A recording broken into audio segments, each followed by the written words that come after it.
Chapter 368, Lunatic against Lunatic. Maple City was one of the major cities in Star Moon Kingdom's eastern region. Although its population was no match for White River City, it was not too far off at this moment. Over half of Maple City had fallen under Underworld's control, and it was only a matter of time before the organization controlled the city entirely. Young Master Feng, do you really plan to contact Black Flame? South Wolf asked curiously, watching Feng Xianxia as he sat on the sofa enjoying delicacies currently.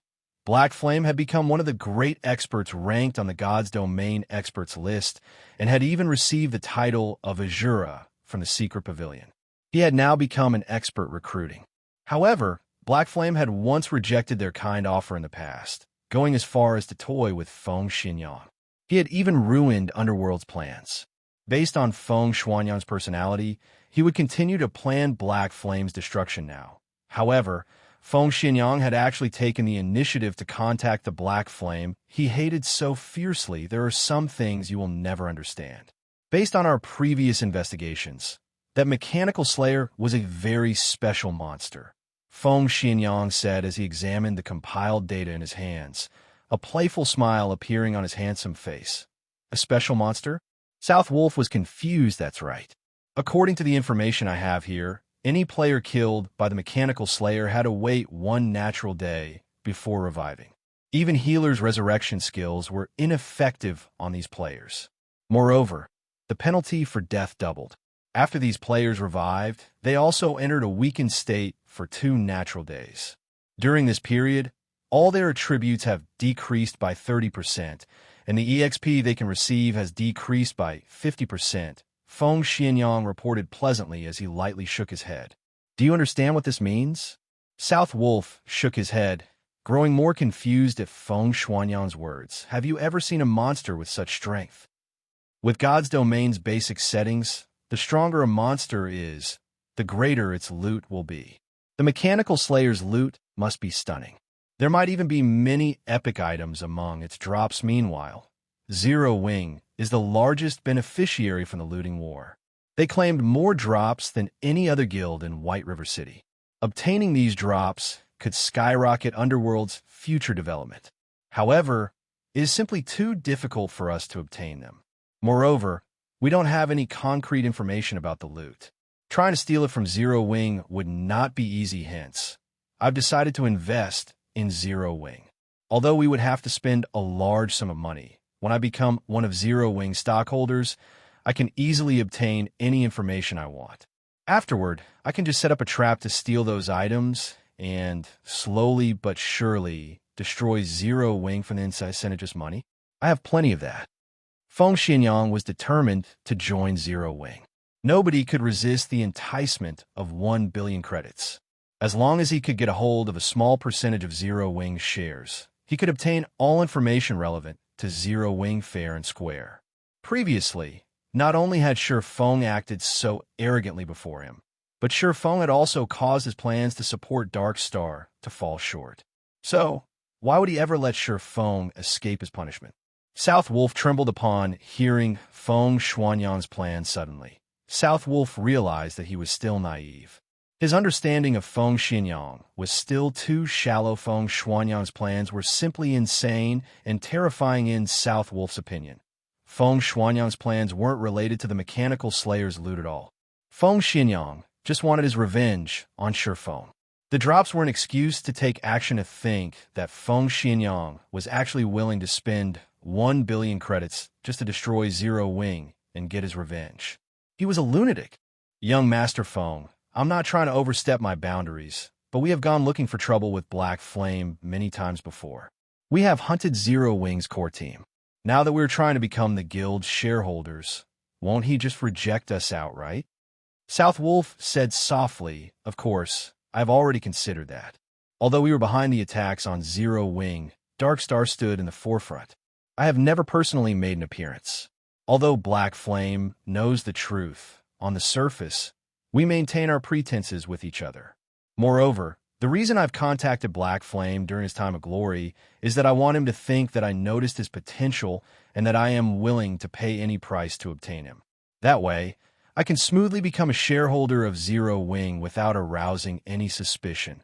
Feng Xianyang smiled coldly as he gazed into the wine glass in his hand. After taking a sip, he added, "Besides, is there anyone who would willingly refuse money? I've investigated Zero Wing's background. This guild does not possess any sort of funding. If Black Flame wishes to develop his guild further, he will inevitably need large sums of credits. To Zero Wing, 1 billion credits is like a heaven-sent fortune if Black Flame is intelligent. He will set aside personal feelings and act logically. He has no reason not to accept my offer." South Wolf's heart suddenly pounded. He never expected that his guests would hit the mark. Feng Xuanyang's true goal had never been to obtain the drops of the Mechanical Slayer. Instead, he only ever cared about Zero Wing's destruction. To put it another way, Feng Xianyang planned to incidentally obtain the drops after he destroyed Zero Wing as fear began to grip South Wolf's heart. Feng Xianyang contacted Shifeng. "Oh, Vice Leader Feng, to what do I owe the pleasure of your call today?" Shifeng asked rhetorically the moment the call connected Guild Leader Black Flame. "Regarding the matters we discussed during our last meeting, I have thought them through. Regarding a guild with boundless prospects like Zero Wing, Underworld is willing to pay 1 billion credits to become one of its shareholders. At that time, with the support of Underworld, Zero Wing will certainly grow to become the Overlord of Starmoon Kingdom's eastern region." Guild Leader Black Flame, "When will you have time to sign the contract with us?" Feng Xianyang asked, smiling. "It looks like you have finally realized Zero Wing's value. Although your previous conduct was slightly excessive, I will be magnanimous and forgive you this time. Let's first talk about the shares, then. If there are no problems after our discussion, we can discuss a time to sign the contract. After all, the shares are the utmost importance to Zero Wing," Shifeng said, expressing his interest, however. The moment Feng Xianyang heard Shifeng's words, he very nearly erupted into a flurry of curses. The wine glass Feng Xianyang had held, however, was less fortunate as it fell from his trembling hand and shattered on the floor. Shifeng spoke as if he thought Feng Xianyang was a child who had done something wrong, and that Feng Xianyang was currently pleading for Shifeng's forgiveness. Why wouldn't such blatant humiliation enrage the proud and arrogant Feng Xianyang? "Black Flame, I will endure today's matters. The moment I become a shareholder of Zero Wing, I will sign your death certificate." Feng Xianyang inwardly swore as he suppressed his anger. As calmly as possible, he said, "Of course, Underworld will willingly purchase 10% of Zero Wing's shares for 1 billion credits. We will also supply Zero Wing with 100 gold coins every week, as well as send a large number of experts and talents from various fields, allowing the guild to become the overlord of White River City. 1 billion for 10% of the shares." Shifeng shook his head. Revealing a cold smile, he said, "I think we may have a misunderstanding. Vice Leader Feng, do you know what times of change means? Is Guild Leader Black Flame planning to reject my well-intentioned investment because of our previous issues?" Feng Xianyang hurriedly said, "It was truly just a misunderstanding. I had no knowledge of the actions against Zero Wing. Lone Tyrant was responsible for those attacks. Despite my explicit command barring him from taking action against Zero Wing, Lone Tyrant insisted on doing so. Underworld never intended to strike Zero Wing. Vice Leader Feng, you misunderstand me. I'm not saying that I don't agree to Underworld's investment. However, 1 billion for 10% of Zero Wing's shares? Vice Leader Feng, don't you think you're being a little too greedy?" Shifeng shook his head slightly. He said seriously, "Vice Leader Feng, greed can ruin one's life. However, seeing Vice Leader Feng's sincerity, I will sell you 0.1% of Zero Wing's shares in exchange for 1 billion credits. What do you think?" At this moment, Shifeng's tone implied that this was an incredibly generous offer. There was no sense of disharmony in Shifeng's words, and it sounded as if his every word was true. Black Flame. Feng Xuanyang's face immediately flushed red upon hearing Shifeng's remarks, the hair all over his body standing on end and the blood vessels on his forehead surfacing. Feng Xianyang was no longer capable of suppressing the rage within him. Word by word, he angrily bellowed. Have you gone insane? Why don't you rob a bank instead? Shifeng's offer even frightened South Wolf, a 100-fold increase, even if Zero Wing had grown. Chapter 369, King's Return. By demanding such a price, Shifeng made it clear that he was still angry about Feng Xuanyang's previous actions. Misunderstanding was just another form of deceit. Everybody knew this. After all, if anything could be chalked up to a misunderstanding, why would anyone need the police? Vice Leader Feng, I'm really losing a lot with this transaction. If you aren't interested, there are many others who will jump at the offer. Shifeng chuckled. In fact, Shifeng wasn't lying. Many guilds and organizations outside of Starmoon Kingdom had expressed interest in collaborating with Zero Wing. In addition, there were also major corporations who had offered high prices to purchase the guild at this moment. Feng Xuanyang's complexion darkened, and his eyes flashed with a fierce chill. Even South Wolf, who stood by Feng Xuanyang's side, silently lowered his head, his legs trembling. He was deeply afraid that Feng Xuanyang would erupt with rage and take it out on him whenever Feng Xuanyang was this angry. He would secure a painful ending for any who incurred his wrath. Meanwhile, Shifeng had toyed with Feng Xuanyang many times. Now no one knew what Feng Xuanyang would do next. After a long moment, Guild Leader Black Flame, I am very sincere here. How about this? In exchange for 1 billion credits, I will ask for 5% of Zero Wing's shares. Feng Xuanyang suppressed his anger and expressed an extraordinary serenity. No negotiations. I will only do 1%. This is the very limit that I can offer. If Vice Leader Feng is not interested, then forget it. I won't demand your acceptance. Shifeng had only probed since he doubted Feng Xuanyang's intentions. He had not expected that Feng Xuanyang could actually endure his games so well. Feng Xuanyang had always possessed a dominant approach. He would immediately take action against anyone who disagreed with him. Now, however, he actually controlled his anger to negotiate with Shifeng. Why wouldn't Shifeng be suspicious? There must be a reason for Feng Xuanyang's attitude. Change. Feng Xuanyang gnashed his teeth to the point of almost cracking them when he heard Shifeng's reply. 1 billion was not a small number. If he had to give away so much money, even his heart would ache. If it was in exchange for 10% of Zero Wing's shares, he could barely accept it. However, he could never accept 1% Black Flame. You dare treat me like a fool.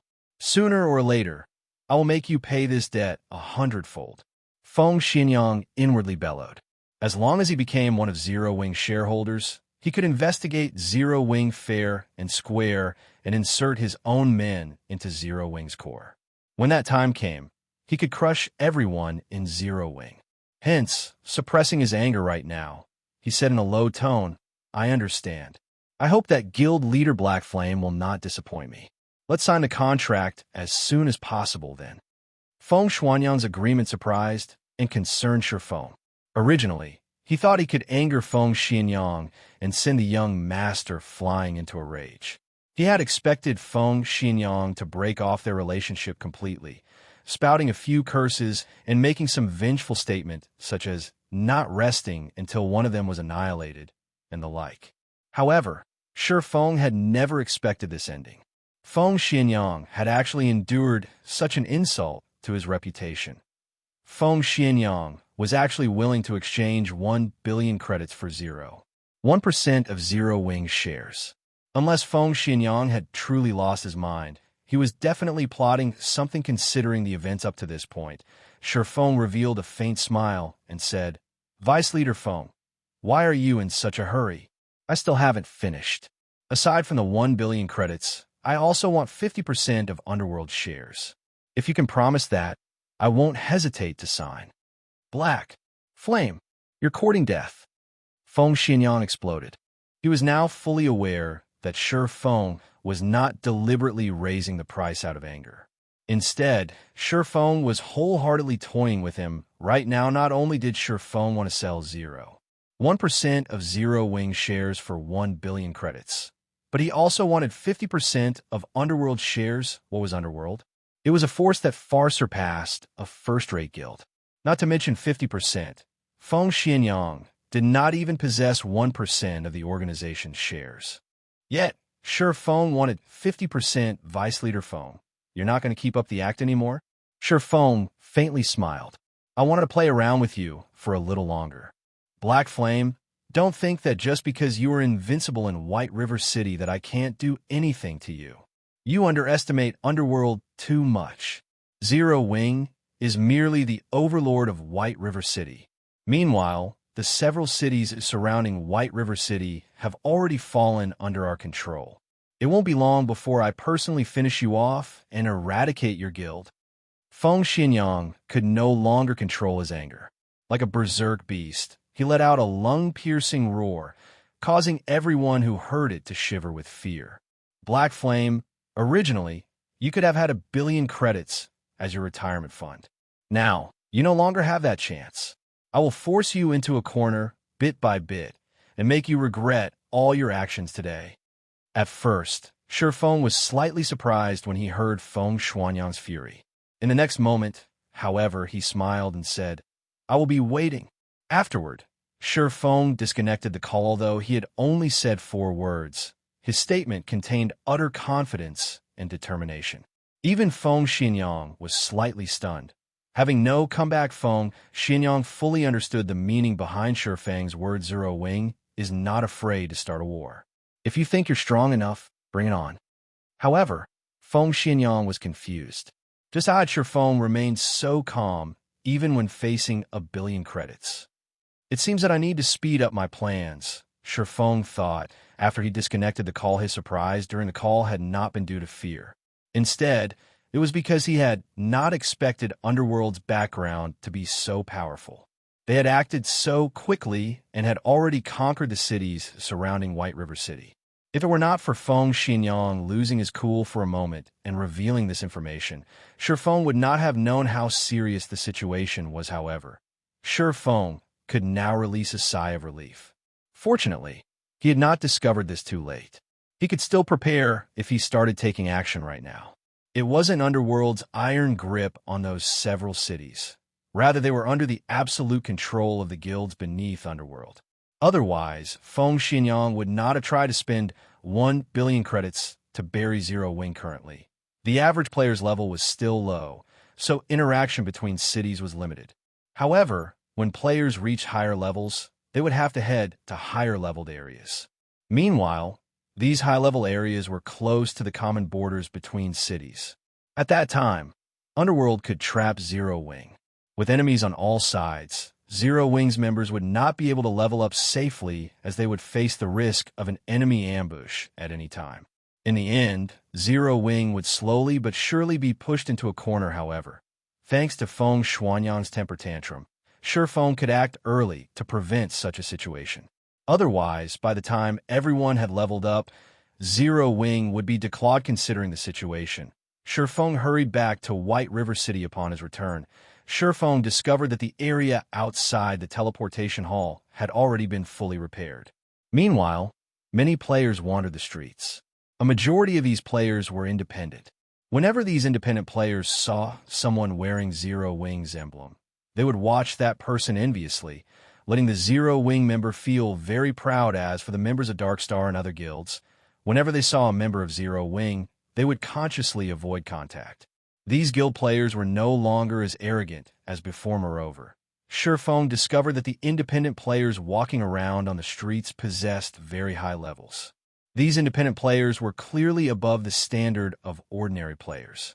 Currently, many of these independent players were trying to form parties to raid high-level dungeons or grind in high-level areas before Shi Feng had even left the teleportation hall.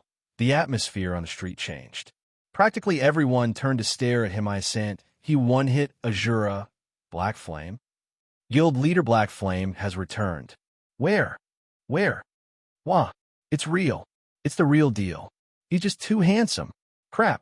I'm going to faint at this rate. Shi Feng was not currently wearing his black cloak, so he was easily and quickly recognized. Suddenly, everyone on the street grew excited. Some female players looked as if they would pounce on Shi Feng as soon as he passed, and many of them squealed in excitement. However, Before these female players even had the chance to pounce on Feng, a group of players wearing dazzling equipment quickly swarmed over from a distance. The poorest quality weapons and equipment these players had were secret silver rank, and every one of these players was above level 20. They all wore a six-winged emblem on their chests, and the appearance of this group immediately attracted everyone's attention. This group of players was none other than Zero Wing's core team. In addition to these core members, there were also over 1,000 elite members behind them. These players moved in unison, and the extraordinary momentum they displayed caused the players to make way for them unconsciously. Meanwhile, all of these members of Zero Wing were here to receive Feng Guild Leader. Welcome back. Aqua Rose, Fire Dance, and everyone else walked over, smiling faintly as they looked at Feng. This grand welcome left Feng utterly speechless. He could only silently nod in reply afterward. Feng walked back to the Starstreak trading firm with the crowd from Zero Wing. Throughout their journey, the players of White River City had all promptly moved aside. These players gazed at Feng with wonder, as if welcoming the king's return. Chapter 370, Legacy Stone Sword. Starstreak Trading Firm, 3rd floor meeting room. At this moment, all of the core members of Zero Wing had gathered here. Compared to other guilds, Zero Wing was more fortunate as it had a meeting place exclusively for its own members. Normally, other guilds would have to use the temporary rooms available at the Adventurers Association. However, those temporary rooms could only hold a limited number of people at a time. Other than the Adventurers Association, guilds could also pay a large sum to rent conference rooms at hotels or bars. However, only wealthy and powerful guilds could afford such rentals. Guild Leader, we have completed all of the necessary preparations for tomorrow's recruitment. We can start as soon as the guild residence's construction has completed. In addition, here is the detailed list of tomorrow's tasks. Everyone can take a look at what they need to do tomorrow. Aqua Rose presented a list of tasks on the meeting table system screen and explained them one by one. Aqua Rose had long since prepared for Zero Wing's recruitment. However, when she considered the large number of players coming from other cities as well, she had to revise her plan. Moreover, she had also made detailed adjustments to the guild's benefit system. Now, they would not have to fear the sudden influx of members overloading Zero Wing's capacity and harming the guild's development. Aqua Rose's list shocked everyone present. The information Aqua Rose had compiled so impressively organized. They felt as if they were reading a university textbook. The section relating to Zero Wing's benefits system consisted of over a dozen pages. Moreover, Aqua Rose had carefully planned how they were going to counter the spies sent by other guilds. To access more information about the guild and its benefits system, members would need to be promoted to a higher rank within the guild. However, the lowest-ranking members could still view the benefits that Zero Wing offered, and they were enough to impress many players. What? There are actually 150 private rooms available for rent in the guild residence. I thought there were only going to be 7 or 8 rooms available. That's only what is available for the normal members. Look at the benefits for elite members. They can actually rent 2-star private rooms. Moreover, there are a total of 52-star private rooms available. Just how huge is our guild residence? Many of the core members present were shocked by the information revealed. Their curiosity about their guild residence grew. Look at their surprise. If they knew that our guild residence is White River City's largest and most valuable residence, the Purple Sun Mansion, I wonder what kind of expressions they would make. Blackie chuckled softly. Although Zero Wing's core membership had grown past 100, only a few actually knew where their guild residence was located. After everyone had their assigned tasks, Aqua Rose suddenly stood. Clearing her throat, she said seriously, "The next thing we're going to talk about is classified information regarding Zero Wing. It is also what that everyone present is most concerned about today, the loot from the Mechanical Slayer. Other than the people here, no one is allowed access to this information." Everyone nodded nervously in reply to Aqua Rose's words. Every player who had been invited to this meeting today had a huge responsibility to the guild. The Mechanical Slayer was extraordinarily powerful. So, the items it dropped were also extraordinary. The importance of the role these items could play went without saying. Whether it was competing for a dungeon's first clear or fighting in a guild war, these items would definitely be of immense help a guild's development. If the information of these items went public, not only would their enemies have an edge against them, but it would also rouse the greed in others. At that time, their enemies would definitely plot to steal these items. Looking at the anticipation in everyone's eyes, Shifeng slowly reported, "We have obtained a total of 102 items. Of them, there are 37 fine gold items, 14 dark gold items, 7 forging designs and recipes, 12 tier 2 magic scrolls, 3 tier 3 magic scrolls, 8 potions, 2 epic items, and 19 rare materials." What?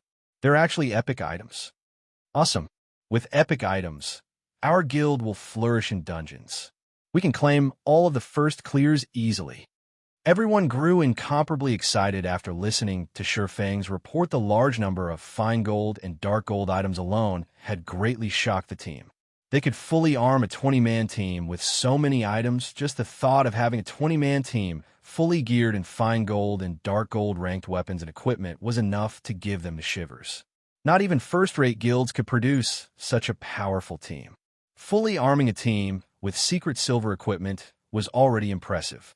As for a 20-man team in fine gold equipment, that was simply impossible. Meanwhile, if Zero Wing could establish such a powerful team, they would be invincible in 20-man team dungeons. The dungeon bosses would become pushovers. At that time, they could continuously supply the guild with loads of precious equipment. Most importantly, there were even 2 epic items among the loot. Previously, epic items only existed in their thoughts and dreams. After all, since the launch of God's Domain, there had yet to be any mention of anyone obtaining an epic item. Now, their guild actually had 2 epic items. Everyone's breath began to grow heavy at this revelation. Don't get too excited. Although we obtained quite a few weapons and equipment, the lowest level requirement is 30. The same goes for the 2 epic items. Shifeng smiled in response to their enthusiasm. He could understand how his team felt at the moment. Epic items. In God's Domain, they were symbols of extraordinary strength. In Shifeng's previous life, he too had been elated when he first saw an epic item. After all, it was an item every player dreamed of having. I know that all of you are eager to see how powerful the epic items are. So today, I'll let all of you have a look at them.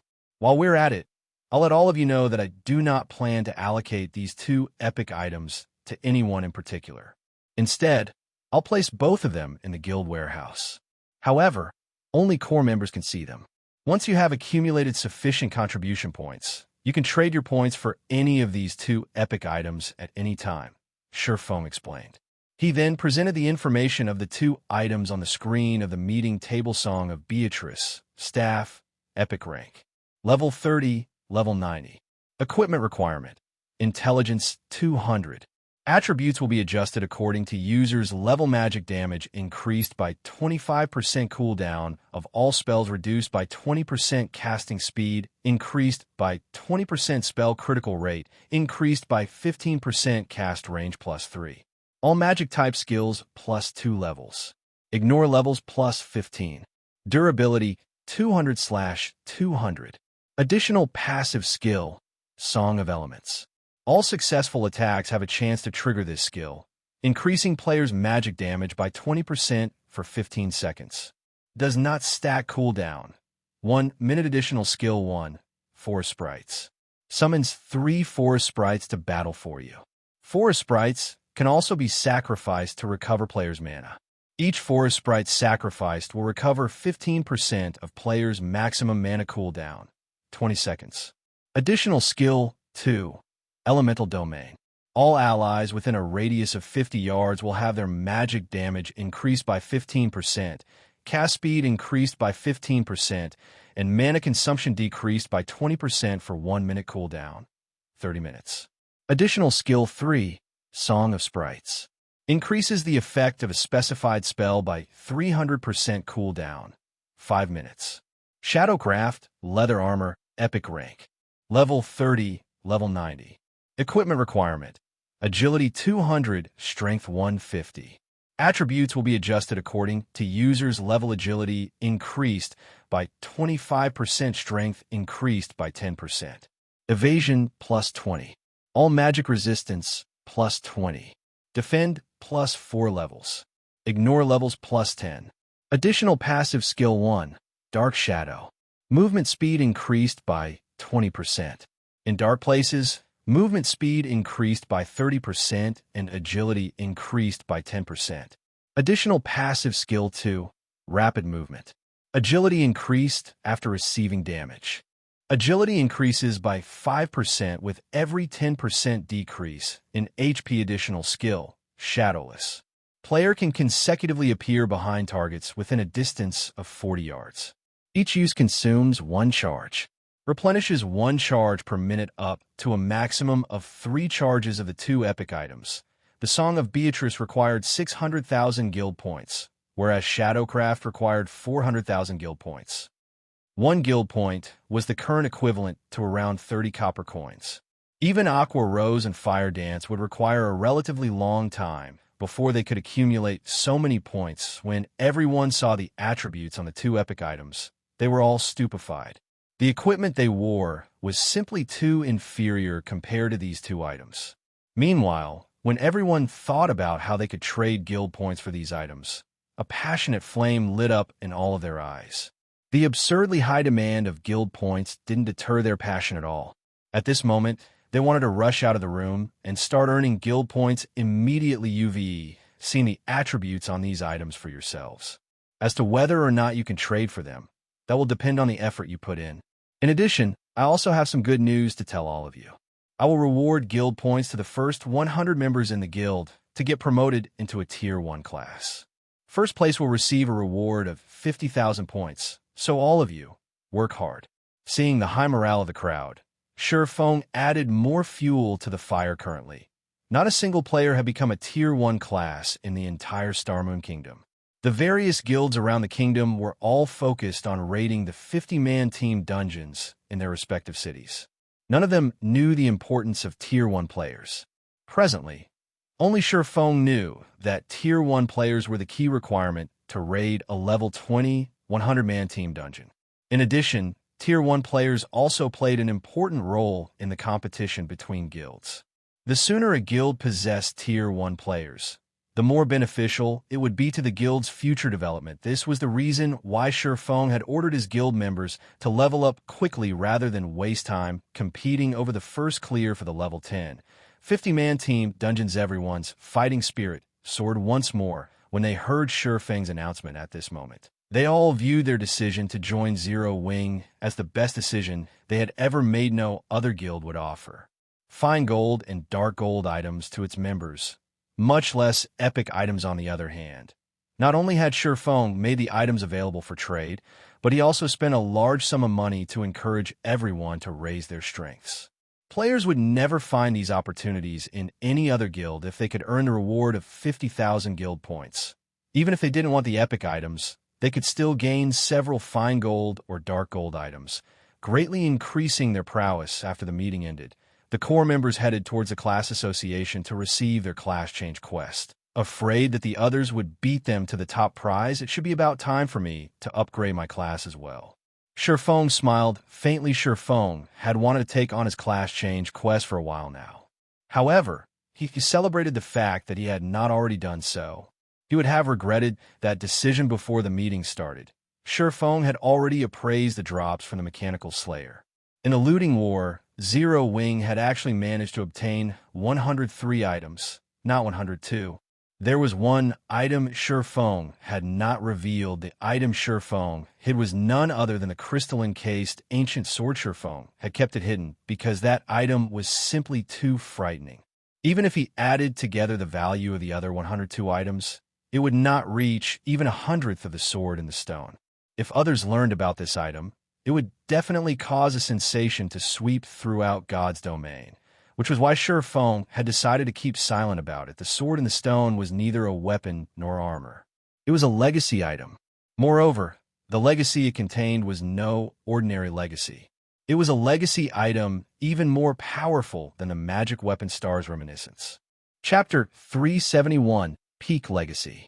A legacy hinted at a hidden class. This was also one of the reasons why legacy items were extremely rare in God's domain previously. The fact that they had obtained the Astromancer's legacy from the Bloodhand Association stronghold had already blown Shifeng's mind. Now, however, he had an even more powerful legacy. Moreover, only berserkers and swordsmen could use this legacy. Shifeng knew that the legacy contained within the Sword in the Stone was more powerful than the Astromancer's legacy, was because of its unsealing conditions. Violet Cloud's legacy item, the magic weapon Star's Reminiscence, required a Tier 3 Great Mage to help unseal it. Based on these stringent requirements, the Astromancer's legacy should be superior among the many legacies that existed in God's domain. However, Shifeng's Sword in the Stone was far more amazing than the Star's Reminiscence Sword in the Stone. The sword inside the crystal faintly emits a power from the ancient era. It occurs naturally with no signs of being crafted. However, a frightening power had damaged this ancient sword severely in the past. If one wishes to awaken the power contained within and gain a better understanding of this sword, they need to gather the power of 3 Tier 4 classes and expend 21 Mana Stones class restriction, Berserker and Swordsman. Not to mention the 3 Tier 4 NPCs. Just the number of Mana Stones required was a huge headache. For sure, foam Mana Stones were extremely precious in God's domain. Although they weren't as valuable as 7 Luminaries crystals, they were not far from them either. Mana Stones were rare materials required to craft epic ranked weapons and equipment. However, the most dreadful aspect of Mana Stones was that nobody sold them in God's domain. Only bosses in 100-man hard mode team dungeons dropped Mana Stones. Moreover, the drop rate was a minuscule 2% currently. Throughout all of God's domain, Shifeng had yet even hear news about anyone obtaining the first clear of a level 10, 50-man team dungeon, not to mention a level 2100-man team dungeon. Even Zero Wing, his own guild, was only in the preparation stage of raiding a level 20, 100-man team dungeon.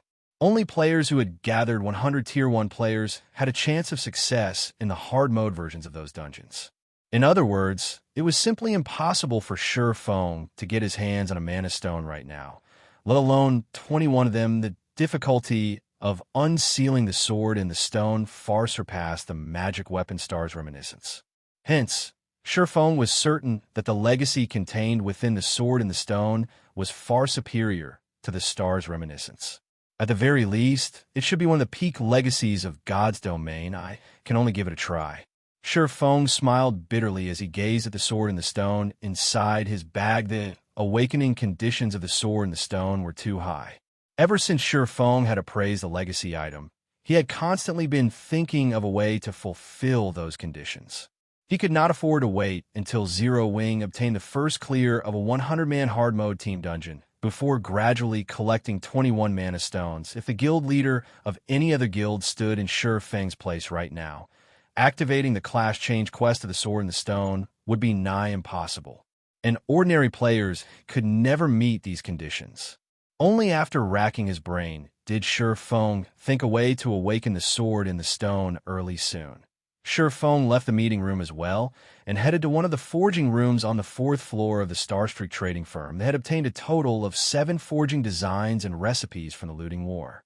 Of them, 3 were forging designs. All 3 forging designs produced different types of basic strengthened armor kits, which were respectively meant for plate armor, leather armor, and cloth armor. Although these basic strengthened armor kits were a lot weaker than the basic mana armor kit, their effects only half of the latter. They were still very valuable. After all, Shifeng was not a dedicated lifestyle player. He could not afford to spend a large amount of time producing the basic mana armor kits. Meanwhile, the supply of basic mana armor kits available on the market would not meet the demand. Hence, these 3 basic strengthened armor kit forging designs were extremely important at this moment. A knocking came from the door of the forging room. "Guild leader, the ones you called for are here," Melancholic Smile said respectfully as she entered the room. While Shifeng had been busy, Melancholic Smile had grown to have the aura of a strong and capable woman. The current Melancholic Smile was already an advanced forging apprentice, and she was only a short distance from her promotion to a basic forger under Melancholic Smile's management. The Horizon Alliance, the lifestyle guild Shurfeng had secretly established, had grown to house over 3,000 members. These lifestyle players have been recruited from various places. Currently, these members had crafted a majority of the products sold at the Star Street trading firm. Even Aqua Rose and Blackie knew about the Horizon Alliance. In the eyes of the public, the members of the Horizon Alliance were simply players that the Star Street trading firm had hired. Come on in. Then Shurfeng nodded, following which a man and a woman entered the forging room. The woman who followed Melancholic Smile was none other than the forging genius Cream Coco. She had already become an advanced forging apprentice. Meanwhile, the man who entered with Cream Coco was a 40-year-old man called Roasted Ironheart. Because of his age, the guild's Roasted Ironheart had joined in the past had looked down on him. However, after he passed the test set by Melancholic Smile and became a member of Horizon Alliance, he had poured his heart into forging items and displayed frightening talent. Regarding forging techniques, he was even more talented than Melancholic Smile. Currently, he had already become one of the 5 great forgers of the Horizon Alliance after the two entered. Upon seeing Shurfeng, Roasted Ironheart immediately grew cautious. Normally, Melancholic Smile was responsible for dealing with all matters within the Horizon Alliance. So, no one had ever met the true owner of the guild. The members of the Horizon Alliance only knew that their guild leader was extremely mysterious, and he had actually managed to form a relationship with the Star Street trading firm. Not only did this great personage possess frightening wealth, but he also had great talents such as Melancholic Smile and Cream Coco working under him. The members of the Horizon Alliance all felt reverence and curiosity towards this mysterious boss of theirs today, as Roasted Ironheart finally met the mysterious boss behind the Horizon Alliance. His heart was filled with incomparable shock originally. Roasted Ironheart had believed that the force behind the Horizon Alliance was a wealthy tycoon.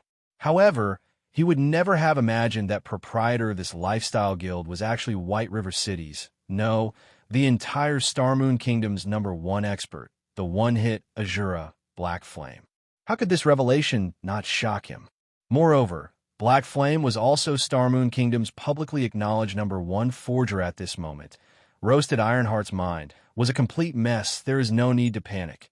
I don't eat people. Shurfeng could not help but console Roasted Ironheart when he noticed the man's trembling legs hearing Shurfeng's words. Roasted Ironheart nearly slumped to the ground, the #1 expert of Starmoon Kingdom, the guild leader of Zero Wing, the great character that dominated White River City. There was simply no chance that a small fry like Roasted Ironheart could meet such a great character like Shurfeng. Yet, not only had such a situation occurred, but Roasted Ironheart was also speaking directly with such a great character. How could Roasted Ironheart not panic? Uncle Ironheart, relax. Our guild leader is a very kind and friendly guy, Cream Coco said. Smiling, Roasted Ironheart silently nodded. After taking a long moment to calm down, he said, "Hello, boss." Melancholic Smile and Cream Coco giggled at this sight. Shurfeng had grown speechless at Roasted Ironheart's actions as well. He was not a monster. Why was he so intimidated? All right, I have some important matters to discuss with you. I've called the 3 of you here today because of these. Saying so, Shurfeng took out the 3 basic strengthened armor kit forging designs. Each of you will take one. Your task for this is to produce these items. The more, the better. As forgers, Melancholic Smile's group was stunned when they saw the forging designs. They understood the value of the basic strengthened armor kits.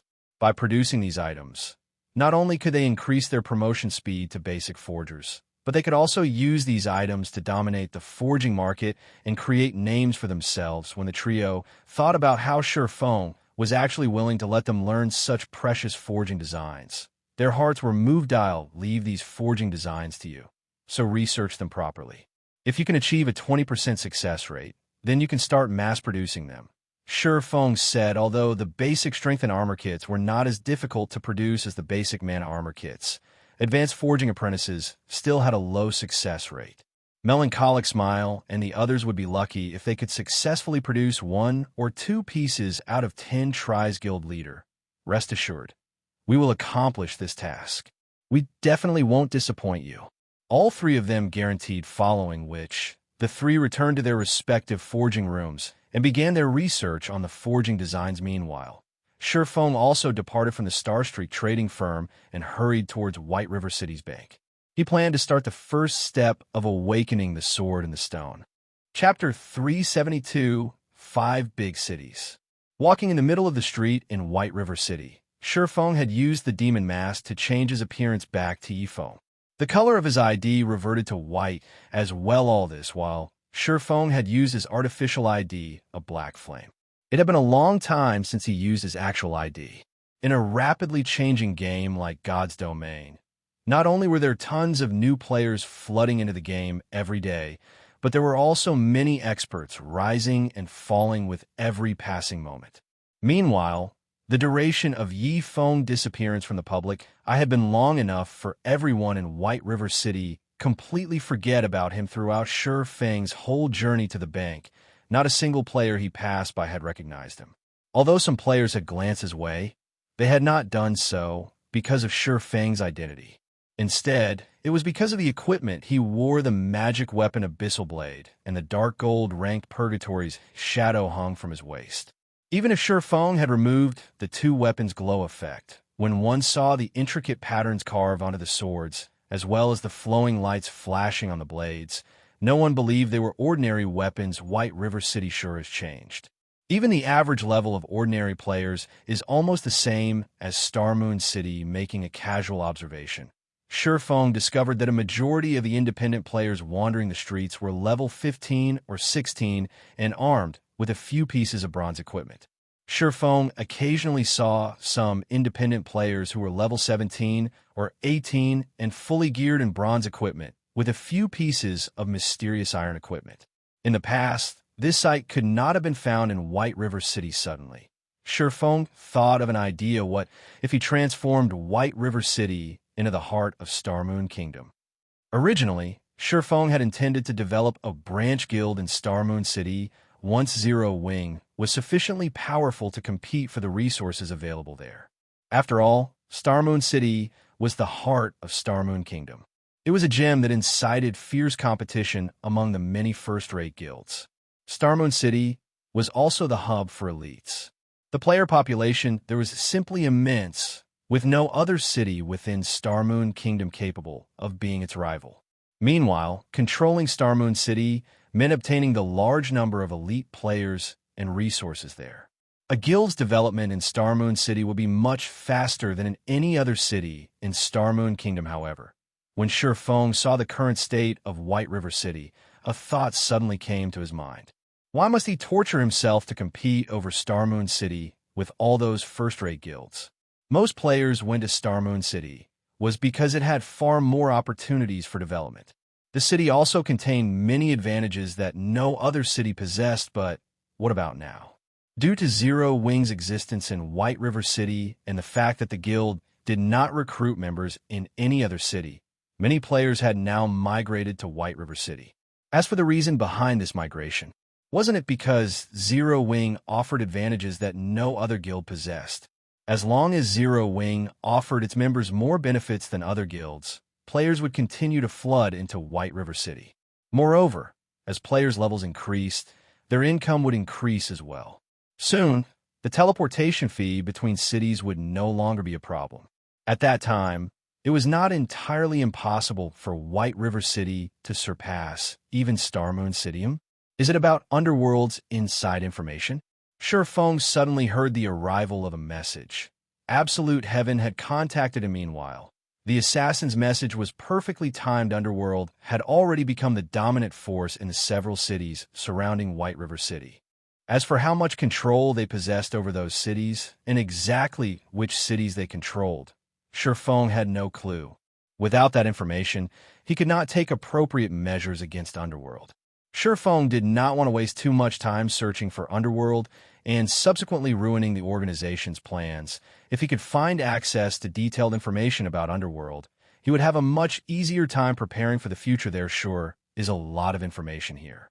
Shifeng was inwardly surprised when he opened up the file attached to Absolute Heaven's message. The file was dozens of pages long, and its level of detail was above and beyond what Shifeng had expected. An outer member like Absolute Heaven should not have had access to the kind of information contained in the file. Most likely, only those at Feng Shuanyang's level would possess the authority to know such information. Did Absolute Heaven kidnap and interrogate Feng Xianyang? I'm impressed that he could obtain such detailed information. Now that he had such detailed information about Underworld, without wasting any time, Shifeng quickly found a quiet spot inside the bank and sat down. He then started carefully reading through the file Absolute Heaven had sent him 2 hours later. Shifeng finished reading the final page.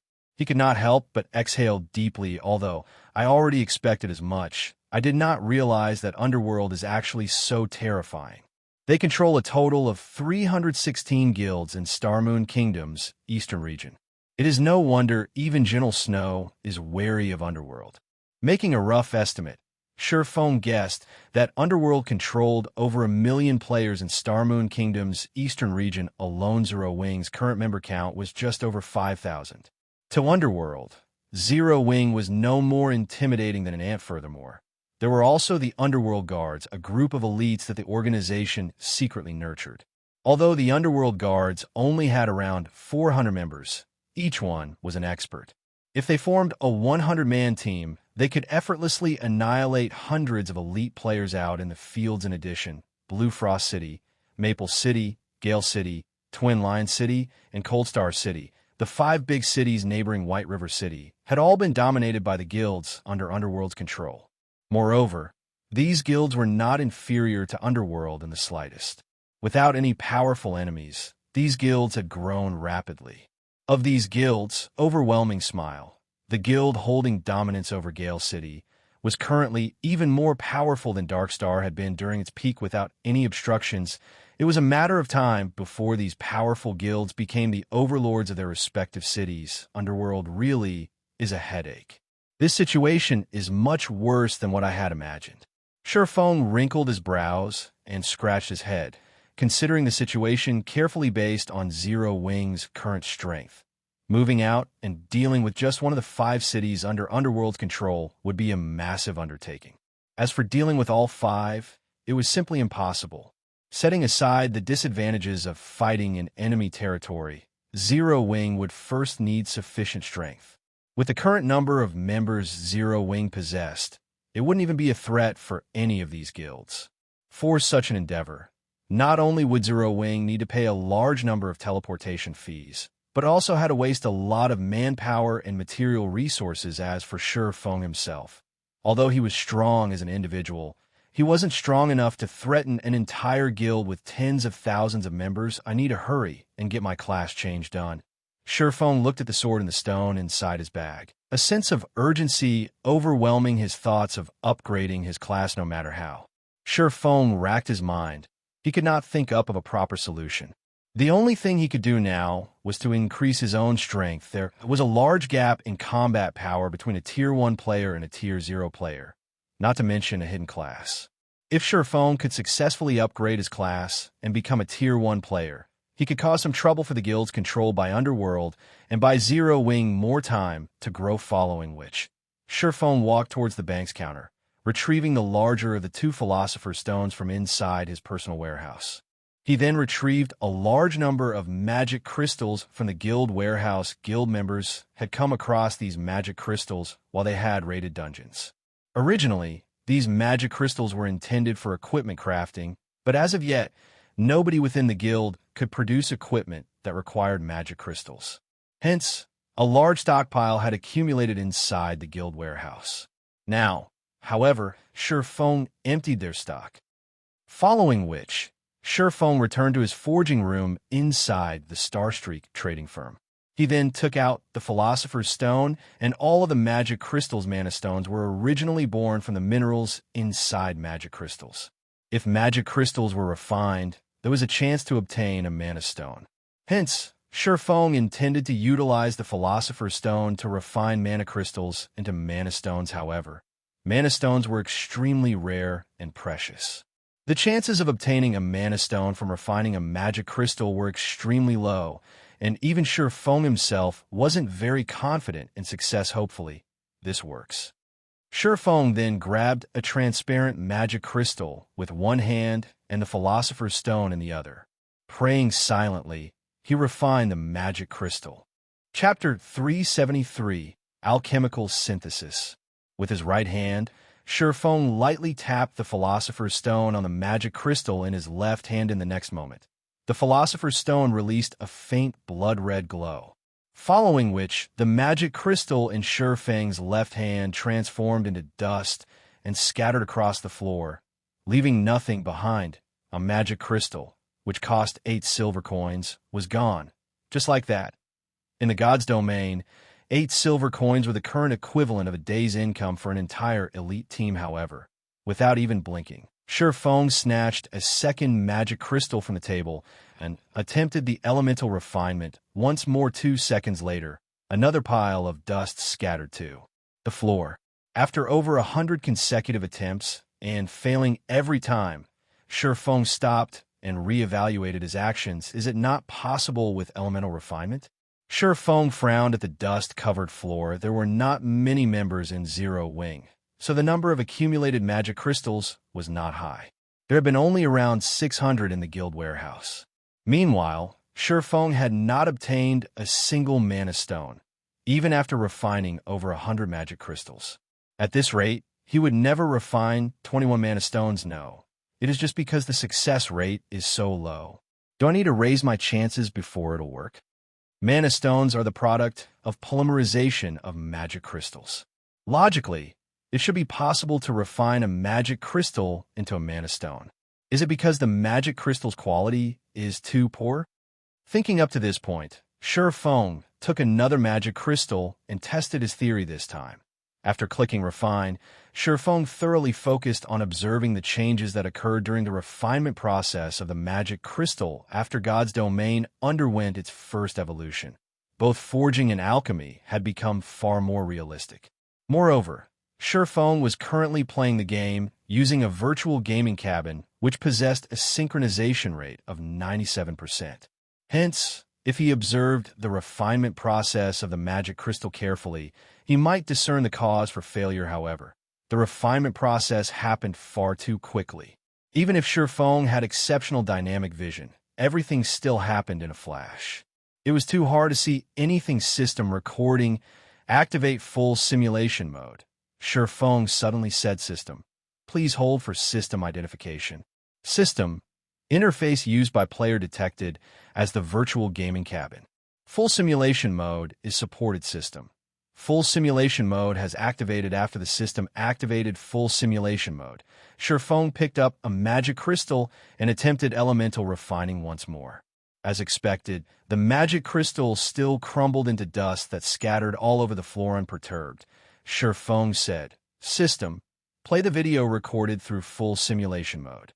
In the next moment, a 3D holographic image appeared before Feng's eyes, showing the exact scene when Feng had attempted elemental refinement on the magic crystal. Aside from allowing players to experience a synchronization rate of 97%, the virtual gaming cabin also allowed players to activate full simulation mode in the game. With this function, the videos players recorded in-game could be viewed as a holographic projection rather than on a flat surface. This function was unavailable to those who used both the ordinary and advanced helmets in the God's domain of the past. If one were a master lifestyle player, they would have definitely purchased a virtual gaming cabin for themselves. They did so for the sole purpose of this holographic recording function. Through this function, players could realistically reproduce the videos they recorded.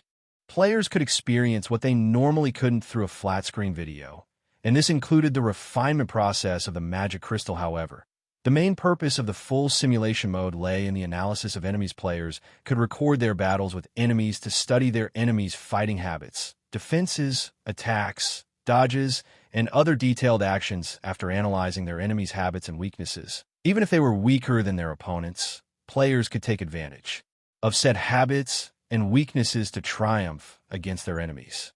In the past, this often happened in God's domain. It was especially true for fights between experts. At the same time, players could also utilize the holographic recording for self-reflection, improving weaknesses and discovering new techniques. This was one of the quickest ways for a player to improve themselves. This was also why players who used the virtual gaming cabins improved so quickly in the past. Shifeng had done countless self-evaluations through using the full simulation mode, continuously improving his combat power. Back then, if he had used the virtual gaming cabin a few years earlier, he might have reached even greater heights. Unfortunately, Shadow had only a few million credits. A single virtual gaming cabin cost 3 million. How could Shadow possibly afford a virtual gaming cabin? Moreover, even if they purchased one, Shifeng would not have had access to it, following which Shifeng adjusted the settings of the holographic recording and played the refinement process into slow motion. That way, he could fully observe and analyze the entire process in detail without needing to waste magic crystals and stress his eyesight over and over after observing the process dozens of times. Shifeng finally discovered the reason. As expected, the mana density inside the magic crystals is too low. I wouldn't get a single complete mana stone, even if I used the elemental refinement 10,000 times. Although Shifeng had discovered the cause of his failures, he didn't have a solution. In God's domain, there was no difference in quality between magic crystals. In other words, it was simply impossible to obtain a mana stone through refining mana crystals. Shifeng could not help his frustration if refinement could not work. Then he had to go at it from another angle. The only method he had left was to use alchemical synthesis, combining two magic crystals into one. Once the accumulated mana inside the magic crystals reached a sufficient level, it would become a mana stone naturally. However, how could alchemical synthesis be easy? Even a Grandmaster alchemist would struggle with alchemical synthesis. The price they had to pay would also exceed the value of the final product. Normally, nobody would willingly take on such a risk. Meanwhile, Shifeng was merely a forging apprentice. He was not even an alchemist to begin with. His chances of successful alchemical synthesis were abysmal. On the other hand, the Philosopher's Stone, an alchemy treasure, had such an ability. However, the Philosopher's Stone Shifeng had right now was a defective product. He could only use alchemical conversion and elemental refinement, not alchemical synthesis. That's right. If one Philosopher's Stone won't do, what about two? Shifeng suddenly recalled the fragmented piece of Philosopher's Stone that he had obtained from the god's grave. The Philosopher's Stone had been broken into 5 fragments, so its abilities had greatly weakened. However, the Philosopher's Stone was inherently of one body. As long as Shifeng could gather all 5 fragments, he could restore the Philosopher's Stone. Although Shifeng did not possess all 5 fragments at the moment, if he fused the 2 fragments he had, it should become much stronger than 1 fragment alone. I can only give it a try. Shifeng had no other options. The Philosopher's Stone was his only hope. The Philosopher's Stone had broken into 5 fragments of different sizes, and the abilities each fragment possessed were different. The Philosopher's Stone Shifeng had obtained from the god's grave was slightly smaller than the first one he had found. As it only possessed alchemical conversion, Shifeng had not intended to use it. Thinking up to this point, Shifeng rushed back to the bank and retrieved the other Philosopher's Stone from his warehouse before hurrying back to his forging room. Inside the forging room, Shifeng carefully combined the 2 Philosopher's Stone system. Do you wish to fuse the 2 Philosopher's Stones? Shifeng immediately clicked the fuse button. Suddenly, the 2 Philosopher's Stones transformed into a pool of blood-red liquid and fused. The liquid then solidified into a fist-sized blood-red pearl. It was no longer an uneven block of stone. After the fusion completed, Shifeng picked up the newly formed Philosopher's Stone and checked its information. You want to know how powerful the Philosopher's Stone had become? Chapter 374, Results Beyond Imagination. Good. Shifeng sighed in relief when he read the information displayed. Philosopher's Stone, 36% completed. Epic rank special item, dropped upon death. A sacred item for alchemy, the Philosopher's Stone can be used to turn stone into gold, revive the dead, and more. However, the Sword Emperor Knight shattered the Philosopher's Stone into 5 pieces. However, The Philosopher's Stone possesses immense strength. As long as one gathers the 5 pieces, it will recover to its full strength active effect. Due to being damaged, the Philosopher's Stone possesses less than a seventh of its original strength. It can only be used for alchemical conversion, elemental refinement, alchemical synthesis, and elemental strengthening. Now that the Philosopher's Stone was capable of alchemical synthesis, Shifeng should be able to obtain mana stones easily. Just as he was about to begin the alchemical synthesis, a system notification alerted Shifeng. Moreover, it repeated 3 times Starmoon Kingdom Region System announcement. Congratulations to Overwhelming Smile for becoming the first team to conquer the hard mode Bone Ruin, rewarding 10,000 guild reputation and 10,000 guild popularity. All players within the team will be rewarded 100 reputation points in White River City and 10 reputation points in Starmoon Kingdom Region System announcement. Congratulations to Overwhelming Smile for becoming the first team to conquer the hard mode Bone Ruin, rewarding 10,000 guild reputation and 10,000 guild popularity. All players within the team will be rewarded 100 reputation points in White River City and 10 reputation points in Starmoon Kingdom Region System announcement. Congratulations to Overwhelming Smile for becoming the first team to conquer the hard mode Bone Ruin, rewarding 10,000 guild reputation and 10,000 guild popularity. All players within the team will be rewarded 100 reputation points in White River City and 10 reputation points in Starmoon Kingdom. The Bone Ruin is a 50-man team dungeon. A guild has already defeated it? Thinking that he had heard wrong, Shifeng quickly opened the system message log to take a look. However, they had indeed cleared the Bone Ruin. Overwhelming Smile? Isn't that one of the guilds controlled by Underworld, a second-rate guild dominant in Maple City? Shifeng could not help his surprise. He then carefully read the member list of the team that cleared Bone Ruin. How could they have cleared it first? There were over 100 cities throughout Starmoon Kingdom. There were simply too many guilds and experts within the kingdom account. There are also plenty of first-rate guilds. Among the countless teams, the one with the greatest chance of being the first to clear a 50-man hard mode team dungeon belonged to General Snow in White River City. On this, Shifeng was certain immediately after Shifeng had entered White River City. He produced the White River City Guidebook. Gentle Snow had even spent a large sum to purchase the most detailed version, gaining a huge advantage over the other guilds right off the bat. Moreover, to secure the first clear of the 3 great dungeons, Gentle Snow had assembled many of Ouroboros' experts in White River City. She even purchased multiple fine gold ranked Arclight shields and a large stock of basic mana armor kits from Shifeng. Not even the core team of the most powerful first-rate guilds in Starmoon Kingdom could compete with Gentle Snow's team in terms of personnel or equipment yet. Gentle Snow's team had actually lost to a second-rate guild like Overwhelming Smile. Although Overwhelming Smile received plenty of support from Underworld in the form of money and experts, the first clear of 50-man hard mode team dungeons was not easy to claim. If that were the case, Gentle Snow would have long since claimed the first clear of the Land of Death. Moreover, in Shifeng's memories, Overwhelming Smile had always been a very ordinary guild. In the end, Assassin's Alliance took them out, and they were swept away by the torrents of God's domain. Just what sort of secrets is Overwhelming Smile hiding?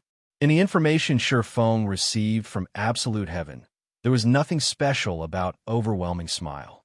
Despite Underworld going all out with its support, even sending 50 Underworld guards to help the guild, Shifeng did not believe for a second that Overwhelming Smile could take the lead in claiming the first clear of a 50-man team dungeon yet. Overwhelming Smile had done exactly that.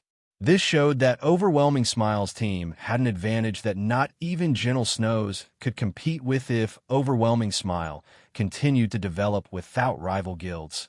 In addition to Underworld's hidden support, even Shifeng could not guess how powerful the guild would become. The appearance of the 3 system notifications had immediately caused a sensation throughout Starmoon Kingdom.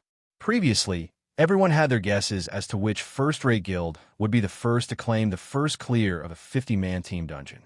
However, no one expected this result. A second-rate guild had actually accomplished what first-rate guilds couldn't. For a time, Overwhelming Smile had become the focus in Starmoon Kingdom. I need to hurry as well. Shurfeng clutched the Philosopher's Stone and started the alchemical synthesis. No matter how powerful an enemy was, one's personal strength still mattered the most. Shurfeng stored one magic crystal after another in the Philosopher's Stone. In the next moment, the synthesis bar began to slowly increase. The synthesis bar only reached 100% after Shurfeng stored 50 magic crystals, although Shurfeng could now synthesize mana stones using magic crystals. The Philosopher's Stone in his possession was still incomplete. Hence, the synthesis rate was only 50%. This item really is an alchemical treasure. The power of this stone awed Shurfeng. If Grandmaster Alchemists could see this synthesis rate and the number of required base materials, it would leave them speechless. With shock, Grandmaster Alchemist's synthesis rate only hovered around 20%, which was already quite high. Meanwhile, normally over 200 base materials were required. Hence, nobody would willingly sacrifice high-tiered materials through alchemical synthesis. However, Grandmaster Alchemists paled in comparison to the Philosopher's Stone. It was as expected of a treasure of alchemy. Meanwhile, alchemical combination was only a small part of the Philosopher's Stone's abilities. It was no wonder so many kingdoms and empires had gone to war over the Philosopher's Stone. Let's start then. Shurfeng clicked the synthesize button. 3 seconds later, an additional fist-sized gray stone appeared in Shurfeng's hand. This was none other than the Mana Stone. Awesome. After successfully synthesizing a Mana Stone, Shurfeng quickly added more magic crystals into the Philosopher's Stone, starting the second round of alchemical synthesis at the same time. Shurfeng had also contacted Melancholic Smile and instructed her to purchase a large stock of magic crystals immediately. With the stockpile Zero Wing possessed, he wouldn't have enough to synthesize 21 mana stones. Even if the synthesis rate was 100%, he would need 1,050 magic crystals for 21 mana stones. With only a 50% rate, he would need at least 2,100 magic crystals. Shurfeng had previously used quite a lot of magic crystals, and he only had 508 remaining. By Shurfeng's estimation, he would need at least 2,000 more magic crystals. Guild leader, please tell me you're joking. You want to purchase 2,000 magic crystals? The current market value for them is 8 silver coins each, 160 gold for 2,000 pieces. Moreover, this is the best and lowest cost. If we buy them in bulk, the prices in White River City will soar. When that happens, we'll need to pay at least double or triple the current price. Making a rough estimate, we'll need to spend at least 300 gold to get 2,000 magic crystals. Although Melancholic Smile had always dealt with the purchasing of materials for the Horizon Alliance, this was her first time handling a transaction that involved over 300 gold. She struggled against her sudden anxiety. If converted to credits, 300 gold coins would be over 4 million credits. All her life, she had never even seen so much money. It doesn't matter. Just get it done quickly. Shurfeng couldn't care less about the potential consequences. His class change quest took priority. Even if he had to spend 1,000 gold to purchase the 2,000 magic crystals, he would not hesitate. By the time Melancholic Smile's group of 3 could mass-produce the basic strength and armor kits, it would only be a short time before he earned the money back. After half an hour passed, Melancholic Smile delivered 2,000 magic crystals to Shurfeng. She had experienced the pleasure of being a wealthy tycoon. Meanwhile, during this period, Shurfeng had also kept himself busy. After using 500 magic crystals, he had an additional 6 mana stones. In addition, he had also produced some basic mana armor kits for his guild, as well as slightly raising his own forging proficiency. Hopefully my luck won't be too bad. Shurfeng took the 2,000 magic crystals and started the alchemical synthesis. Once more, he used 100 pieces, 200 pieces. The new stock of magic crystals continuously diminished. After using 1,650 magic crystals, Shurfeng had finally managed to collect 21 mana stones. Chapter 375. I'd like to borrow someone. Now that I've got 21 mana stones, I only need the 3-tier 4 NPCs. Shurfeng thought about where he could find these NPCs as he collected the 21 mana stones and Philosopher's Stone from the table. There were only 3-tier 4 powerhouses currently residing in White River City. if Shurfeng wanted to gather all three of them. Even if Shurfeng were 10 times stronger than he was now and became a count of White River City, he would not possess the authority to gather all three of these NPCs to help him. My guess, I can only try my luck in the capital city. Starmoon City possessed the most high-tiered NPCs in Starmoon Kingdom, and it was where Shurfeng would most likely get the help of 3 Tier 4 NPCs following, which Shurfeng left the Star Street trading firm and ran towards the bank. His personal warehouse in the bank was the safest location to store the Philosopher's Stone. The Philosopher's Stone dropped upon death, and Shurfeng did not want to lose the treasure under any circumstances while walking down the middle of the street. Shurfeng could hear many players discussing Overwhelming Smile say, "How do you think Overwhelming Smile became so powerful? They actually claimed the first clear of a 50-man team dungeon so quickly. I heard that their guild didn't have many experts." Yeah, I'm confused too. Originally, I thought either Ouroboros or Zero Wing would be the first guild to claim a first clear. After all, the Snow Goddess, Gentle Snow, leads the team herself. Although Gentle Snow had neither accomplished any amazing feats, nor is she a great expert ranked on the God's Domain experts list, everyone knows about her frightening battle records. She's probably no weaker than Black Flame. Now, however, both of these amazing guilds lost to a second-rate guild like Overwhelming Smile. I heard that the equipment dropped in a 50-man hard mode team dungeon is amazing. The attributes on the equipment are far superior than the equipment found in other dungeons. Now that Overwhelming Smile has equipment from Bone Ruin, they will have a much easier time raiding level 20 large-scale team dungeons. I heard that Overwhelming Smile has already become the Overlord of Maple City. Moreover, they are currently mass recruiting players, and the benefits they offer are insanely good. There is also proof posted online showing that someone recently invested 1 billion credits for the guild's development. Just thinking about that much money makes me drool. I have never heard of any guild receiving such a large investment. I'm somewhat tempted to head over to Maple City to join them. Players on both sides of the street were talking about Overwhelming Smile. Overwhelming Smile had destroyed the previous momentum. Zero Wing had garnered. Shurfeng could only smile bitterly at this sudden shift. He had to admit that Overwhelming Smile's timing of obtaining the first clear of a large-scale team dungeon was perfect. Not only had Overwhelming Smile managed to spread their name throughout Starmoon Kingdom, but had also suppressed Zero Wing's fame. However, this was only natural compared to individual strength. Players were more concerned about dungeons. After all, dungeons were the main source of equipment in God's Domain. It was especially true for high-quality equipment. Just after Shurfeng returned the Philosopher's Stone to his personal warehouse, the system notified him of a voice communication request. It was Gentle Snow. "Miss Snow, how are you?" Shurfeng greeted her warmly after answering the call. Although the situation of Overwhelming Smile's first clear had impacted Zero Wing, the one most affected by this result should be Gentle Snow. In order to claim the first clear of the Land of Death, she had paid a huge price. Other guilds could not compete with the advantages she possessed.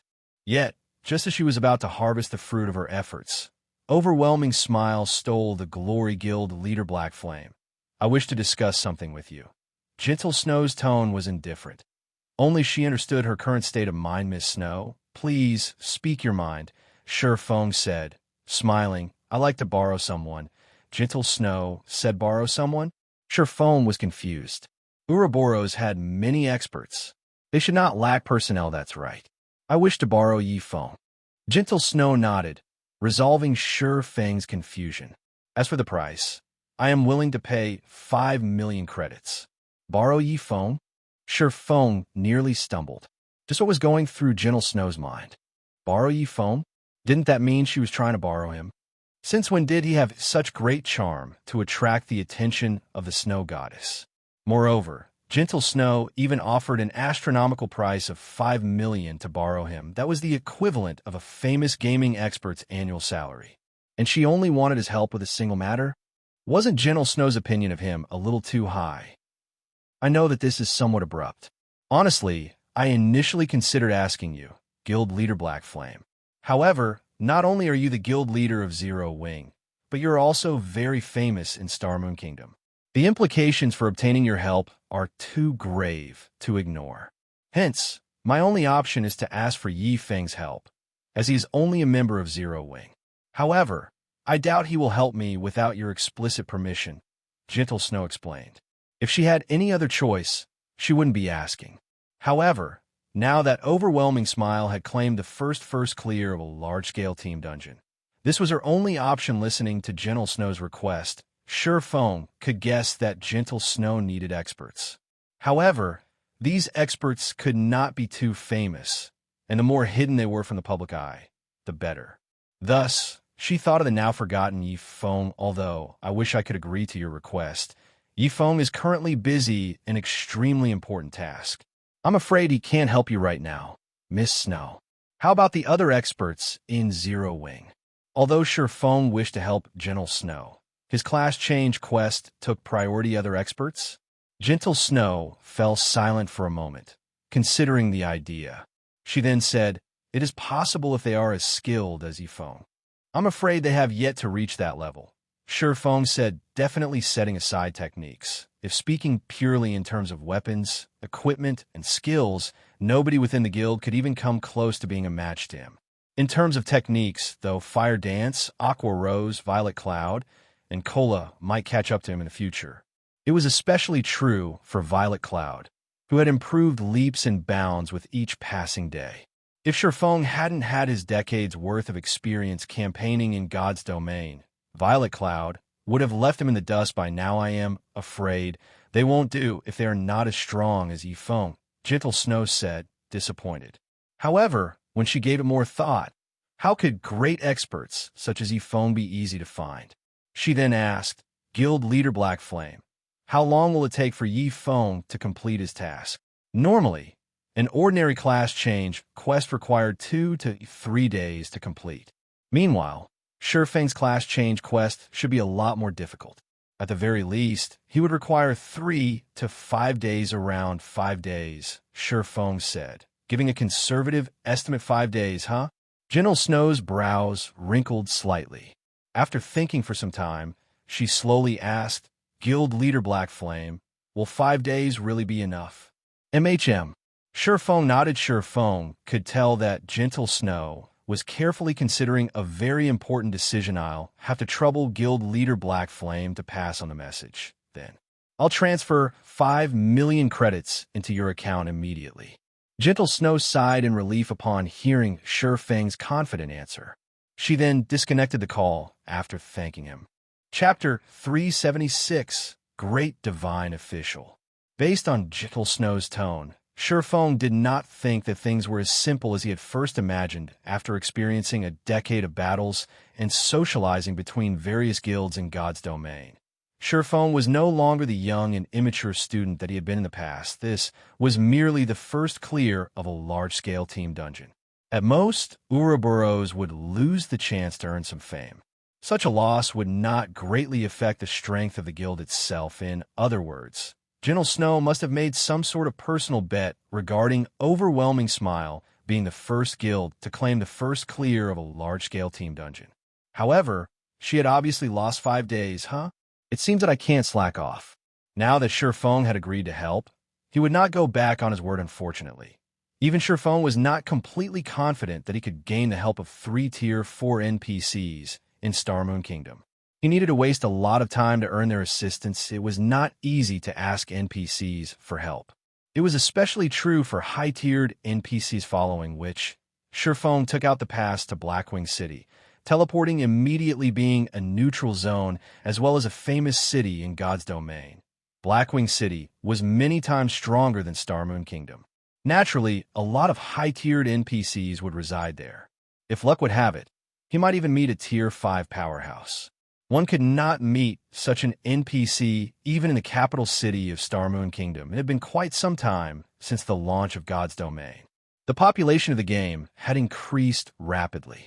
The number of players who had obtained Blackwing City passes had also increased as Feng walked down the wide streets of Blackwing City. He discovered far more players than before. Among these players, a majority were the upper echelons of guilds. Like Feng before, these upper echelons were here to trade with each other. They mainly traded hard stones, taking advantage of the price difference to make a huge profit. However, as more players began visiting Blackwing City, the potential profits would start to dwindle. This was also why Shifeng had stopped Aqua Rose from sending her subordinates to cooperate with other guilds. He planned to save the Blackwing City passes, only using them to attend the Blackwing City auction or purchase special tools, such as the frost grenades in reality. Aside from being a trade hub, Blackwing City had one other fascinating feature: the city's beautiful scenery. In the past, when God's Domain was in its middle stages, many upper echelons of guilds would frequently visit Blackwing City, for leisure. Nothing could beat the stargazing tower of Blackwing City. The stargazing tower's interior was like a dream world. It looked absolutely stunning. In the past, many players even longed to spend the rest of their lives living inside the stargazing tower. It's been a long time since I entered the stargazing tower, Shifeng muttered as he gazed at the distant tower that pierced the sky. The stargazing tower was one of the architectural symbols of Blackwing City. Meanwhile, the reason Shifeng had come to Blackwing City this time was none other than to visit the stargazing tower based on Shifeng's understanding of God's Domain's history. The stargazing tower of Blackwing City was older than the city itself. Blackwing City was established here because of the stargazing tower. The stargazing tower was a monument that had existed in God's domain before the Great Destruction. As for exactly when it had been built, not even Shifeng knew that. If there were anywhere in Blackwing City where one could find 3 Tier 4 NPCs at the same time, aside from the City Lord's Mansion and Magic Tower, the stargazing tower would be at the City Lord's Mansion. Was self-explanatory. As for the Magic Tower, it was the residence of many mage NPCs of God's domain who single-mindedly pursued the limits of magic. Meanwhile, high-tiered NPCs had guarded the stargazing tower since ancient times. Hence, all 3 of these locations housed many high-tiered NPCs. However, players could not easily gain access to the City Lord's Mansion and the Magic Tower. Only a sightseeing spot like the stargazing tower permitted players to enter and leave as they wished. The moment Shifeng set foot inside the stargazing tower, he was met with cute little elemental sprites hovering and dancing around in the air. The center of the main floor contained a spiraling staircase leading to the top floor of the tower. Despite the absence of sunlight inside the stargazing tower, a faint blue glow illuminated the interior. Moreover, the walls looked like the starry skies at night, glimmering starlight covering the pitch-black walls to create a mesmerizing sight. In addition, the stargazing tower also possessed another mysterious effect: calming heart. Any player that entered the stargazing tower, even those filled with burning rage, would find tranquility inside this place at this moment. However, Shifeng did not have the time to appreciate the view. Immediately, he ascended the spiral staircase until he arrived at the Weeping Moon Pavilion of the stargazing tower. Before Shifeng could enter the Weeping Moon Pavilion, the 2 level 180 Tier 2 Black Robe Knights guarding the entrance stopped them. Outsiders are not allowed entry into the Weeping Moon Pavilion. This humble one is called Yi Feng, a demon hunter. I wish to meet Lord Aslan Heartbaru. Can I trouble you to inform the Lord? Shifeng immediately flashed his identity as a demon hunter to the 2 knights. As for his identity as the Viscount of White River City, it was utterly worthless here. Look, another fool is trying to enter the Weeping Moon Pavilion. I bet that he's a newcomer who has just arrived in Blackwing City. Everyone in Blackwing City knows that the Weeping Moon Pavilion is the most important place in the stargazing tower. It's where many power NPCs reside. I heard that there are many high-level quests available inside as well, and many experts have attempted to get in. But even after wasting a lot of time to become citizens of Blackwing City, the knights guarding the entrance still chased those experts away. Does that newcomer think he can get in just by asking? The stargazing tower was well known in Blackwing City. If a player visited the city often, they would know that the Weeping Moon Pavilion was off-limits to players. Hence, when the players inside the stargazing tower saw Shifeng's presumptuous actions, they all started ridiculing him. Outsiders are forbidden from entering the Weeping Moon Pavilion. The knights ignored Shifeng's identity as a demon hunter. The gaze they directed at him was as cold as before. They then moved to chase Shifeng away. However, before these black-robed knights could take action, a voice came from inside the Weeping Moon Pavilion. Let him in. I know him. The two black-robed knights immediately halted their assault. They then opened the doors to the Weeping Moon Pavilion, allowing Shifeng to enter. What the hell? Damn, that player actually got in. The players who had come to enjoy the show were all stupefied. Until now, not a single player had been allowed into the Weeping Moon Pavilion. Now, however, a newcomer actually got in. The first floor of the Weeping Moon Pavilion was a large and spacious hall. The hall was filled with books and crystal tools. Meanwhile, the ceiling was made of a gigantic water mirror that reflected the starry skies of the outside world. You relate. You've kept me waiting for a long time. How are you going to pay me for my time? A crisp and melodious voice reached Shifeng's ears. Turning around, Shifeng noticed a female priest in white robes walking down the staircase at a distance.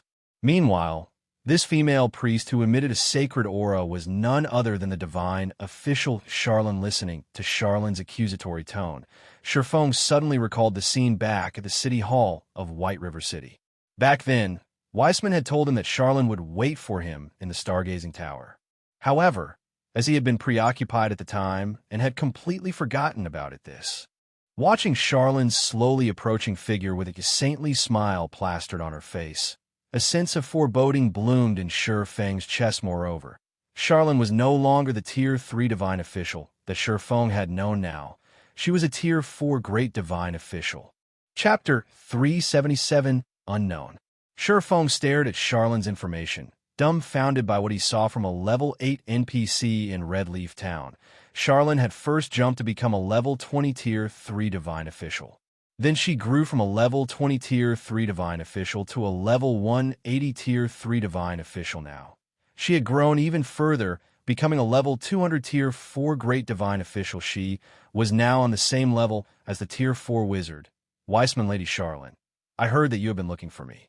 May I know how I may be of service to you? Shifeng reluctantly asked after calming down. Whenever Shifeng encountered Charlene, he feared for his wallet. It was especially true when Charlene revealed that saintly smile of hers. Shifeng suddenly felt that he had come to the wrong place. If he had known that he would meet Charlene here, he would have definitely gone to Starmoon City instead. I do have something I need you to help me with, but this matter can only be addressed inside the Weeping Moon Pavilion. Unfortunately, the Weeping Moon Pavilion does not permit entry to outsiders. You should know that I'm taking a big risk by allowing you in. Seeing as we are acquaintances, I can help you pay half of the 1,000 gold security deposit, but you will have to pay the remaining 500 gold yourself. Otherwise, these black-robed knights will escort you out. Even I am helpless about this rule. Charlene sighed and shrugged. A helpless look on her face. Shifeng immediately cast a scornful glare at Charlene again. She was trying to take his money again. This was the first time he had heard about a security deposit for entering the Weeping Moon Pavilion. He had only brought around 700 gold with him this time. Yet, in just a moment, Charlene had relieved him of 500 gold. However, even though Shifeng's heart ached, he had no choice but to pay before Charlene. Shifeng was like a helpless little boy. Charlene's senses were simply too sharp, and she would sniff out his weaknesses every time they met.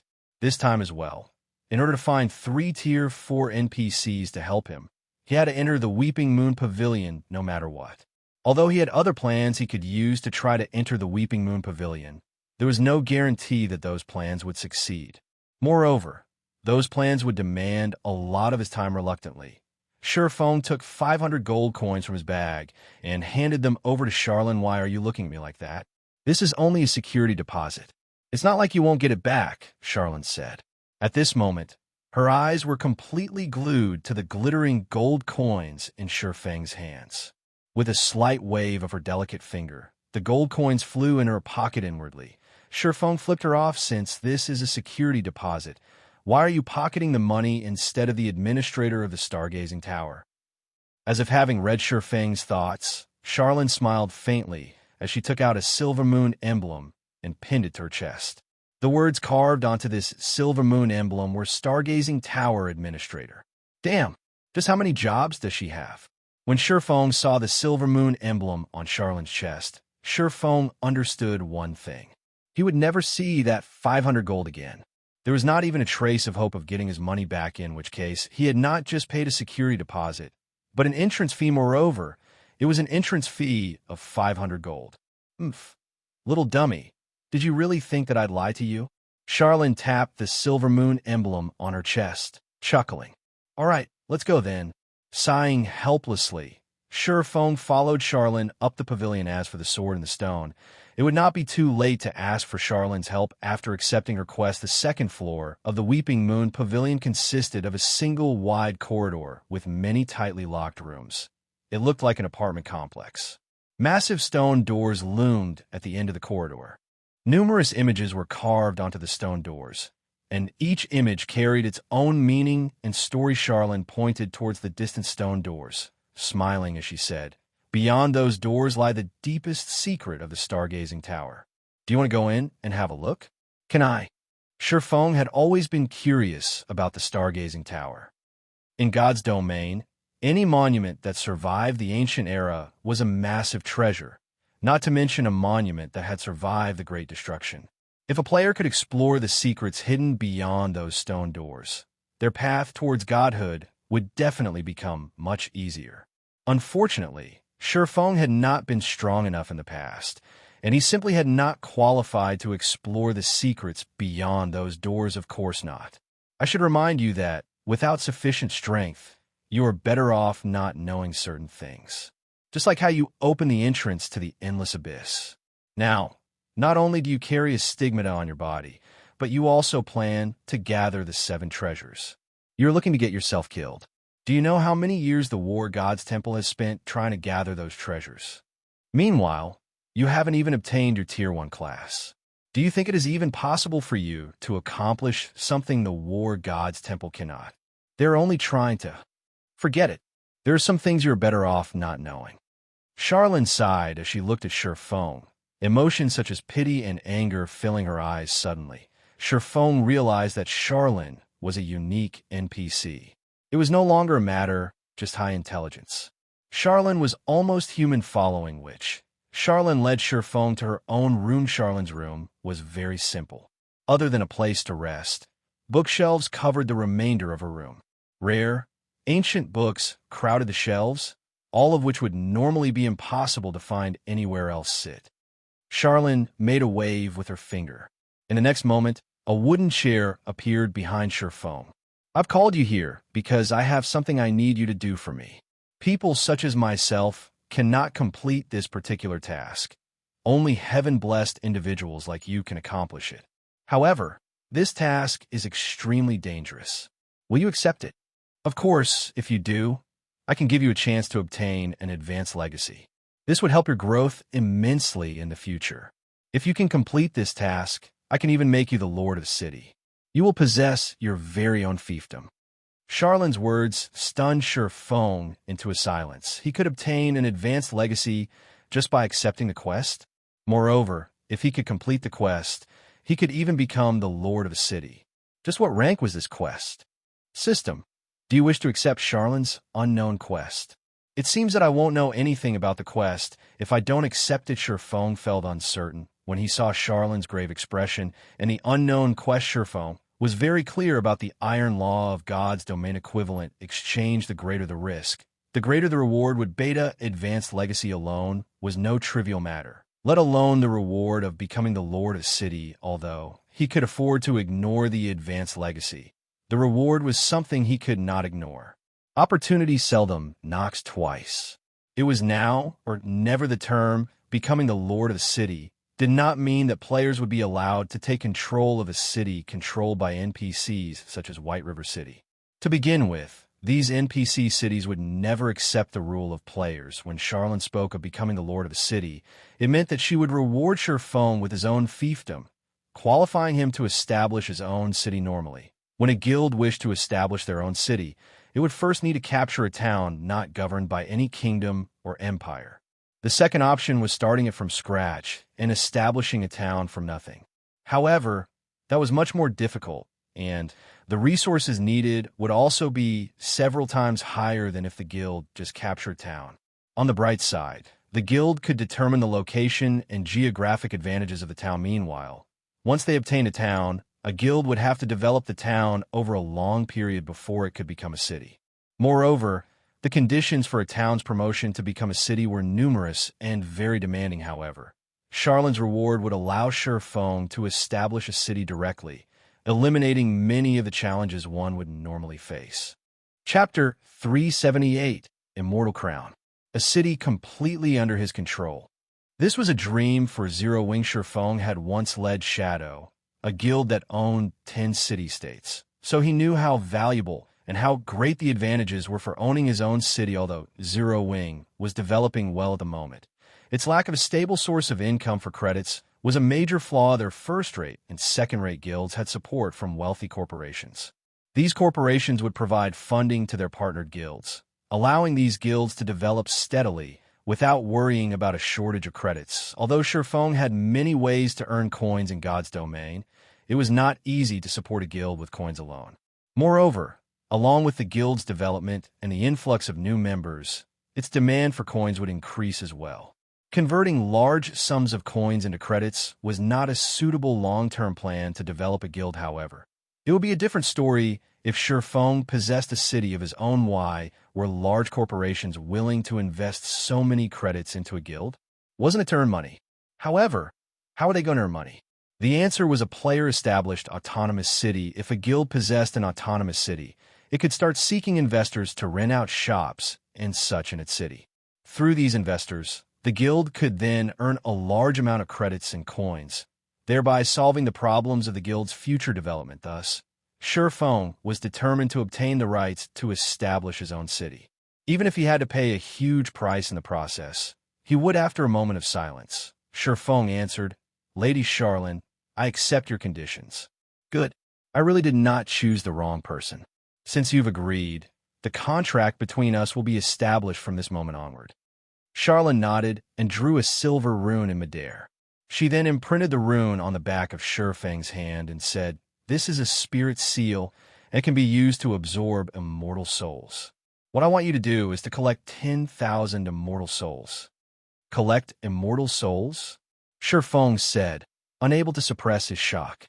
"You want me to kill 10,000 heaven-blessed individuals?" When NPCs spoke of heaven-blessed individuals, they were referring to players. Players were immortal existences in God's domain, and they could resurrect infinitely at the cost of some levels and EXP. This was all due to the souls of players being immortal. Meanwhile, Shifeng could only obtain the immortal soul from the corpse of a player. Moreover, Shifeng needed to meet a few requirements before he could absorb the immortal soul of another player. First, he could not be 5 levels higher or lower than the target player. Second, he needed to kill the target player personally. Lastly, upon the target player's death, the distance between Shifeng and the player could not exceed 10 yards. If he failed to meet any of these conditions, he would not absorb the player's immortal soul. For the NPCs of God's domain, absorbing the immortal souls of heaven-blessed individuals was taboo. If Shifeng were discovered doing so, no one, NPCs or players, would hold back from killing Hemas. To why players would try to kill Shifeng as well, it was because any players who lost their immortal souls would be barred from logging into the game for a long time. It was a punishment more severe than the penalty for death. Hence, there was no leeway for Shifeng if you were caught in the act. "I never thought you would know about immortal souls." "That's right. I require you to kill heaven-blessed individuals and collect their immortal souls," Charlin stated, slightly surprised that Shifeng actually knew about immortal souls. However, she had not planned to hide this fact to begin with. "I know that I am making things very difficult for you by requesting such a thing, but we cannot repair the Immortal Crown without immortal souls." Immortal Crown was originally a divine artifact used to suppress all evil beings. However, the crown was damaged the last time it was used to suppress the Endless Abyss. Meanwhile, the Stargazing Tower has already collected the other materials required to repair the Immortal Crown, and right now, we are only missing immortal souls. Initially, I called you here to help me collect immortal souls gradually.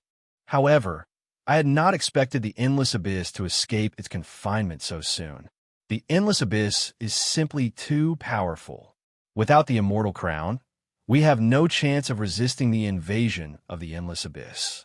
Since you started this scourge, naturally, you'll have to take responsibility for it.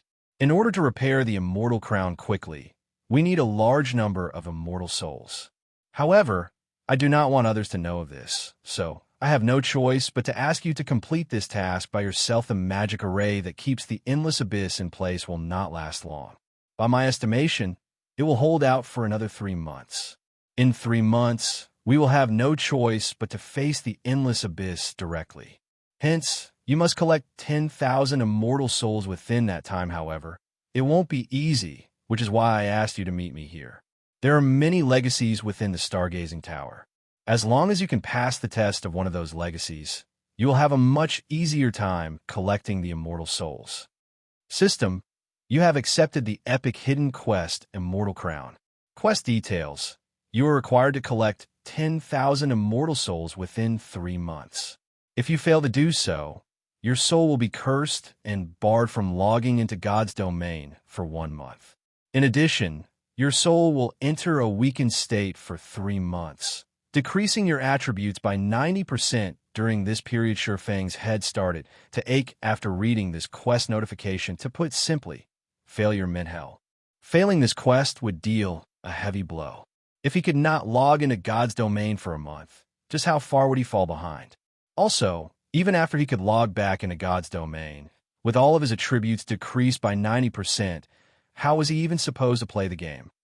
With your current level, you already qualify to accept an advanced legacy. Will you the advanced legacies trial right now? Or do you wish to challenge it after taking some time to prepare?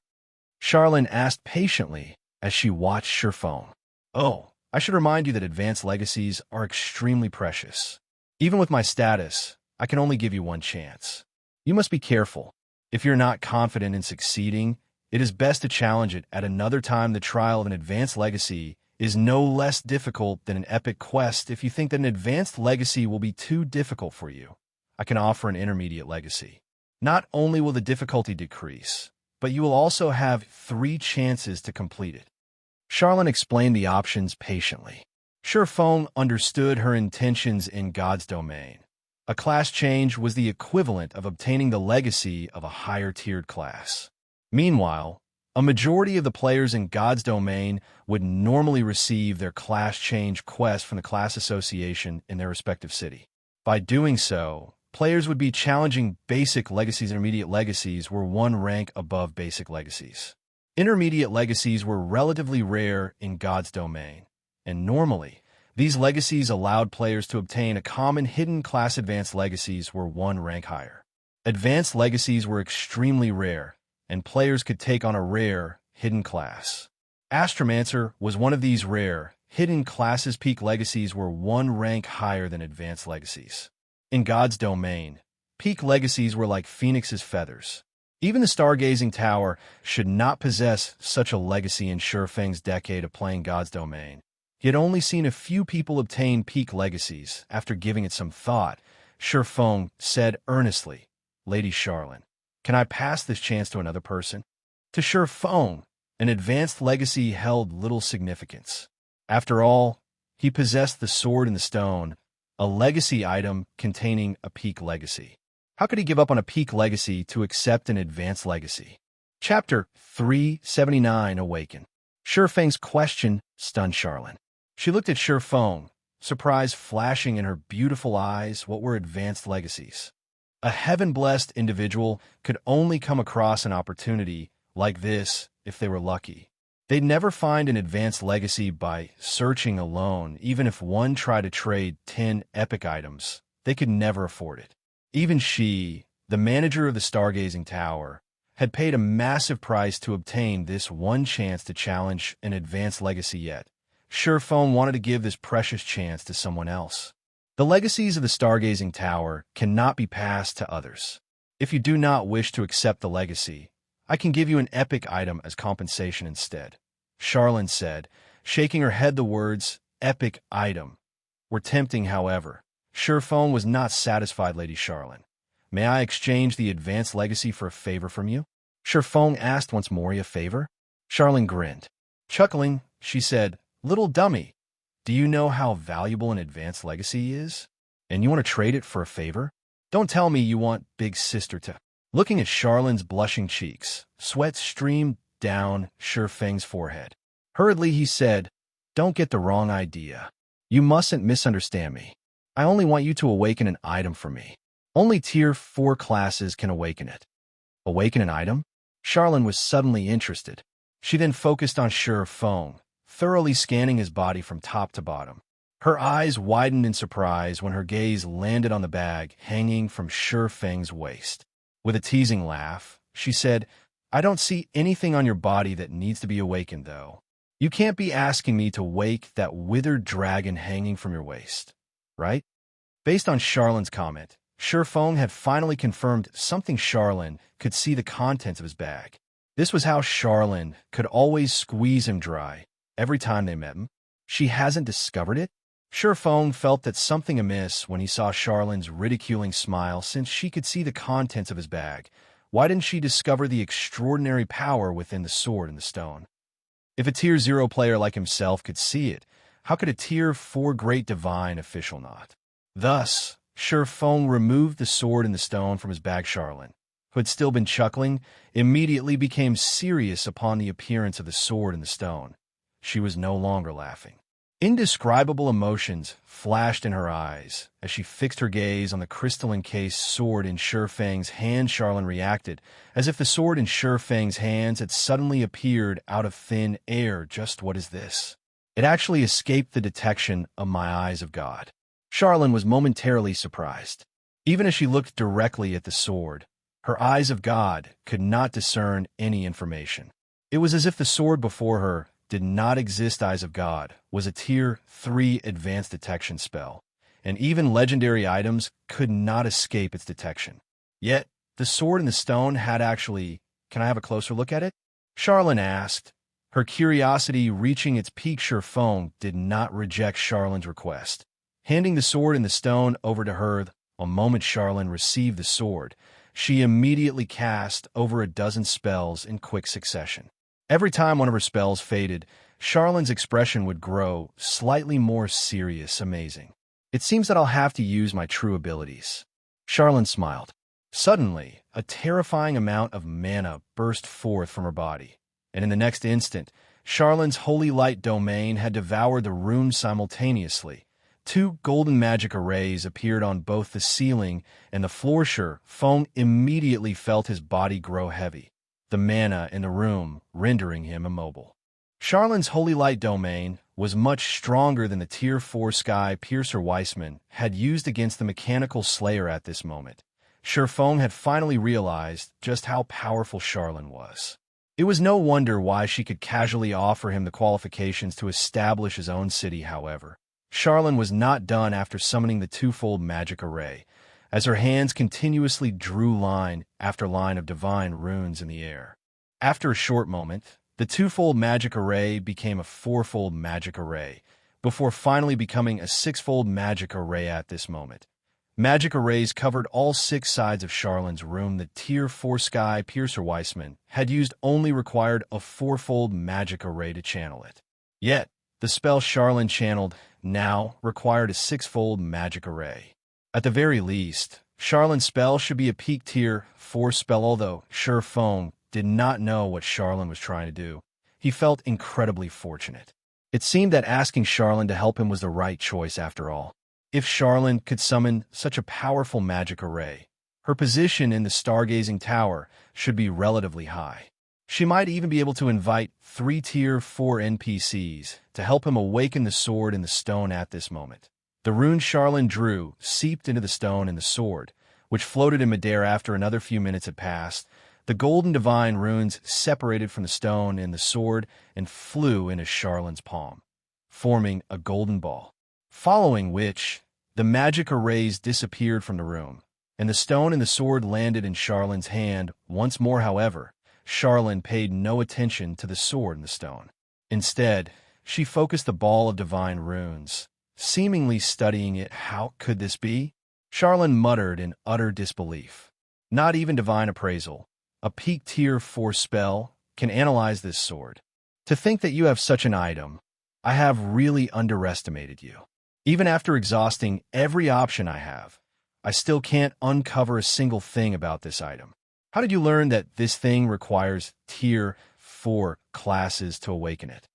Charlene asked.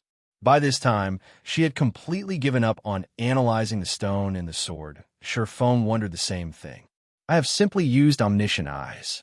Charlene couldn't uncover even basic information about the sword and the stone. Just what kind of item was this? Omniscient eyes? Impossible. I couldn't analyze the sword even when I tried using the eyes of God. Charlene shook her head, slightly surprised by Shurfeng's answer. However, she suddenly thought of a possibility. Don't tell me you have a golden stigmata. MHM. Shurfeng nodded no wonder. Charlene revealed a faint smile. Why didn't you tell me earlier, little dummy?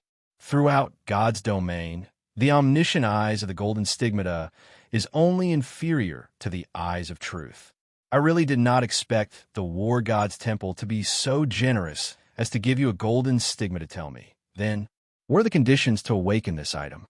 Charlene inquired as she pointed at the sword and the stone. 21 mana stones and 3 Tier 4 classes are needed to awaken the power slumbering within this sword. Shurfeng recited the information he could see using the omniscient eyes. Little dummy, don't tell me you have 21 mana stones inside that bag of yours.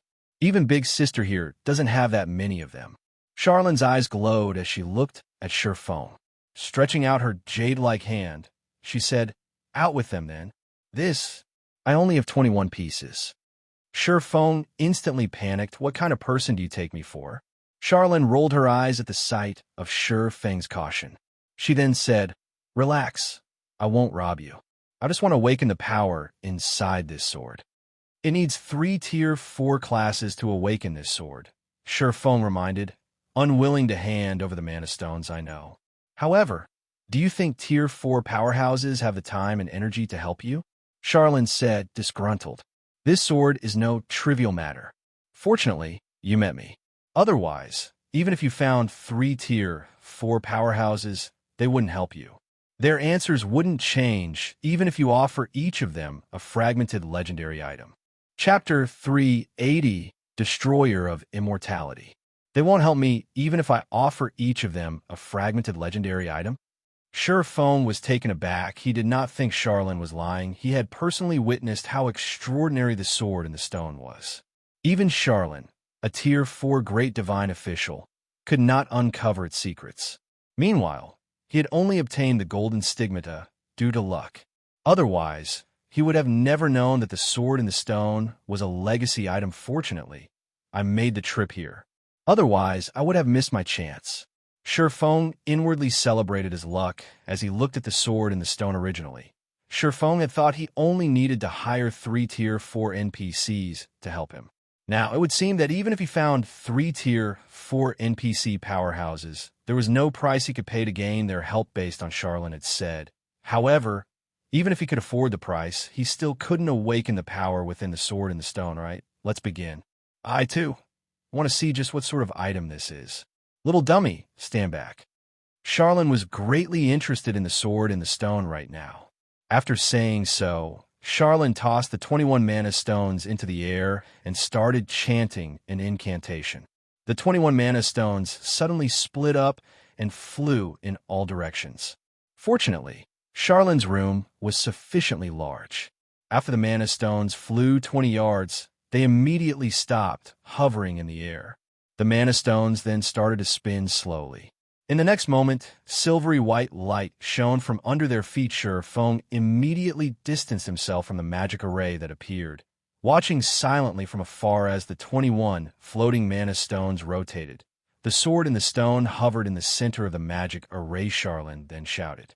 Suffocatingly dense mana filled the room.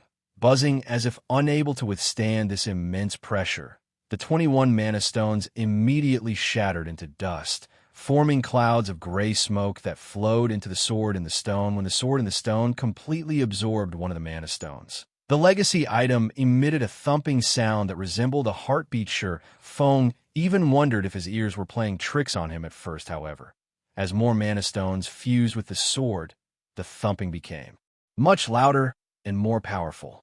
It was as if the disintegrated mana stones were waking an ancient beast from its deep slumber. However, as mana stones continued to drift into the sword, Charlene, who currently stood inside the magic array, grew weaker. By the time the seventh mana stone fused with the sword, Shurfong could clearly feel that only half of the terrifying mana that filled the room remained. At this moment, Charlene had also greatly weakened. As the 14th mana stone melded with the sword, Charlene began to grow pale. When the 21st and last mana stone fused with the sword, Charlene wavered. A gentle breeze could send her tumbling to the floor. At this moment, Shurfong finally realized that it was not easy to awaken the sword in the stone. Channeling a single magic array had weakened a Tier 4 powerhouse to such a degree. It was no wonder why Charlene had said that no Tier 4 powerhouse would agree to aid him. Even if offered a fragmented legendary item, Charlene's power stun Shurfong had managed to complete a task that required 3 Tier 4 classes. Her strength was simply too frightening. Just who is she? Shurfong grew curious about Charlene's identity. It was impossible for an ordinary NPC to grow so quickly. Moreover, back in the God's Grave, Shurfong saw a woman who looked exactly like Charlene. Although Charlene's strength could not compete with that slumbering woman's, the aura the two gave off felt exactly the same. The intensity was the only difference. While Shurfong pondered Charlene's identity, the awakening ritual had come to an end. The silver magic array that covered the floor vanished. Boom. The sword in the stone hovering in the air suddenly fell, half its blade sinking into the floor sharp. Charlene, who was currently unstable from the drain of mana, could not hold back her shock when she saw the blade slide smoothly into the floor. Not even the Great Destruction had managed to destroy the stargazing tower.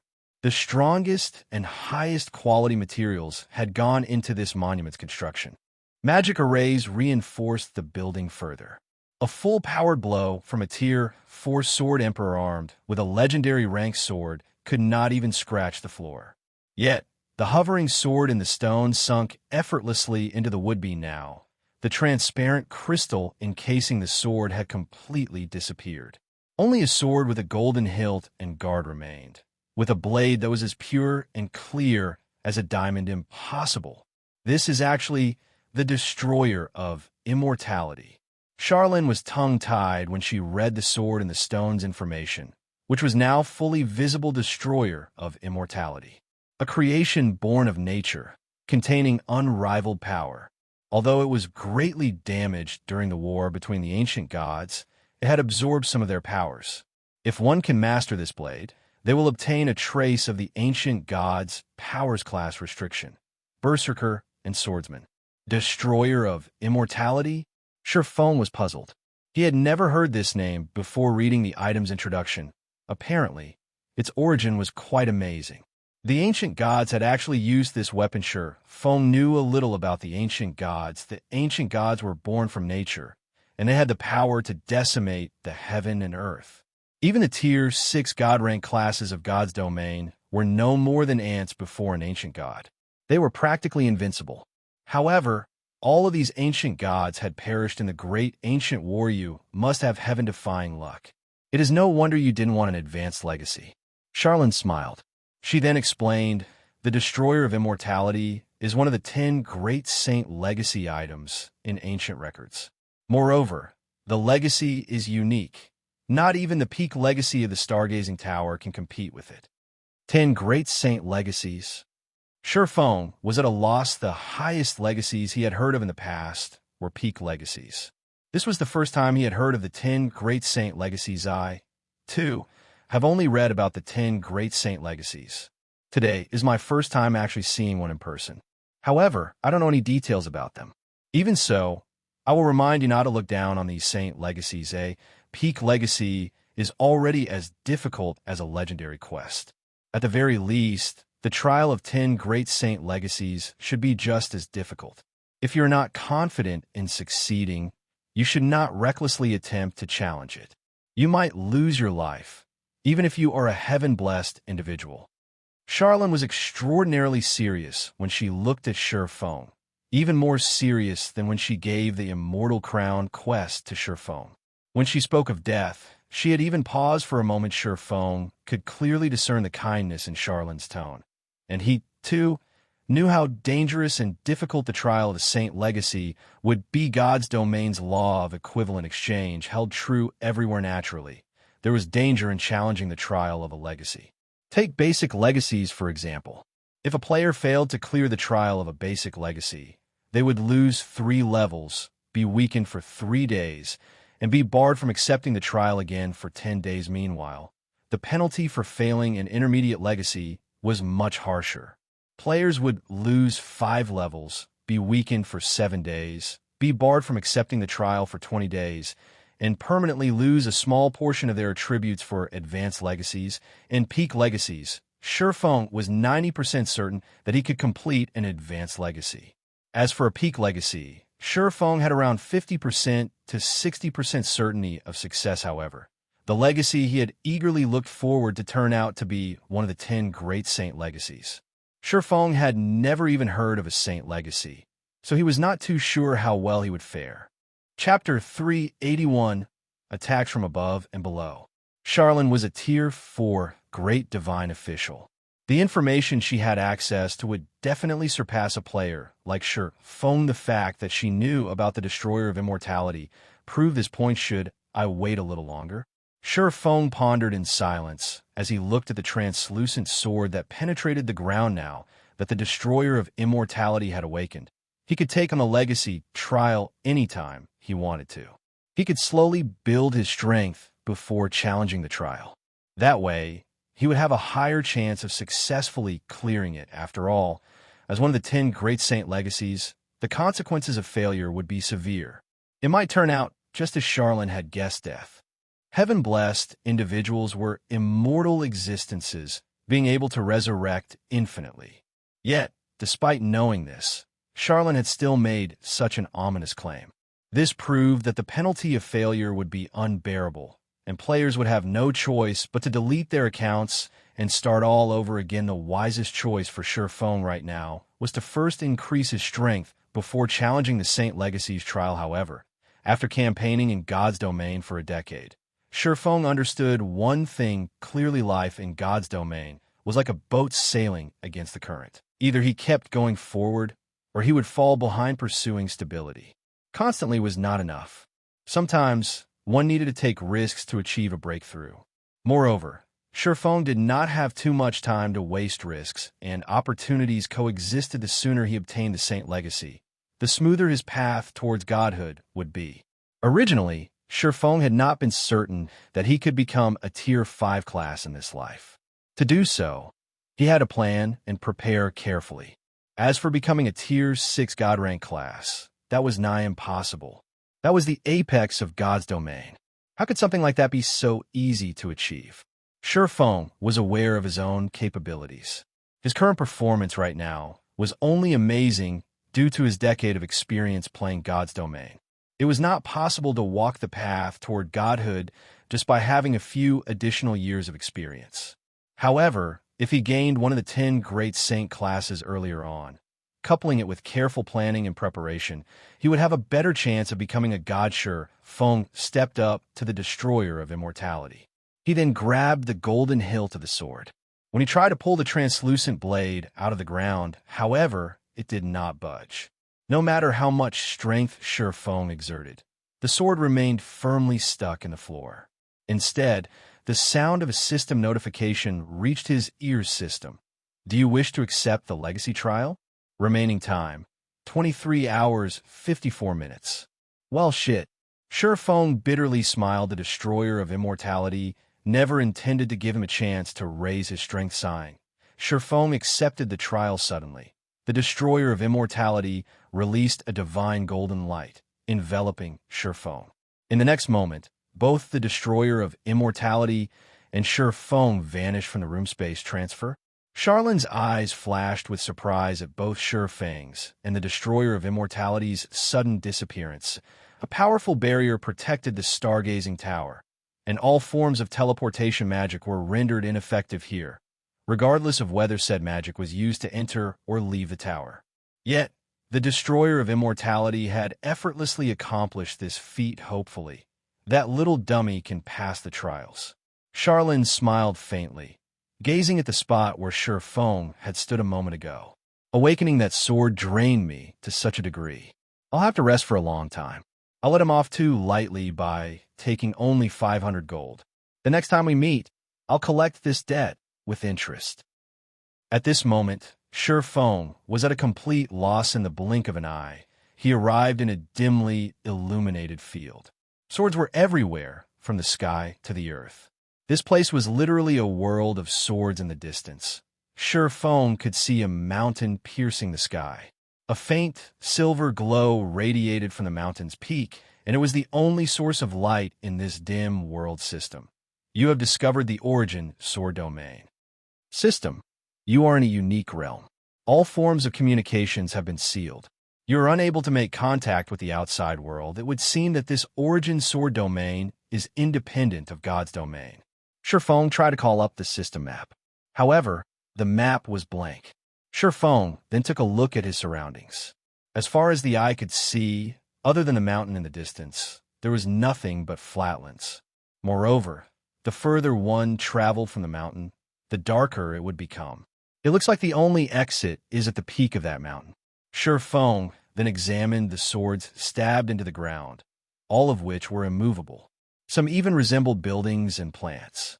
Unlike flowers and trees, however, Shifeng would receive damage if he touched these blades. To put it simply, he needed to avoid these swords as he advanced. As for the swords suspended in the sky, so long as he did not fly, they weren't a threat. However, this world only took a moment to correct that assumption. After Shifeng took a few steps forward, several swords descended from the sky. One of them just happened to slice past his arm, causing minus 200 damage. Crap. Raining swords. Shifeng looked at the sword around him, realizing why so many swords pierced the ground. Moreover, the swords that descended from the sky dealt a lot more damage than the swords on the ground. Him guessing this trial requires players to avoid the swords on the ground while dodging the swords descending from the sky. Shifeng remained still for the moment. He silently observed his surroundings, searching for the best path towards the mountain. He chose to stand still because the moment he moved, the swords in the sky would start to fall. Most likely, the swords in the sky were set to fall based on the player's movement. Sure enough, this world is trying to kill me. After waiting for a moment, Shifeng discovered that the swords in the sky had not fallen.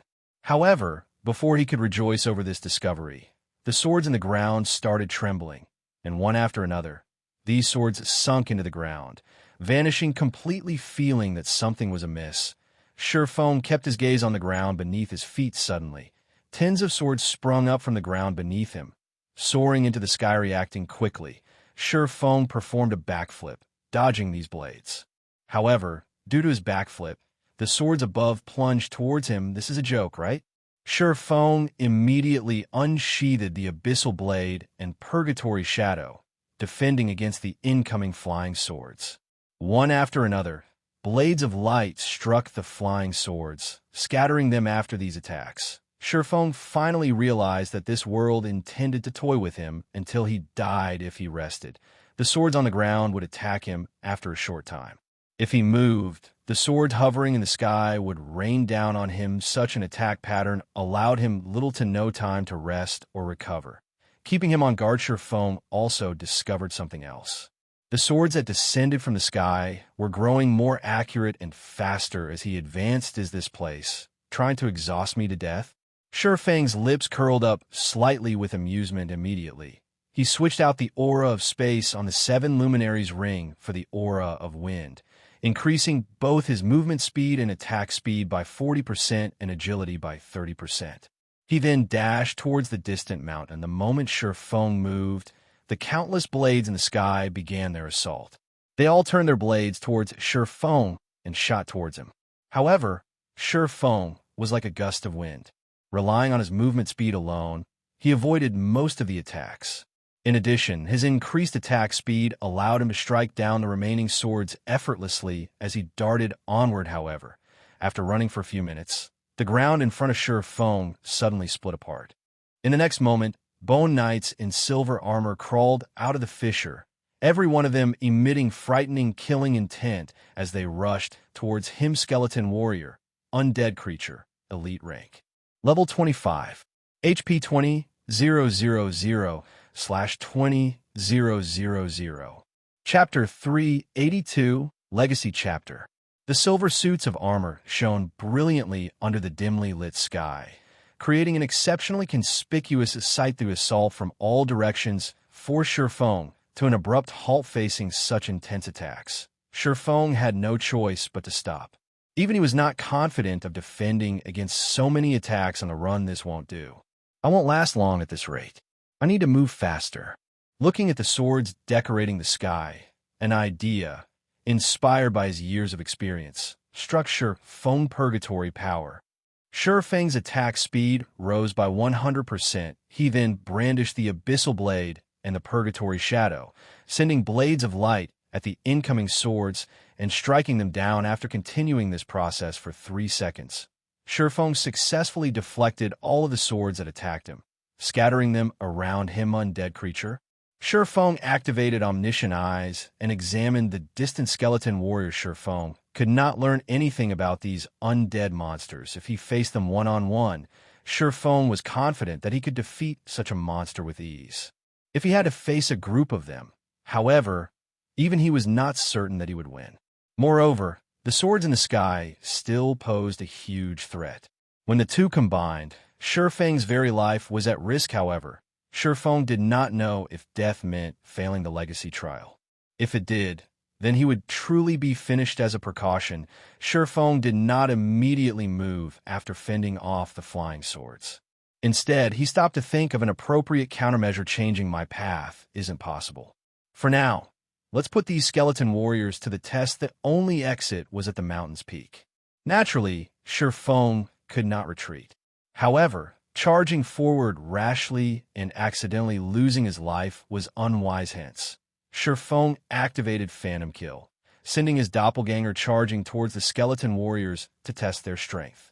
By doing so, not only could he buy himself time to come up with a defense against these undead monsters, but he could also avoid falling into any traps. After all, this was the trial of one of the 10 great saint legacies. He could not afford to be careless. The doppelganger possessed 70% of Shifeng's attributes. It was more than enough to deal with a single skeleton warrior. The doppelganger dodged the swords from above while approaching the skeleton warriors. However, when only a distance of 40 yards remained between them, the skeleton warriors still showed no signs of taking action. Instead, the monsters only focused on the doppelganger's every movement, killing intent oozing from their entire bodies. It looked as if they would explode at any moment. Disregarding the skeleton warrior's lack of a reaction, the doppelganger threw the blazing meteor at the closest undead creature. The weapon struck the monster's thigh, causing -816 damage. It would seem that the skeleton warriors only possessed mediocre defense. However, the instant the skeleton warrior was struck, it started moving and charged at Shifeng's doppelganger. The skeleton warrior that had been hit was not the only one to move. The surrounding dozen or so undead creatures charged at the doppelganger as well, although the skeleton warriors wore full sets of silver armor. Their movement speed was extremely fast. It took them less than 5 seconds to close the 40-yard gap. However, Shifeng's doppelganger did not stay idle as these undead creatures charged. Instead, it attacked with the blazing meteor again. As it retreated swiftly in terms of speed, the doppelganger clearly held the advantage. Despite needing to dodge the constant stream of attacks from the sky, it was still a thread faster than the skeleton warriors. As this game of cat and mouse continued, the HP of the skeleton warrior leading the charge gradually decreased. Everything proceeded smoothly, and Shifeng, who stood in the distance, did not discover any other traps hidden in this field. Moreover, the skeleton warriors possessed low intelligence. Aside from carrying out some basic defensive maneuvers, the group of undead creatures single-mindedly chased the doppelganger. After a short moment, the doppelganger killed its first monster, although a skeleton warrior had died. Other than a tiny amount of skill proficiency, Shifeng received nothing at all. He did not receive even a tiny amount of EXP even after the dozen or so skeleton warriors were wiped out. Shifeng did not receive anything. Fortunately, He didn't really care. He was in a legacy trial right now. His only goal was to clear the trial.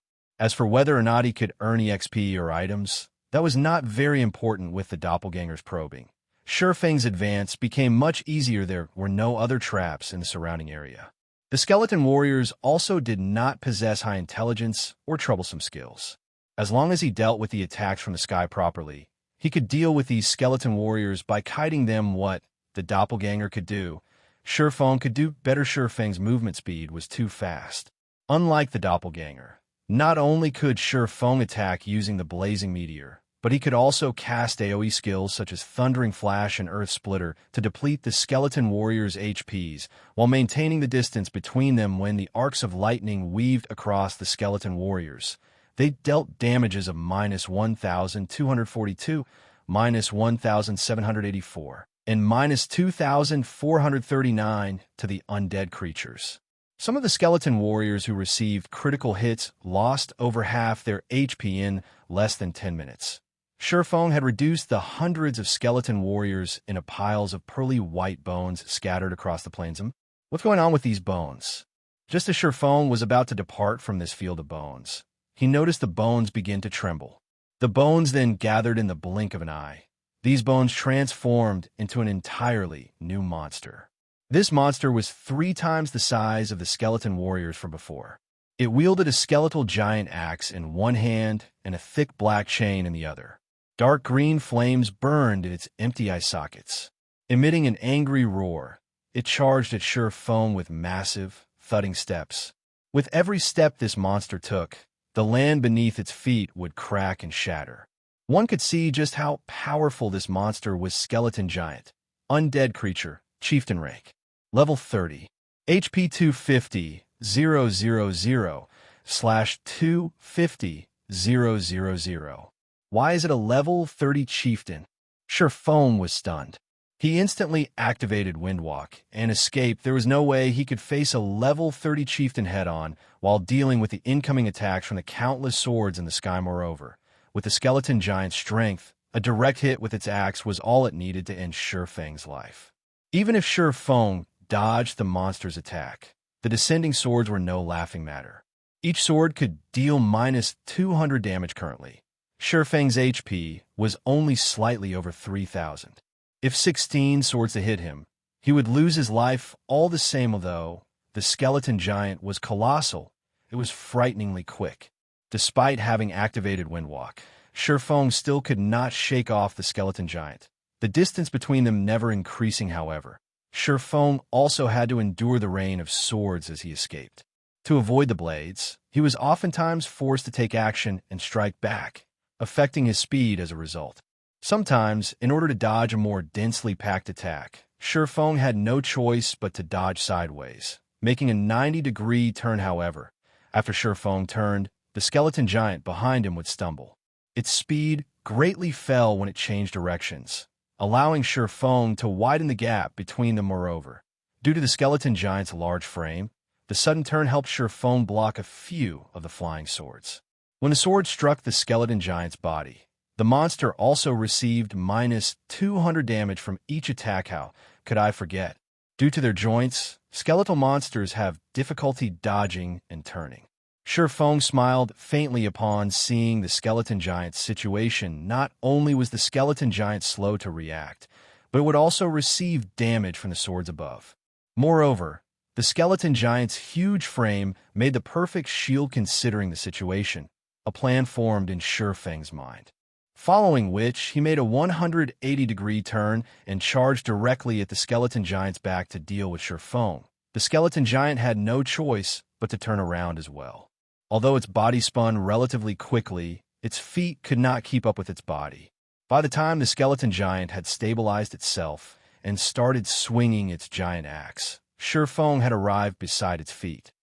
As the swords in the sky cascaded down towards Shifeng, due to the skeleton giant being in the way, the monster suffered the full brunt of the rain of swords now. Not only did the sword in the sky no longer pose a threat to Shifeng, but they also benefited him. Seeing as his planned success, Shifeng began to attack the skeleton giant. Meanwhile, no matter how many times the skeleton giant turned its body, Shifeng would always appear behind it. Faced with the continuous assault from Feng and the swords, the skeleton giant's HP fell rapidly. Half an hour later, the skeleton giant crumbled. Even until its death, it had not landed a hit on Feng. On the contrary, it had become his shield, blocking the falling blades. This fellow dropped an item?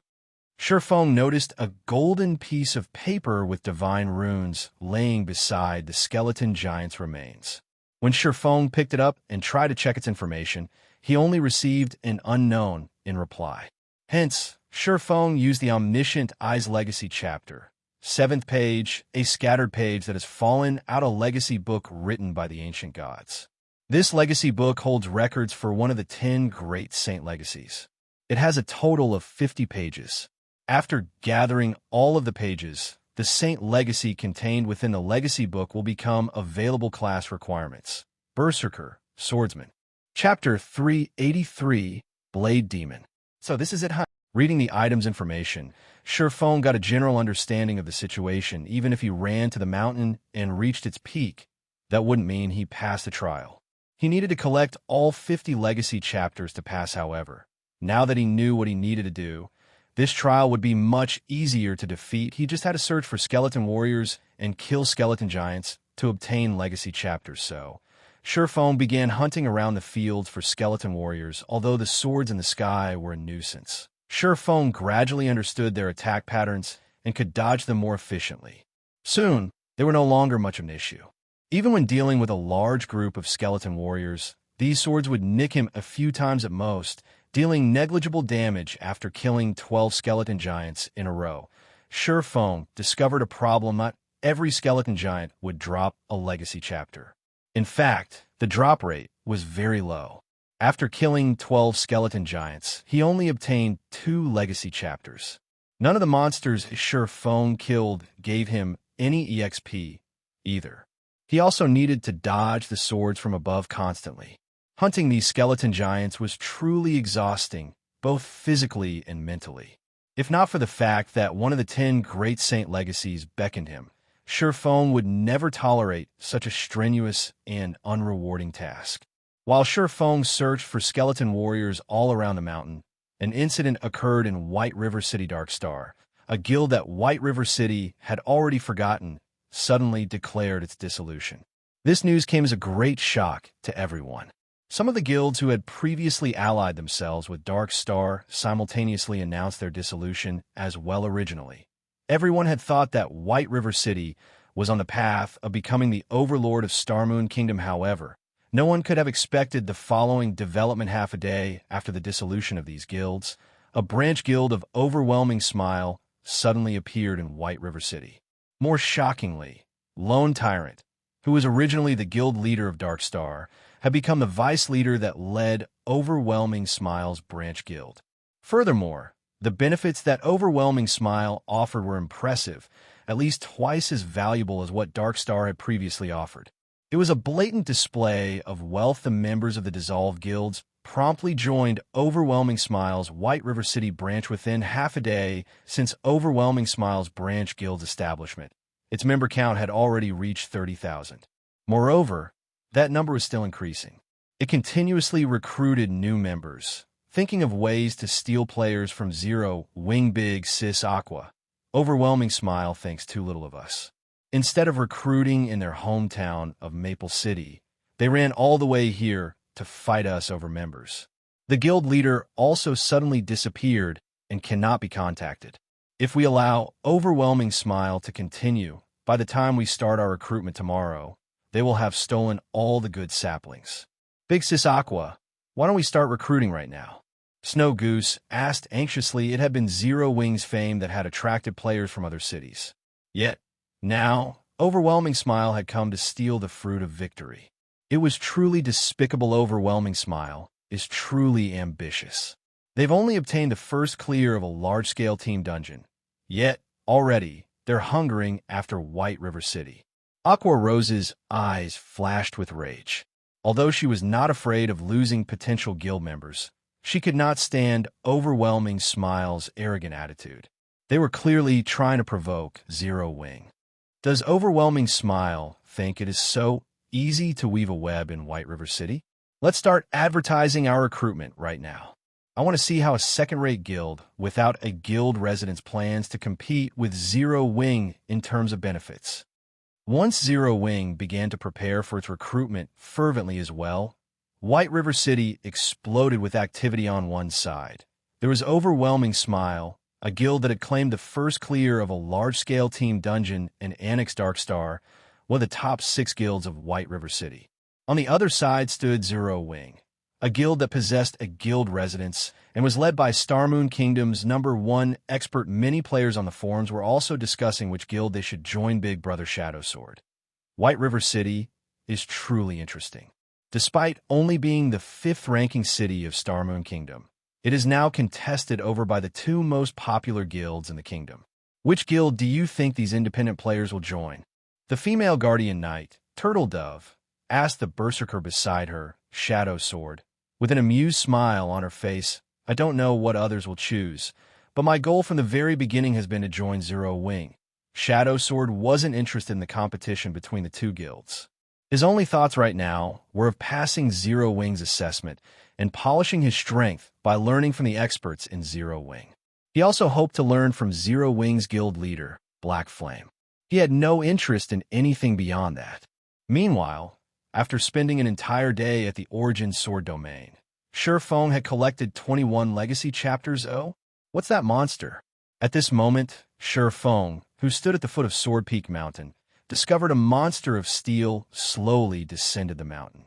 This steel monster seemed to be patrolling its territory, although this monster was not large, only twice as tall as Shifeng. All 4 of its limbs were blades. The rest of its body was made of pitch-black steel, decorated with spikes. It looked like a machine of slaughter, although Shifeng wanted to know this monster's information. He only received an unknown when he attempted to identify it. Even observing eyes failed to yield any results. Hence, Shifeng had no choice but to use Omniscient Eyes Blade Demon, demonic creature, chieftain rank. Level 30. HP 300, 000/300, 000. Shifeng's interest suddenly grew upon discovering that the Blade Demon was a chieftain-ranked monster, since the chieftain-ranked skeleton giant had a chance to drop legacy chapters. The chieftain-ranked Blade Demon, before him, might drop the item as well. Fortunately, dealing with a single Blade Demon was much easier than destroying hundreds of skeleton warriors in addition to a skeleton giant. Moreover, the Blade Demon only had 300,000 HP. At most, it would only be slightly stronger than the skeleton giants. If so, Shifeng could defeat it easily. Of course, Shifeng would not rashly charge to his death. The only reason he had defeated the skeleton giants so easily was due to the monster's dull reactions and the aid of the swords in the sky. On the other hand, not only was the Blade Demon a stronger monster, but it also wasn't that large. Shifeng didn't expect its reaction time to be as slow. If Shifeng confronted the Blade Demon directly, he would only seek his own death. Hence, he needed to identify the monster's weakness. If it's a demonic creature, then the Demon Hunter title will suppress its strength. Let's use the Doppelganger to test things out first, then. Thinking so, Shifeng switched out his Might of 1,000 title for the Demon Hunter title. The Demon Hunter title reduced the attributes of all Darkness-type monsters within a 100-yard radius by 10% and increased Shifeng's damage towards Darkness-type monsters by 10%. Demonic creatures were considered Darkness-type monsters, following which Shifeng used Phantom Kill and sent his Doppelganger charging forward. When the Doppelganger was 40 yards away from the Blade Demon, it threw the blazing meteor at the monster. A red glow instantly crossed the distance between the Doppelganger and the Blade Demon. Just as the blazing meteor was about to hit the Blade Demon's back, a black streak of light flashed over, striking the blazing meteor out of its path. What? Is it that amazing? Does it not have any blind spots? Shifeng muttered in shock. Shifeng's Doppelganger had clearly launched its attack. Yet, as if the Blade Demon had eyes in the back of its head, it deflected the flying projectile. Moreover, the Blade Demon's reaction was astonishingly quick.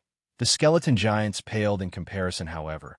Shifeng did not believe that the Blade Demon had no blind spots. The doppelganger activated Windwalk and circled to the other side of the Blade Demon. Once again, it threw the blazing meteor, launching a series of attacks in quick succession. The blazing meteor shot at the Blade Demon again and again. However, no matter which angle it approached, the Blade Demon easily deflected it. Moreover, the monster moved extremely fast, leaving afterimages wherever it passed. In just a moment, the Blade Demon stood in front of Shi Feng's doppelganger Shua. Shua! Shua! In the blink of an eye, the Blade Demon had launched dozens of attacks. Despite the doppelganger having already activated Defensive Blade, the demon broke through the skill almost instantly. The doppelganger only managed to block a few attacks before losing its life. Shi Feng's eyes widened as he watched his doppelganger's death, however.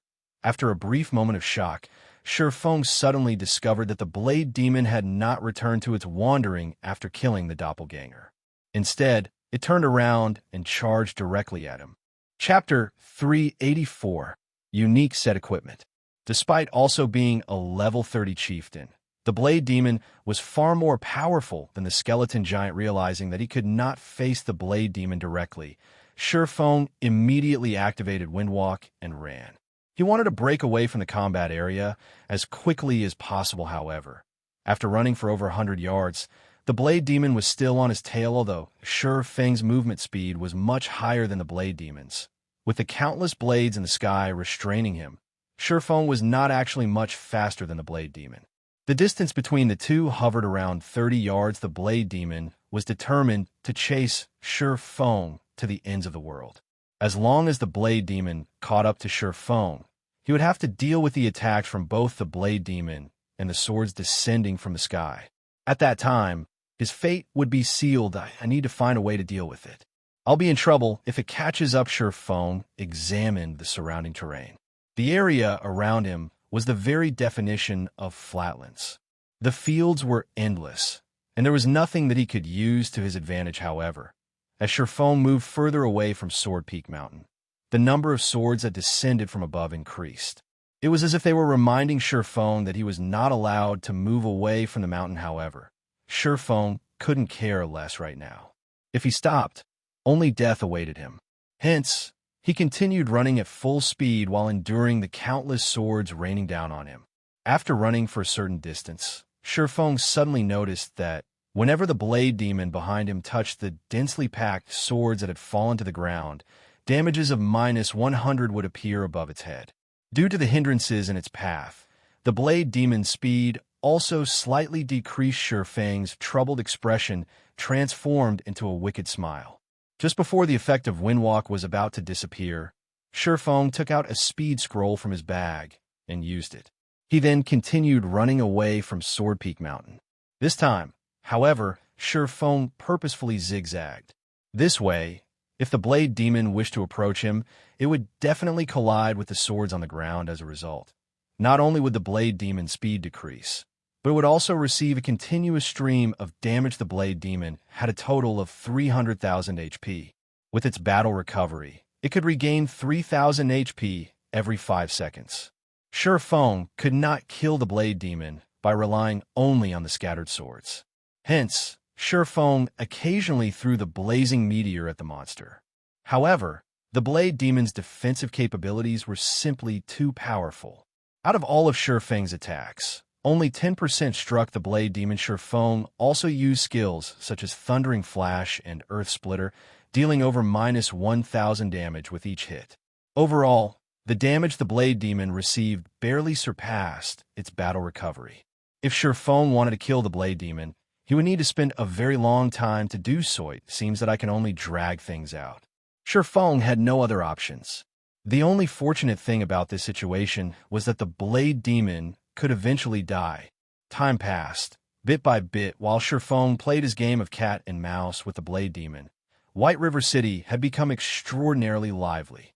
Zero Wing had finally started its recruitment. The independent players who had waited eagerly for this moment were incomparably excited as everyone arrived at Zero Wing's recruitment location. Anticipation overwhelmed them. The Purple Sun Mansion, the real estate that occupied the largest landmass and best location in White River City, was actually Zero Wing's guild residence. Not seeing things, right? Isn't this the Purple Sun Mansion? Zero Wing isn't even giving the other guild a chance. Damn, Zero Wing's guild hall is huge. It won't have any problems holding several thousand players at a single time. That's nothing. I have a brother in Zero Wing. I hear that it's even more amazing inside. Aside from having a high-class bar, many NPCs appear every day to issue guild quests. The number and variety of guild quests, they get far surpass those available at the Adventurers Association. Not only can members of Zero Wing obtain a lot more EXP, but the item rewards they can get from the quests are also much more abundant. Some quests even reward secret silver items. Also, if members rest inside the guild hall, they can accumulate a double EXP buff. There are private rooms available for rent, too. For a time, everyone began forming a long queue outside Zero Wing's guild residence, enthusiastically applying to Zero Wing. From a glance, the number of players in line had already exceeded 30,000. The many benefits such as high-level quests, double EXP buff, private rooms, and more had sent all the independent players into a frenzy. Meanwhile, when news of Zero Wing's guild residence spread, the various guilds throughout Starmoon Kingdom tumbling into a turmoil originally. These guilds didn't think much of a guild residence, however. They never expected a guild residence to provide such significant benefits. All this time, they regarded a guild residence as only a symbol of a guild's establishment, a place where guild members could gather and chat. Now that they realized what a guild residence could do, the upper echelons of these guilds felt a chill crawl down their spines. A guild residence was simply too terrifying. Not only could it increase the leveling speed of guild members, but it could also provide a source of coins for the guild. Now that Zero Wing possessed its own guild residence, the guild would no longer have to purchase coins using credits or form teams to specifically farm coins. The guild residence also had other aspects that could allow a guild to develop quickly. How could guilds like theirs that did not possess a guild residence compete with Zero Wing now? At this time, the first-rate guilds who were not originally concerned with Zero Wing had to re-evaluate their opinions. Young Master Feng. Now that Zero Wing has revealed their guild residence, everyone in Starmoon Kingdom has shifted their attention back to them. Overwhelming Smile's achievement can no longer hamper Zero Wing's recruitment. Should we focus on solidifying the branch guild in White River City? I have really underestimated Black Flame. However, don't think that I'm out of options, Feng Xinyang sneered. Since you dare challenge me, you will only have one ending. Tell Overwhelming Smile this. Don't worry about spending money. Just steal as many players from Zero Wing as possible. I want to see just how a guild without many members can develop. Shortly after Feng Xinyang gave his command, Overwhelming Smile took action. Overwhelming Smile shocked the various guilds in White River City. Overwhelming Smile has gone insane.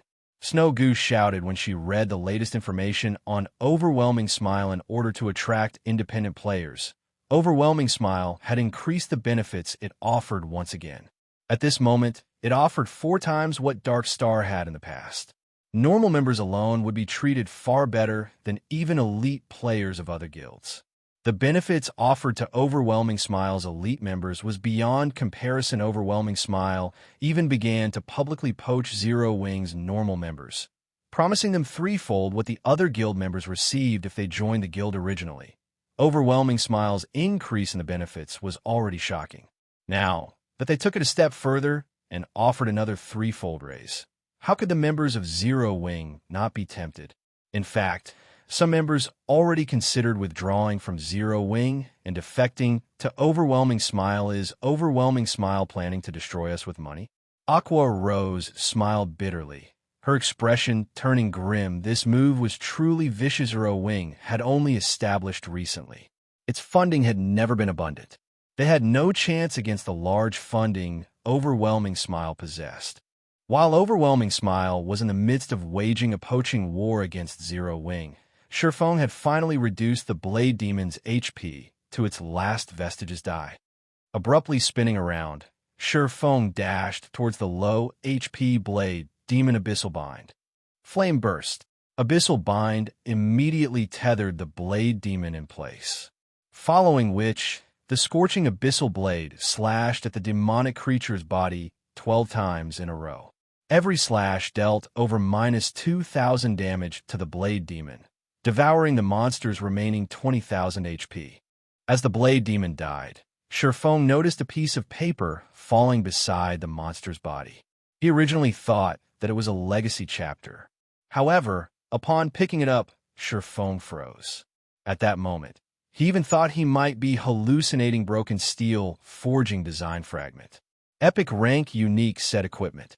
Set consists of a total of 6 pieces. Current fragment count, 1/18. Chapter 385, Professional Level. No way.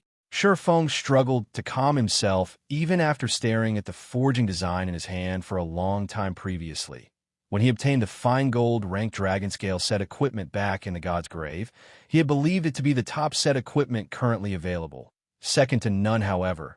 With Shifeng's current forging standards, he could not forge the dragon scale set equipment. He needed to become an advanced forger before he could attempt it.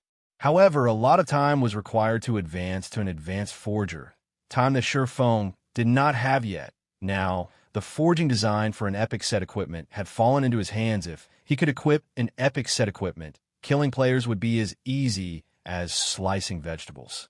He would truly be invincible among fellow players originally. Shifeng's head had ached thinking about ways to deal with the 5 cities controlled by Underworld.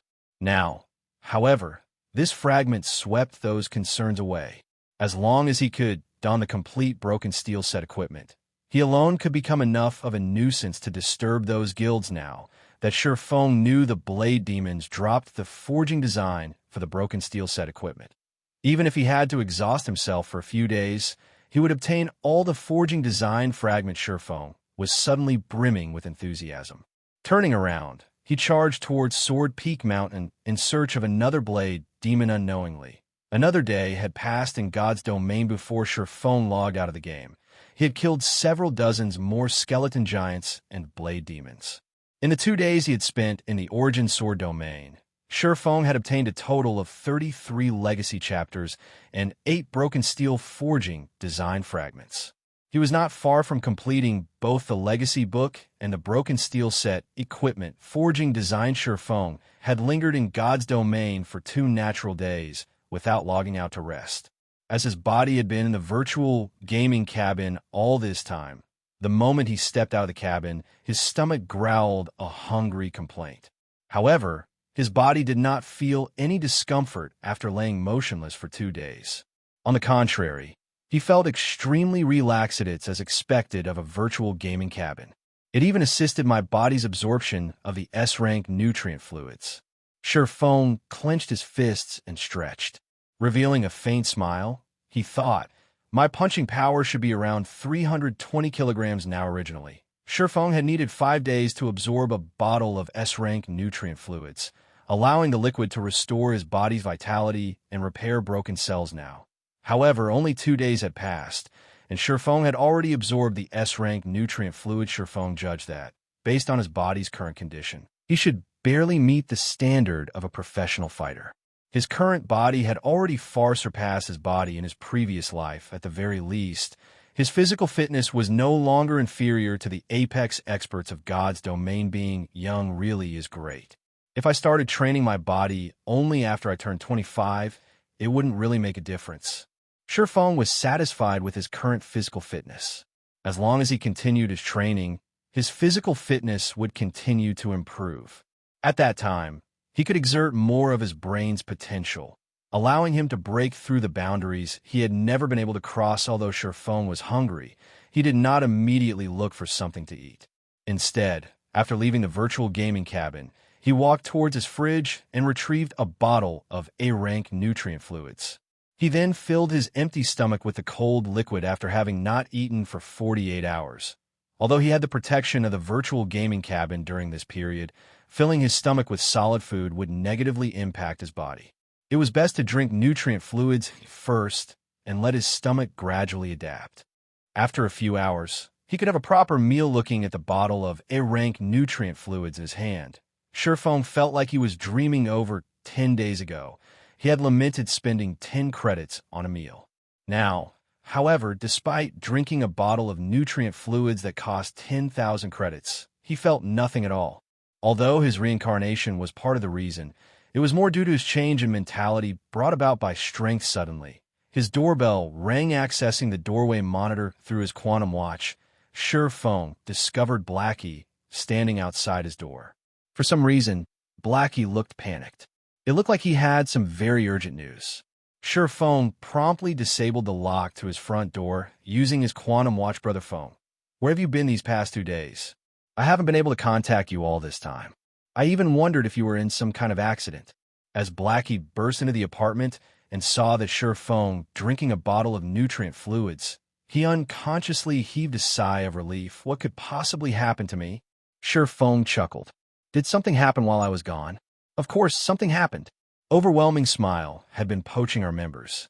Although our guild's member count has increased steadily, the benefits Overwhelming Smile is offering are too enticing, and many have started considering defecting to Overwhelming Smile, initially thought of increasing the benefits Zero Wing provides as well. However, Sister Aqua said no.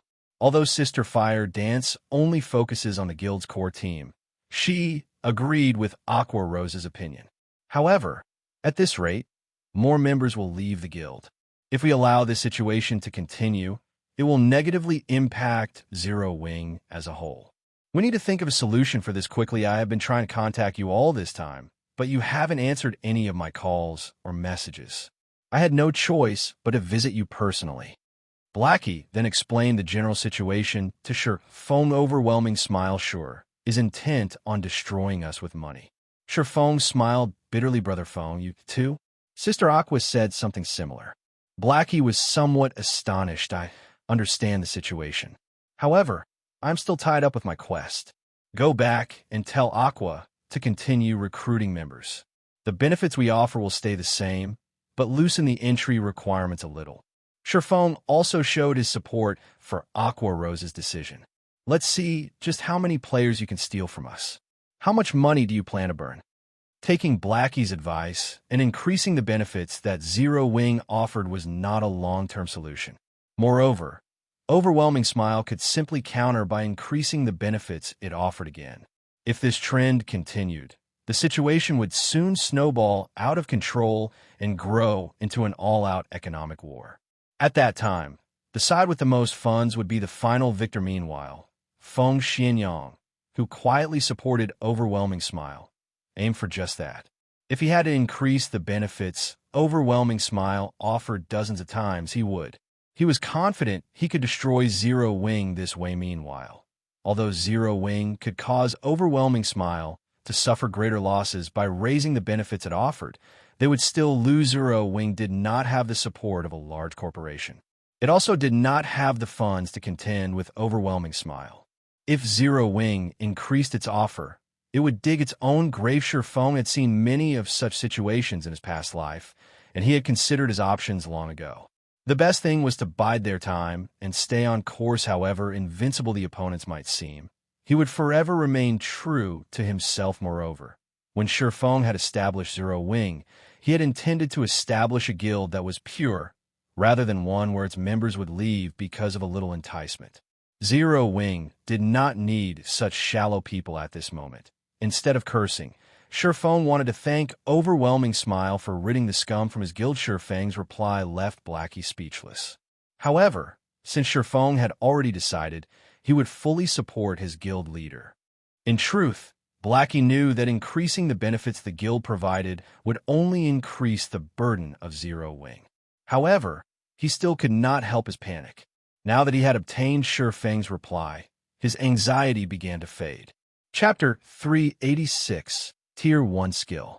After receiving Feng's confirmation, Blackie gave his report regarding Zero Wing's recent recruitment. Despite their plans, Overwhelming Smile's appearance did not negatively affect Zero Wing's recruitment.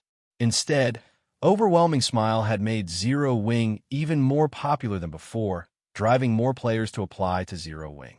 Some players from other guilds even withdrew from their respective guilds to join Zero Wing as a result. The entrance of Zero Wing's guild residence was crowded with a sea of players. Those who did not fully understand the situation even thought that Zero Wing had already become White River City's overlord.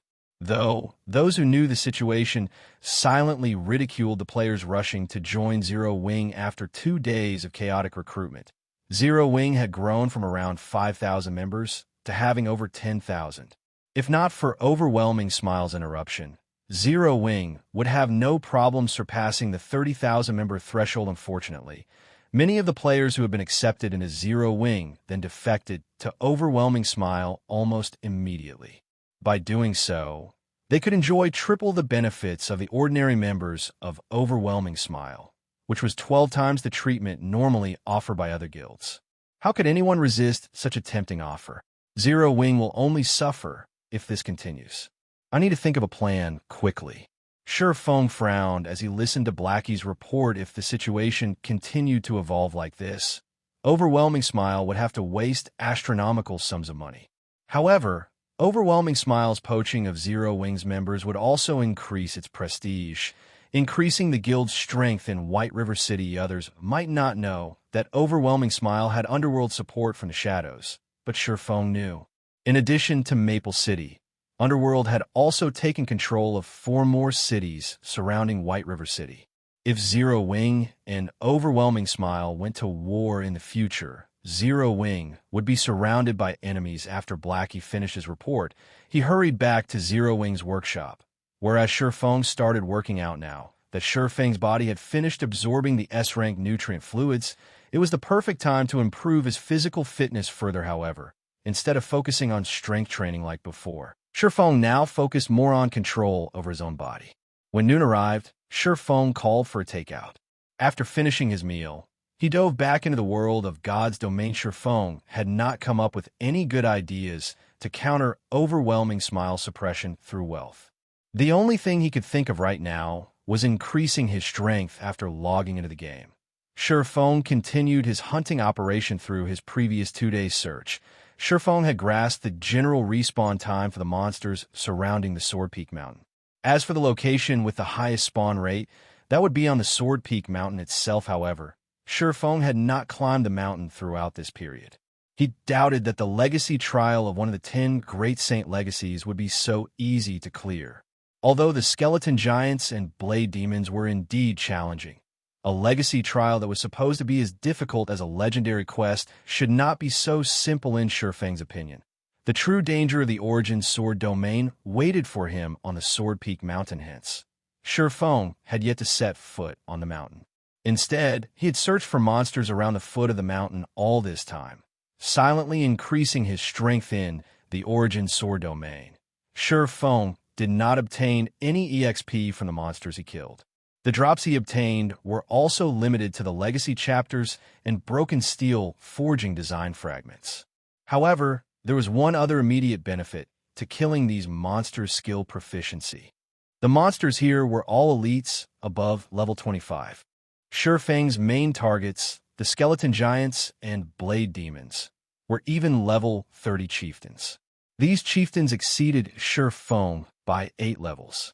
Whenever Shurfeng used a skill on these 2 monsters, he would receive bonus skill proficiency points, receiving around 5 or 6 with each use in the outside world.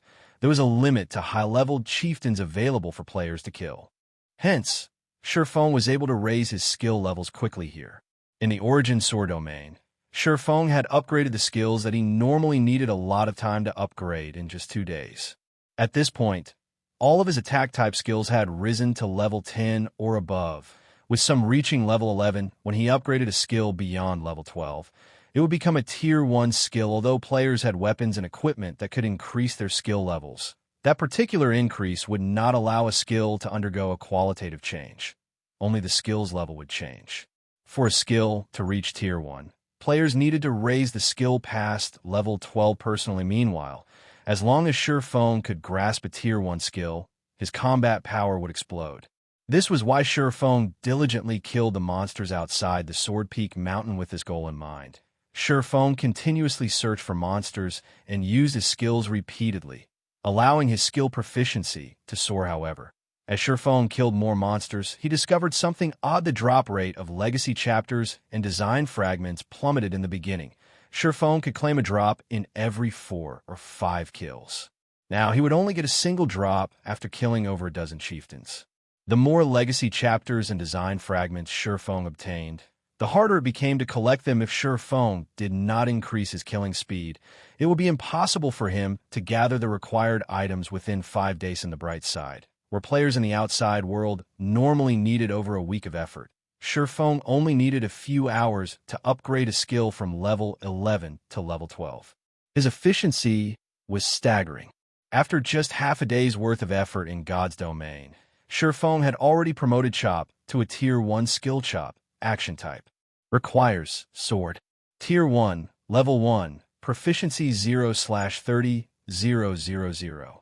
Additional 600 base damage.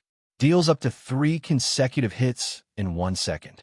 If attacks land in the same location, damage increases by 50%. Attack range, 6 yards. Cooldown, 3 seconds. Compared to the Tier 0, level 12 Chop, the base damage had not increased much. However, when using the Tier 1, level 1 Chop, Shifeng could swing his sword 3 times in 1 second.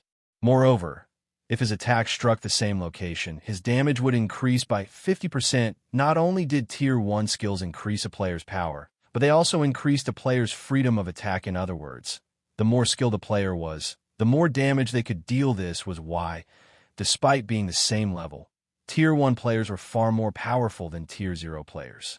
Tier 1 players also possessed much higher attributes and a larger variety of skills. Tier 0 players had no chance of contending with Tier 1 players of the same level. It's been a while since I've used the Tier 1 Chop. Let's use you as a warm-up. Shifeng dashed towards the skeleton giant side before him and used the Tier 1 Chop. A sharp aura covered the abyssal blade. In the blink of an eye, Shifeng brandished the weapon 3 times, sending 3 sword auras slashing at the skeleton giant. The 3 sword auras combined, forming an even sharper and more powerful sword aura that slashed at the skeleton giant's joint. 1. 376, minus 2048, -2, 062. Aside from these 3 high damages, the skeleton giant, which had remained unperturbed by Shifeng's attacks, had suddenly fallen to the ground.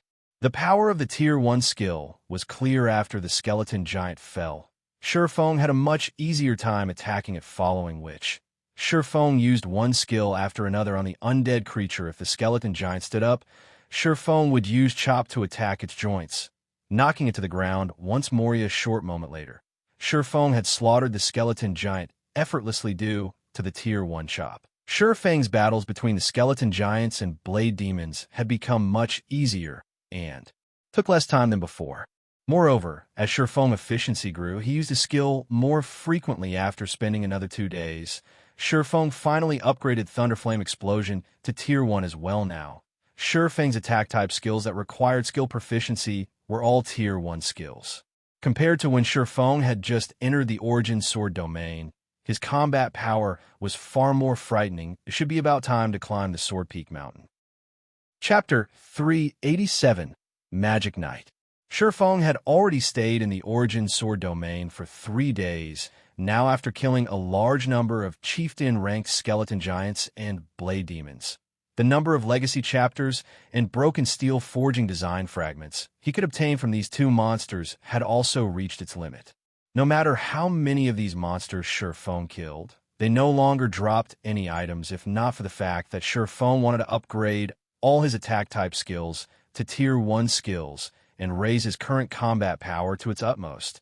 He would have long since charged up Sword Peak Mountain, although he could still continue trying to upgrade the tier of his skills. The amount of skill proficiency required to raise a skill from Tier 1 to Tier 2 was simply too much. This was a feat that could not be accomplished within a short amount of time. In addition, Shifeng did not have much time left. Shifeng had promised to help Gentle Snow in 5 days' time. Hence, he had no choice but to proceed with the legacy trial. Moreover, during this period of time, another major incident had occurred in White River City. After taking the first clear of the large-scale team dungeon in Maple City, Overwhelming Smile had gone on to claim the first clear of the Land of Death, the large-scale team dungeon in White River City. Meanwhile, Ouroboros's team, which was led by Gentle Snow, was a step behind, becoming only the second team to clear the Land of Death. Although Gentle Snow was only a step behind, it was a world of difference, the reason being only the first team to clear a large-scale team dungeon would have its achievement announced. There was nothing waiting for second place. If Gentle Snow wished to have an announcement of her own, then she would have to clear the Hell Mode Land of Death. However, the Hell Mode of the Land of Death was much more difficult than Hard Mode.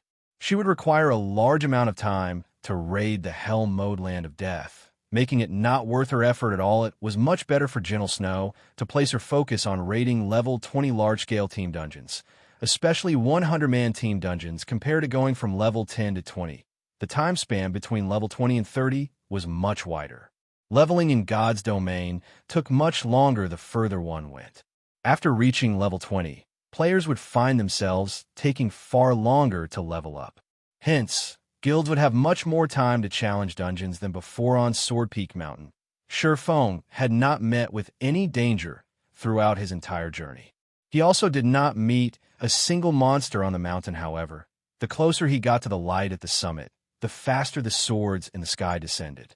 Moreover, the number of swords that shot at Shurfeng also greatly increased, raising the difficulty of the ascent. Is the difficulty only this much?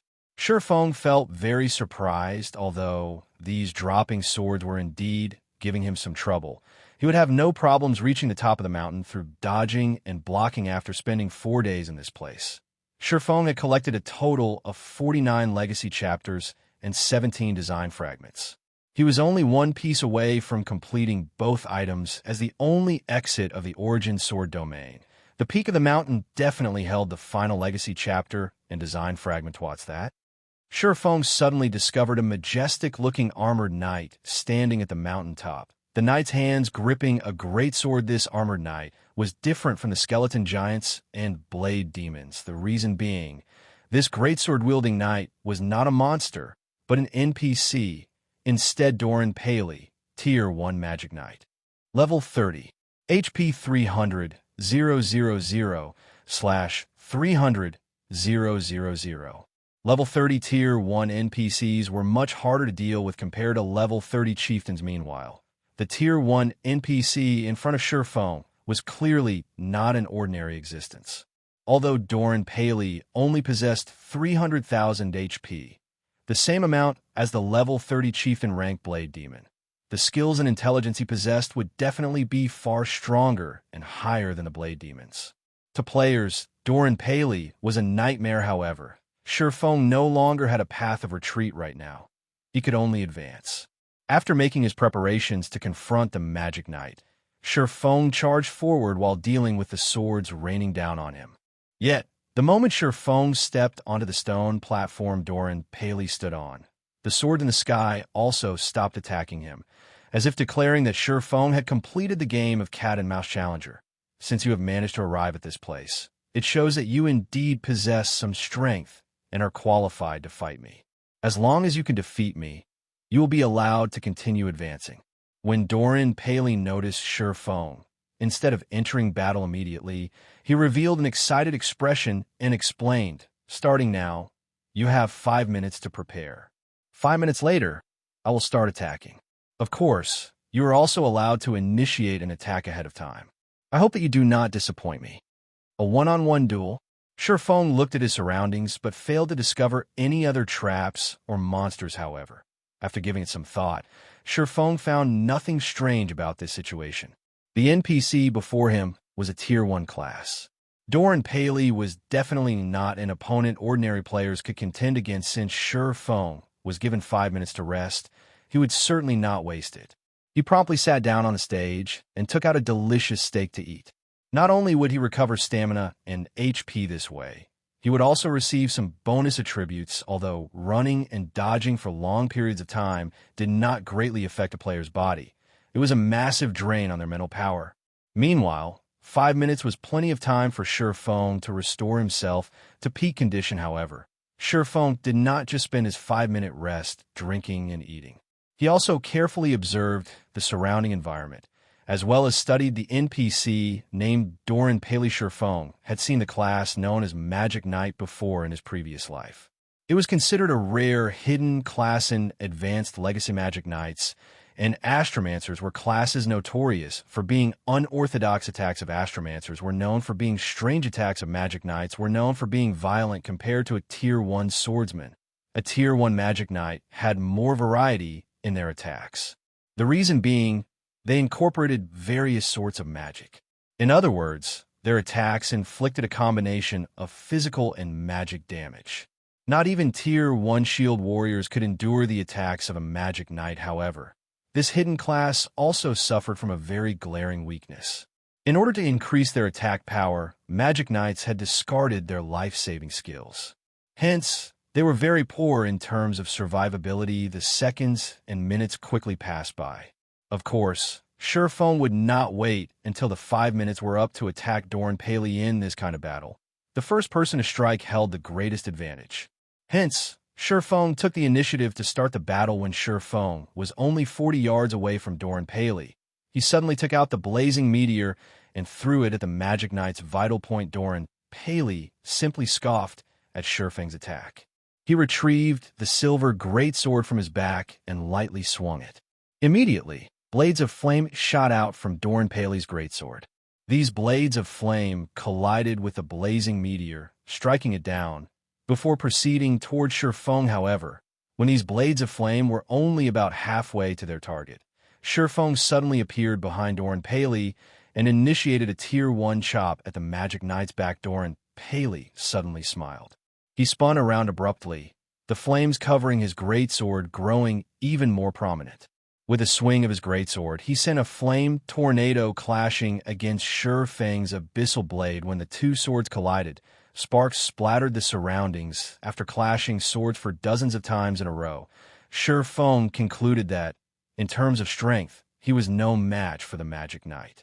On the other hand, his speed was superior to Doran Paley's. Despite having to retreat before the Magic Knight's every blow, Shurfong managed to avoid receiving any fatal damage. However, under the circumstances, the battle would eventually end in his defeat. After all, Doran Paley possessed 300,000 HP, whereas Shurfong had just slightly more than 3,000 HP. In a situation where both parties were equally skilled, the side with more HP would naturally emerge the victor to begin with. Shurfong's combat power was inferior to Doran Paley's. As a Tier 0, you indeed deserve praise for being able to fight against me. However, what do you think of this move? Doran Paley revealed a faint smile. Suddenly, the flames surrounding his greatsword disappeared. In the next moment, cold air wrapped around the silver greatsword with a light swing. The area 40 yards around Doran Paley turned into a land of extreme frost. Inside this domain of frost, both Shurfong's movement speed and attack speed declined greatly. In the blink of an eye, Shurfong lost his speed advantage. Chapter 388, Flame Dragon's Dance. Shurfong hurriedly retreated upon seeing this scene. Wanting to escape Doran Paley's frost domain, he had not expected Doran Paley's intelligence to be high enough to actually grasp a player's weakness. This sort of NPC was an extremely rare sight in the current God's Domain. Only in the later stages of God's Domain would players be able to frequently see such NPCs. Moreover, these NPCs were usually Tier 3 NPCs and above. Meanwhile, Doran Paley was only a Tier 1 NPC higher intelligence. I won't stand a chance with the status quo. Shurfong's expression turned solemn when he saw Doran Paley's figure charging at him. If Doran Paley were only an ordinary Tier 1 NPC, even if he had 300,000 HP, Shurfong would have been confident of defeating him before leaving White River City. Shurfong had armed himself with over 100 Tier 2 magic scrolls from the guild warehouse.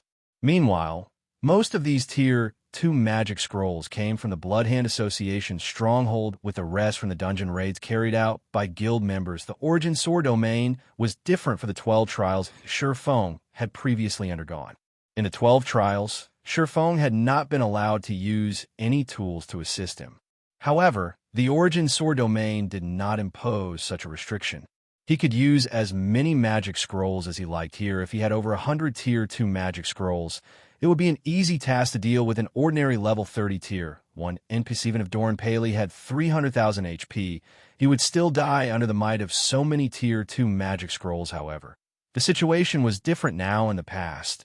Shifeng had crossed swords with many high-tiered NPCs, so he knew very clearly that NPCs who possessed higher intelligence were extremely sensitive towards magic scrolls. Players required some casting time, however short, when using magic scrolls. Meanwhile, when higher intelligence NPCs noticed this, they would either hurriedly withdraw to escape the effective range of the magic scroll, or they would decisively charge up to interrupt the casting process, not giving the player any chance to attack using the magic scroll. Seeing Doran Paley charging at him, Shifeng immediately brandished the Abyssal Blade and cast Abyssal Bind at the magic Night 9. Pitch black chains suddenly emerged from the stone floor. In response, Doran Paley simply snorted and stabbed his greatsword into the platform. In the next moment, a golden magic array rose up from underfoot and quickly enveloped his entire body. The magic array released a faint golden glow, and when the pitch-black chains touched this golden glow, they instantly turned into smoke and vanished. Shifeng immediately recognized the golden glow covering Doran Paley's body. This skill was called Free Will. Upon activation, the skill made the user immune to all control effects, rendering a control skill like Abyssal Bind completely useless. Shifeng gritted his teeth and activated Wind Rider, increasing his movement speed by 150% as well as gaining the ability to fly temporarily. He escaped out of Doran Paley's Frost Domain right after, however, when the battle began, a magic barrier had formed around the combat platform, enclosing it completely. Hence, although Shifeng could fly now, he could not get too far. When the 20-second duration of Wind Rider ended, Doran Paley would still catch up to him at this rate. Shifeng would still die sooner or later. The seconds passed by quickly, and from beginning to end, Doran Paley fervently chased Shifeng. As a magic knight, Doran Paley might possess great destructive power and an absolute advantage in a direct confrontation, but he was sorely lacking in life-saving skills and control skills. Hence, Doran Paley was utterly helpless against Shifeng's extreme speed, and he grew furious at this situation within his Frost Domain. Doran Paley could clearly finish Shifeng off with just a few hits. Yet, as if Shifeng was a lively rabbit, not only was he very agile, his ability to escape was also first-rate. I want to see just how long you can stay in the air. The moment you descend will be the moment I end your life. Doran Paley lightly snorted, glaring at Shifeng, who was hovering in the sky. Meanwhile, Shifeng was also silently observing Doran Paley from midair. When in a desperate situation, the most important thing to do was to remain calm. That was one of the basics of surviving in God's domain, no matter how one looked at the situation. A Tier 0 player simply had no chance to defeat a level 30 Tier 1 higher intelligence NPC. Not to mention, said NPC was even a magic knight that possessed 300,000 HP. If it were anyone else standing in Shifeng's place right now, they would have long since lost their lives despite his dire situation. Shifeng remained very calm. The reason being, he knew very clearly that legacy trials would not mercilessly toy around with players. Shifeng firmly believed that the trial should have given him a lifeline. However, where was this lifeline? The entire stone platform was currently enveloped by a magic barrier. Moreover, the platform was completely flat, with a range of activity of only 100 by 100 yards available.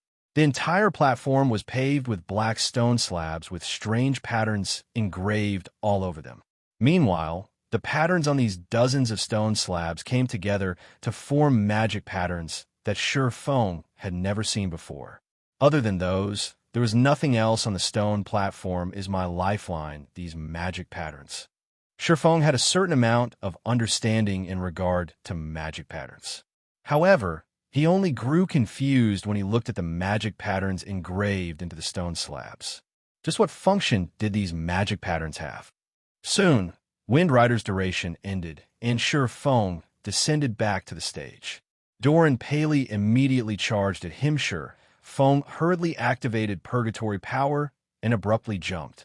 As he raised the Abyssal Blade up high, Raging flames and golden lightning emerged around the blade of the silvery gray weapon. Shi Feng then swung the abyssal blade down at Doran Paley's head. Suddenly, as if the space surrounding Doran Paley solidified, the Magic Knight's movements turned sluggish. Not only did the Tier 1 Thunder Flame explosion possess a wider effective range, the duration of the fainted effect had also increased to 6 seconds. In addition, upon activation of the skill, enemies within a 10-yard radius would also receive a slowness effect. Enemies affected by this effect would have their speed reduced to only a sixth of their original, only recovering 1/6 of their speed with each passing second. Doran Paley snorted and activated Free Will once more, immediately shaking off the slowness effect. He then sent a Flame Cross Slash to counter Shi Feng's Thunder Flame explosion. When the two skills collided, countless sparks flew to the surroundings. Cracks also appeared on the stone platform meanwhile. The impact sent Shi Feng flying backward, his body slamming heavily onto the ground. Shi Feng's entire body went numb, and his HP started madly decreasing as well. In the blink of an eye, his HP had fallen below 1,000, and it still showed no signs of slowing down. Panicking, Shi Feng hurriedly retrieved an intermediate recovery potion from his bag and emptied its contents. His HP soon stopped decreasing, barely staying above the 800-point threshold before slowly rising. In the end, his HP recovered to over 100. Thunder Flame Explosion was a skill that possessed frightening destructive power. Yet, despite both being Tier 1 skills, just the impact between Doran Paley's Flame Cross Slash and his Thunder Flame Explosion had caused him to lose over half of his HP. If he went through another clash like that, he would definitely die. Currently, Shi Feng felt numb all over. Even moving his arm was a challenge. He would not be able to defend against Doran Paley's next volley of attacks for a short period of time. However, something strange happened. Instead of immediately initiating another offensive at Shi Feng, Doran Paley actually stood there motionless. What's going on? Shi Feng was surprised at this moment. Doran Paley was glaring at him with eyes filled with killing intent. It did not seem as if the Magic Knight wanted to give him a breather. Yet Doran Paley just kept looking at him. Wait. His armor Shi Feng discovered cracks on Doran Paley's black armor. However, these cracks were in the midst of slowly mending themselves right now because my attack has damaged his armor. Shi Feng's heart was filled with uncertainty, and he thought of trying it once again. Currently, Shi Feng had difficulty moving about. Seeing that Doran Paley gave no indication of taking action, Shi Feng took out a Tier 2 magic scroll, Flame Dragon's Dance, from his bag. Chapter 389, Legacy Book. Shi Feng needed some time to activate a Tier 2 magic scroll. If you were dealing with an ordinary player or boss, this short time he needed wouldn't be an issue. However, against higher intelligence NPCs and expert players, this small amount of time was enough for the opponent to either dodge the magic scroll or take his life. As Shi Feng unrolled the magic scroll, Doran Paley's armor finished repairing itself. At this moment, the Magic Knight gazed at Shi Feng with mockery, lifting his silver greatsword. Doran's legs abruptly pushed against the ground, launching himself at Shi Feng with frightening speed. However, Shi Feng, who was in the midst of activating the magic scroll that contained the Flame Dragon's Dance, could not afford to move. Otherwise, his efforts would go to waste faster. Hurry up! At this moment, Shi Feng's heart pounded with anxiety as he watched the slow progression of the Flame Dragon's Dance's activation bar. When Doran was only a few yards from Shi Feng, he abruptly jumped into the air. Raising his greatsword above his head, he swung it down towards Shi Feng. As the weapon of mass destruction descended, deep red flames resembling snakes emerged and coiled around the blade. The moisture in the air evaporating upon the emergence of these flames at the moment of Shi Feng's imminent peril. The activation bar of the Flame Dragon's Dance finally completed. Suddenly, raging flames emerged from the crimson magic scroll, transforming into a serpentine dragon that shot towards the sky. Doran Paley smiled disdainfully at the sight of the flame dragon bearing its fangs at him. Surprisingly, the Magic Knight made no effort to dodge the incoming dragon. Instead, he tightened his grip on his greatsword and added more power into his Slash the Snake and Dragon Collided. The Flame Dragon's Dance was a Tier 2 spell, and in terms of power, it was far superior to Doran Paley's attack. In the next moment, the Flame Dragon devoured the Fire Snake. The dragon then threw Doran, a damage surpassing minus 10,000 points appearing above his head. However, 10,000 damage was merely a scratch to Doran. An NPC with 300,000 HP after Doran Paley struck the ground. He stood and charged at Shurfong once again without the slightest pause. His current performance had completely changed. Moreover, Doran's armor wasn't even scratched. What is going on? Shurfong frowned at the Magic Knight. Confused, the Flame Dragon's Dance was clearly far more powerful than his Tier 1 Thunderflame explosion. The spell had even inflicted over 10,000 damage.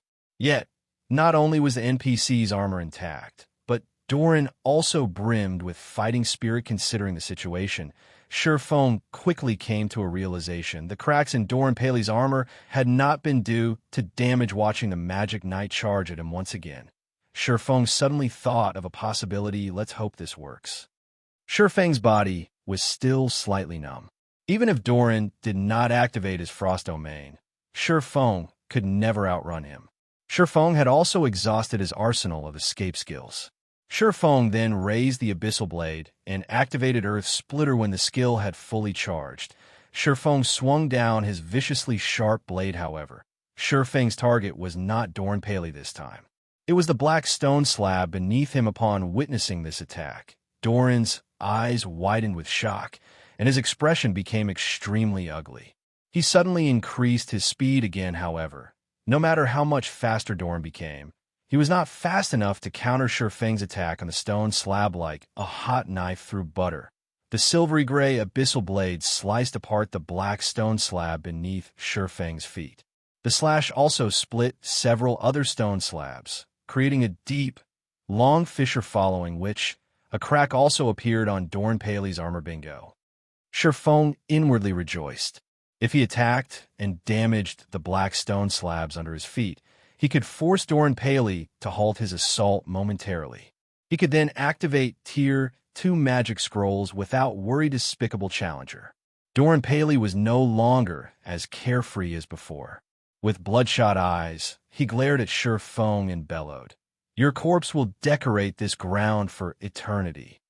Although larger cracks began to appear on Doran Paley's armor, the Magic Knight showed no signs of stopping. Instead, he charged up to Shurfong and swung down his greatsword flame cross slash.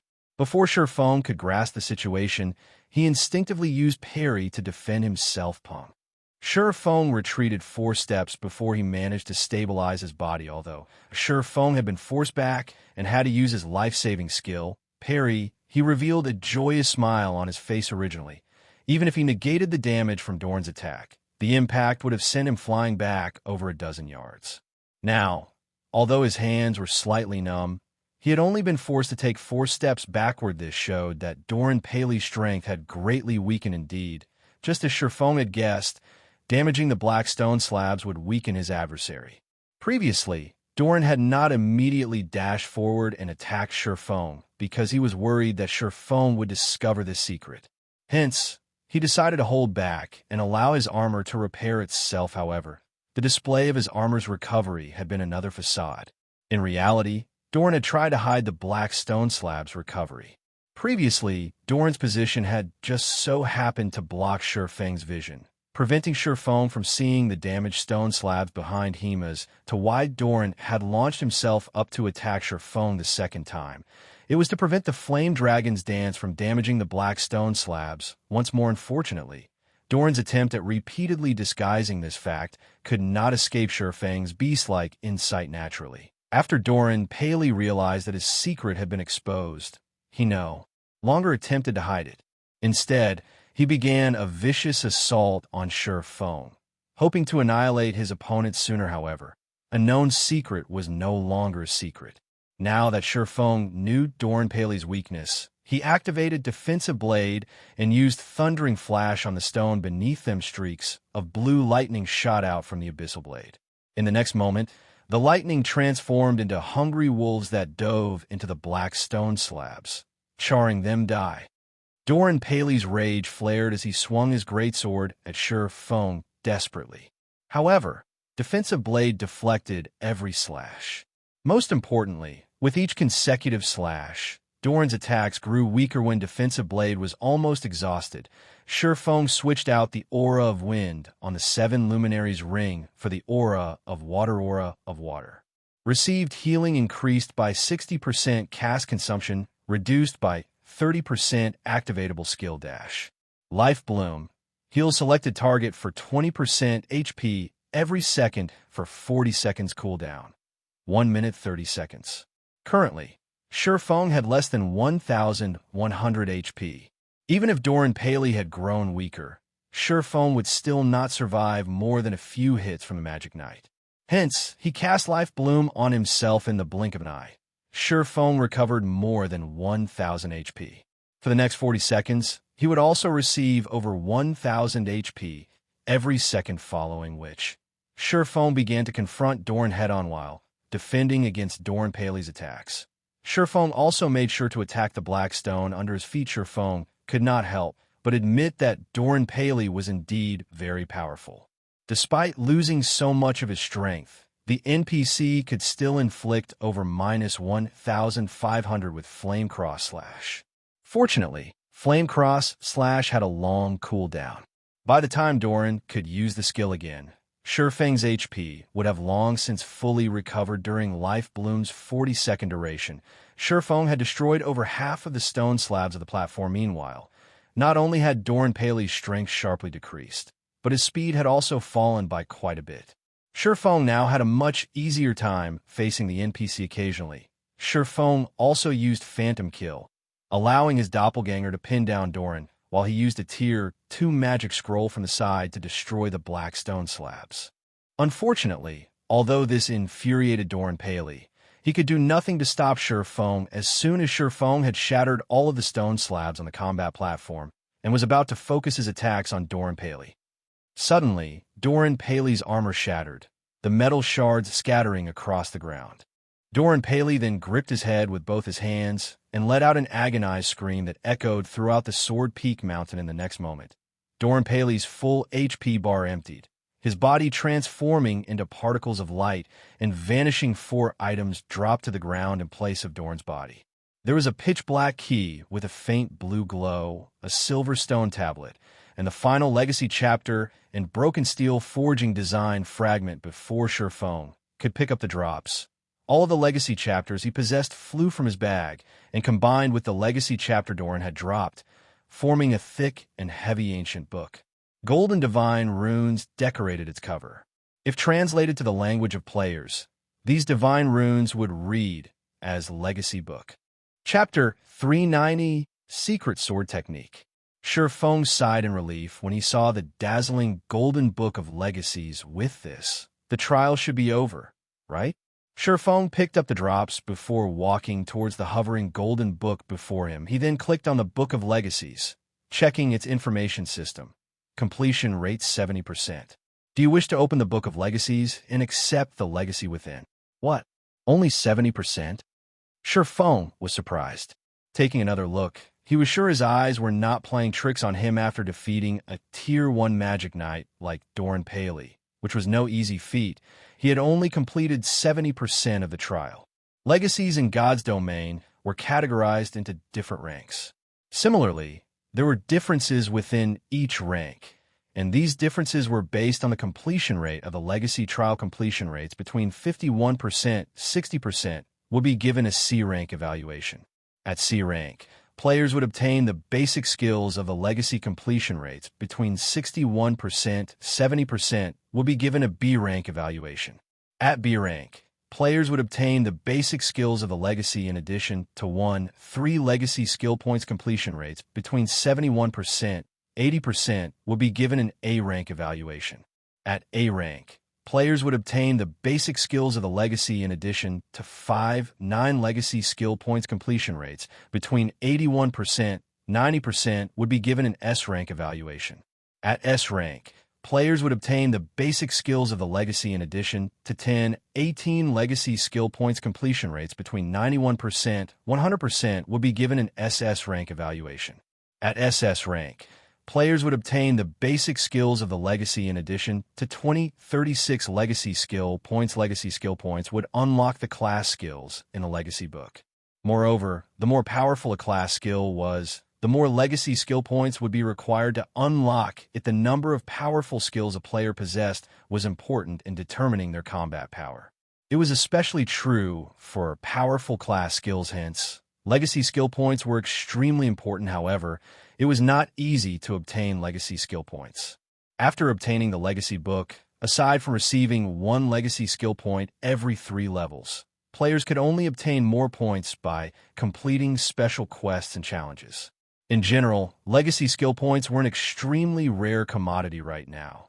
Shifeng's completion rate would only give him a B rank evaluation, and he would, at most, receive 3 Legacy skill points. This was unacceptable. He had only obtained one of the 10 Great Saint Legacies after much difficulty. So why would he be satisfied with just 3 Legacy skill points? Moreover, he only needed 1% more to boost his evaluation up to A rank and receive a minimum of 5 Legacy skill points. He would need to level up 6 times to bridge this small gap. Is it because I killed Doran Paley by exploiting his weakness? Shifeng silently pondered his situation as he rejected the offer to open the Legacy book based on Shifeng's recollection. One needed to complete certain tasks in order to increase the Legacy trial's completion rate. However, since arriving at the Origin Sword domain 4 days ago, Shifeng had constantly observed and searched for anything special in the realm.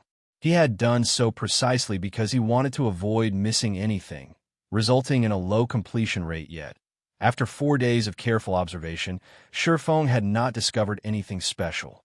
He had the same results after he explored the entire mountain. Just what did I miss? Shifeng thought that he had performed perfectly in this Legacy trial, and he should not have missed anything suspicious. He had even completed the broken steel forging design. As for the skeleton warriors, skeleton giants, and blade demons below the mountain, they would respawn indefinitely. It was not possible to eradicate them. Does it have something to do with these items? Shifeng stored the Legacy book before retrieving the pitch-black, sword-shaped key and the silver tablet Doran's key. This is a strange key. It exudes a faint trace of ancient magic secret sword technique. The pattern engraved on this tablet is too vague and incomplete, and no information can be obtained from this pattern. However, some kind of divine power hides within this pattern. If one gathers all of the stone tablets, this vague and incomplete pattern can be restored. Current tablet count, 1/6. This was the first time Shifeng had seen or heard of an item like this secret sword technique. However, judging from its description, it should not be related to the Legacy trial. After all, 6 tablets were required to restore it, and no matter how he thought about it, there should not be any more enemies as strong as Doran Paley. Hence, Doran's key was the only possibility as the final boss of Sword Peak Mountain. His key would have something to do with the Sword Peak Mountain itself. Since there's a key, there must be a lock here somewhere. Shifeng put away the key and tablet and began to explore every inch of the mountain carefully. While Shifeng was in the Origin Sword domain, Starmoon Kingdom had undergone many changes. The large-scale dungeons of the various cities in Starmoon Kingdom had been conquered, one after another, generating one system announcement after another. Moreover, due to Zero Wing's incitement, the various guilds throughout Starmoon Kingdom had also rushed to earn reputation, hoping to obtain their own guild residence. When Zero Wing had publicized its guild residence, Overwhelming Smile spent an astronomical sum of money to poach Zero Wing's members. However, despite this being a significant blow, Zero Wing had not stopped developing. On the contrary, they grew stronger with each passing day. Now, Zero Wing's member count approached 20,000. Moreover, Zero Wing's members sported high levels. Currently, most average players in White River City were only level 18 or 19, while elite players of guilds were around level 21. Meanwhile, Zero Wing's ordinary members were level 20, while its elite members were all level 22 or above, although there was only a difference of 1 level between the elite members of Zero Wing and the other guilds. The necessary EXP to surmount this gap was intimidating. The majority of the NPC commission guild quests found inside the guild residence were high-level quests. Not only did these quests reward a ton of EXP, but the item rewards were also impressive. Most importantly, the monetary rewards of these guild quests were much higher than the guild quests available at the Adventurers Association. As a result, the income of Zero Wing's members was at least twice as much as players of other guilds. This was also why Overwhelming Smile's high-price poaching could not defeat Zero Wing Snow. Are you really planning to do this? The Flame Witch, Zhao Yueru, asked worriedly. This isn't what I want either. However, I have to take this risk. Otherwise, you, too, know how things will end, Gentle Snow said, frowning as she quietly read the report she had just received. Zhao Yueru wanted to persuade her friend, but soon shut her mouth, holding back her protests. She knew that, no matter what happened, there would be a battle in the end. Only, this final battle had arrived too early, catching them unprepared. Snow, you've read the latest report. With our strength, we are no match for them. Rest assured, I would not take such a risk if I were not certain. Gentle Snow smiled faintly as she recalled Yi Feng's figure. Zhao Yueru was surprised by Gentle Snow's expression.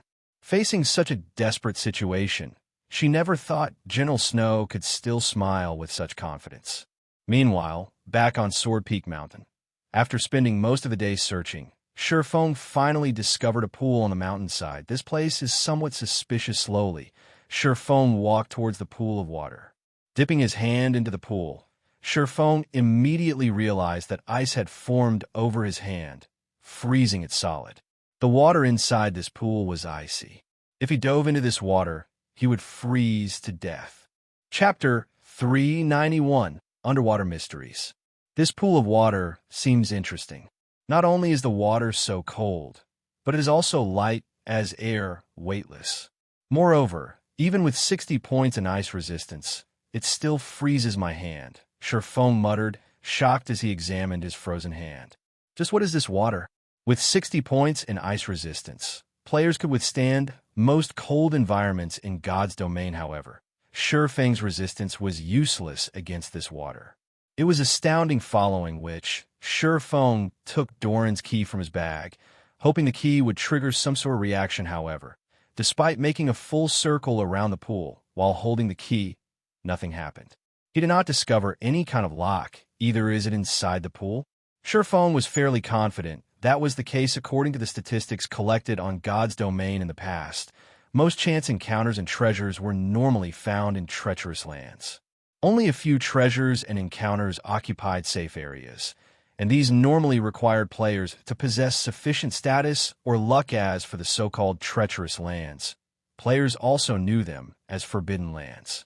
Unless players had ways of dealing with the threats, their deaths were all but guaranteed upon entering these forbidden lands. Meanwhile, the small pool before Shifeng was clearly one such forbidden land. If he entered the pool without a plan, he would freeze to death. If not for his 60 points of ice resistance, he would have received a large amount of frost damage the moment he came into contact with the water. He might have even frozen to death instantaneously. Furthermore, even though it was only his hand that had frozen, it still took over a dozen seconds before it thawed completely. If Shifeng jumped into the water, although he might not receive any damage due to his ice resistance, the water would still freeze his body. With how light the water was, he would surely sink to the bottom of the pool once the ice encased him. In the end, he would still drown. What should I do now? Shifeng gazed at the cold water and meditated quietly. It would be great if I could increase my magic resistance. It had never been easy for players to raise their magic resistance. It was also impossible for players to come into possession of equipment that could raise magic resistance at this stage of the game. Even if they had such equipment, the effects would be minimal. Shifeng only managed to accumulate 60 points in ice resistance due to the Ice Blue Devil Flame and the Golden Stigmata.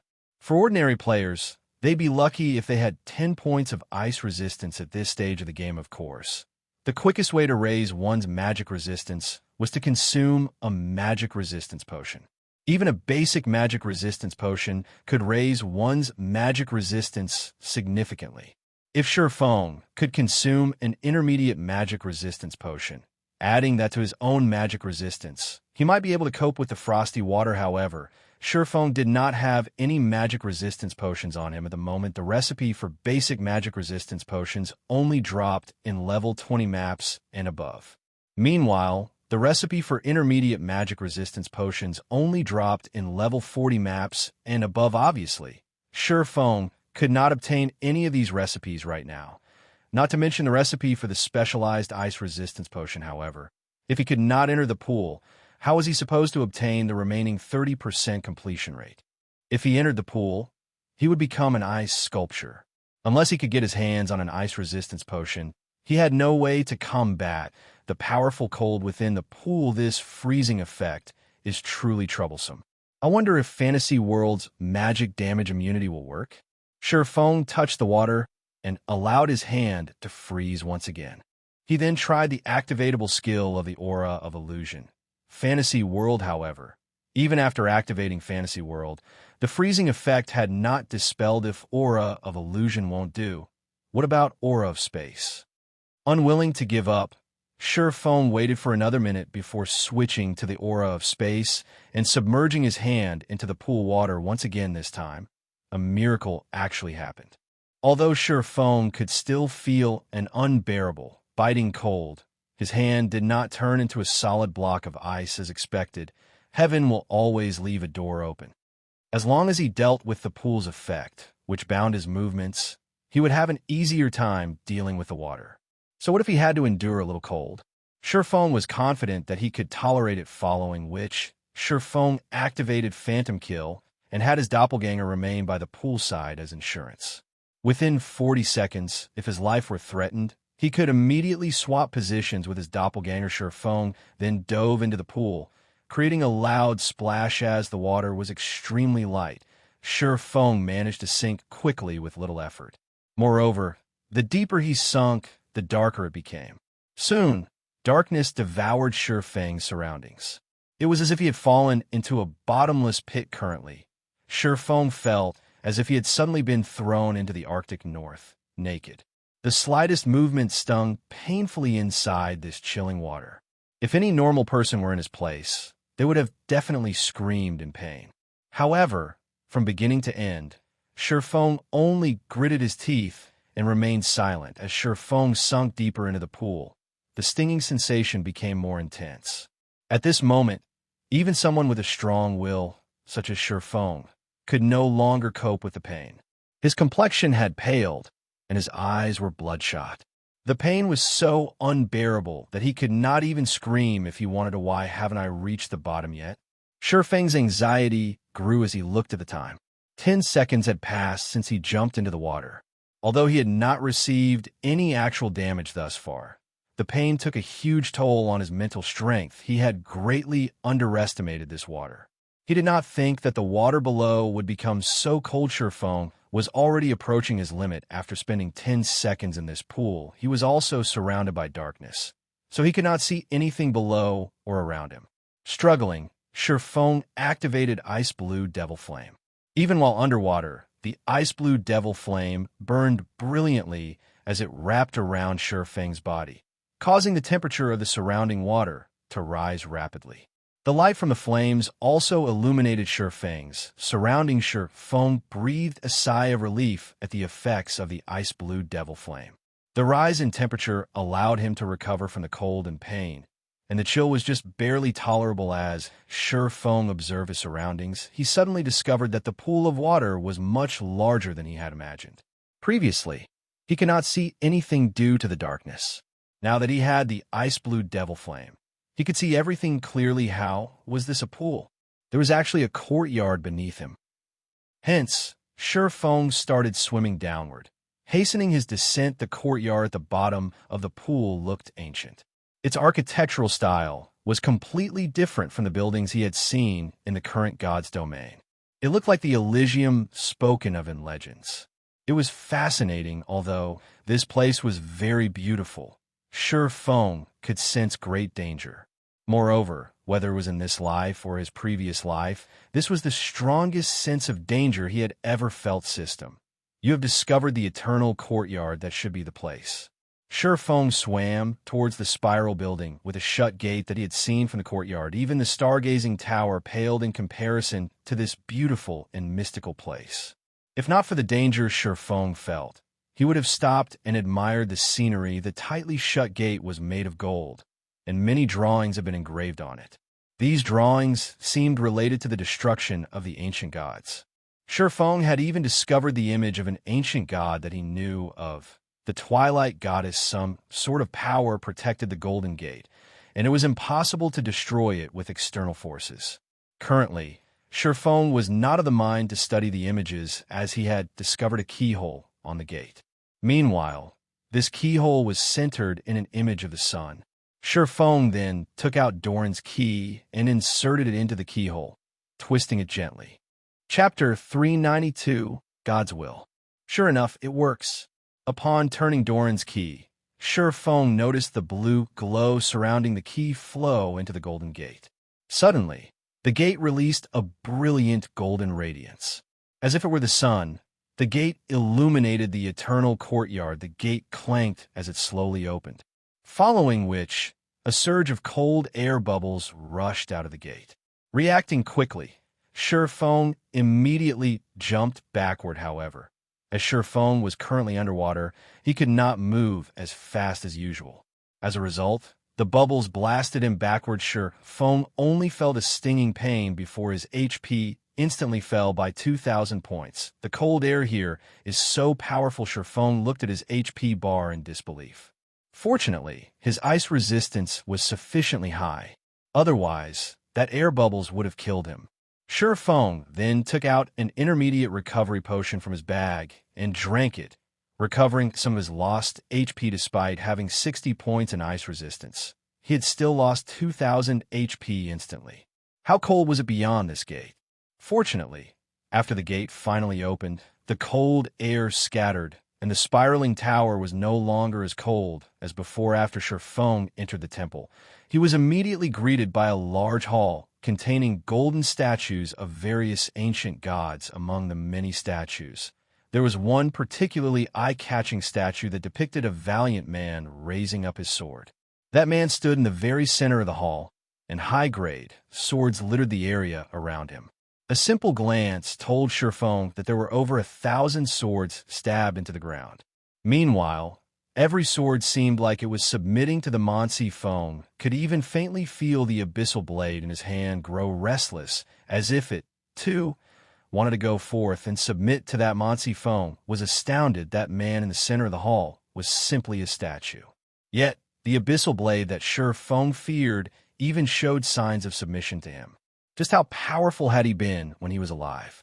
Meanwhile, a dark blue crystal ball sat below the statue.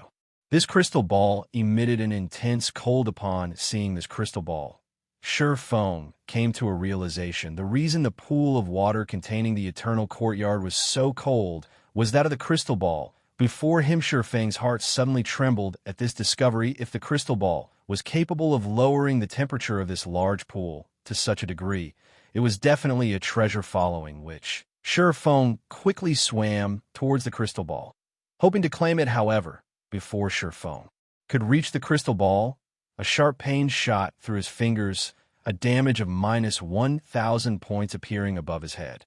Shifeng had no choice but to back off. Shifeng silently lamented as he gazed at the dark blue crystal ball. Despite such a powerful treasure sitting right before him, he could not take it as his own. Just as Shifeng was about to move on and look for other treasures, a system notification rang out. System. The will of an ancient god drifts around this eternal hall. Are you willing to surrender to this will? Before Shifeng could react, majestic voices suddenly assaulted his mind. Submit to me. I can give you unparalleled strength and make you the most powerful man in this world. Even gods will tremble before your might. Submit to me. I can give you eternal life and make you into the eternal master of this world. Listening to the tempting voices in his mind, Shifeng was suddenly dazed and decided to submit to this will. However, just as Shifeng was about to reply. Memories from the past suddenly surfaced in Shifeng's mind in the past, because he chose not to submit to world dominators. Shadow had forced him out of God's domain. Even so, he still refused to submit and had planned to start all over again in this life. When he faced Martial Union, Darkstar, and Underworld, as long as he bowed down, he could live a better life. Yet he still refused. He would no longer allow others to dictate his life. Becoming someone's puppet, how could he possibly give in now? Just as Shifeng was about to refuse, the majestic voice spoke once again. Don't you wish to become the master of this world? If you submit, I will give you anything and everything you want. Since it is the case, I only want the ability to say no. Can you give me that? Shifeng refused to submit, foolish mortal. You will regret your decision today. Since you do not wish to become my servant, die. Seeing as it had failed to delude Shifeng, the will of the ancient god grew furious, and the entire hall became stifling suddenly. The thousands of swords that had been thrust into the ground rose into the water, aiming for Shifeng. Every one of these swords shot towards him in response. Shifeng hurriedly attempted to use Replace Doppelganger to swap positions with his doppelganger. However, he discovered that he had been silenced, the debuff preventing him from using the skill now that he could not swap positions with his doppelganger. Shifeng tried to raise his swords to defend against the incoming attack. However, he discovered that not only were his skills sealed, but he also couldn't move at this moment. He could only watch the thousands of swords slice through the water towards him. However, just as the swords were about to pierce Shifeng's body, the dark blue crystal ball suddenly released a silver radiance. The swords flying at Shifeng immediately froze. At this moment, it looked as if time had come to a halt.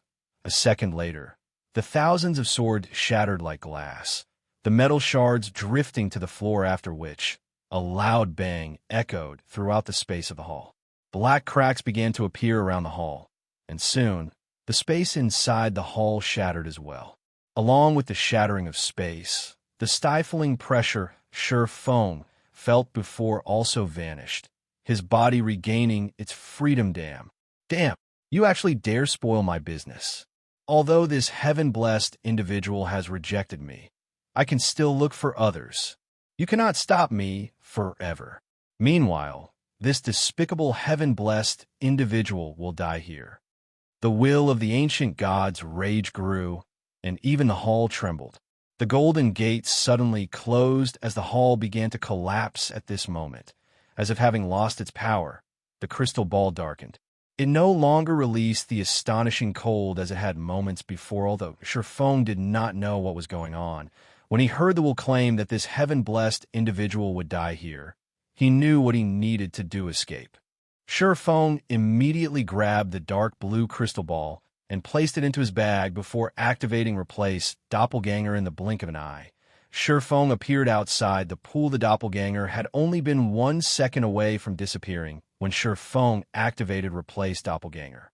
It had truly been a close call. That was close. A second later, and I would have been dead. Shifeng inwardly celebrated his escape as he watched the pool of water suddenly explode. Replace Doppelganger was truly a godlike escaping skill. Although Shifeng had come very close to losing his life, he also managed to obtain a treasure from his excursion into the pool. At the very least, he had not returned empty-handed. When Shifeng recalled the frightening might that the crystal ball had displayed, his heart pounded with excitement. The crystal ball could actually break the seal of the will of an ancient god. It was no ordinary treasure. With this thought, Shifeng impatiently opened his bag, wanting to investigate the dark blue crystal ball. Not even legendary items had such frightening abilities. However, when Shifeng tried to check the crystal ball's information, it revealed nothing. Shifeng then used omniscient eyes to Shifeng's shock. However, the omniscient eyes, which could analyze even the destroyer of immortality, also revealed nothing. Moreover, Shifeng could not even touch the crystal ball now, as he instantly lost 1,000 HP the moment he tried. Shifeng felt utterly helpless. He had no choice but to set aside this treasure for now if he wanted to use this crystal ball. At the very least, he needed to raise his ice resistance to 100 or 200 points, although Shifeng could not do anything about the dark blue crystal ball. The legacy book had a surprise for him indeed. Just as Shifeng had guessed, the Eternal Courtyard where he could raise the legacy trial's completion rate now. Instead of a 70% completion rate, the legacy book displayed a 92% completion rate. Shifeng had obtained an SS rank evaluation. Chapter 393, Blade Saint. SS rank was the highest evaluation achievable in a legacy trial in the past. The legacy Shifeng had accepted was only a basic one.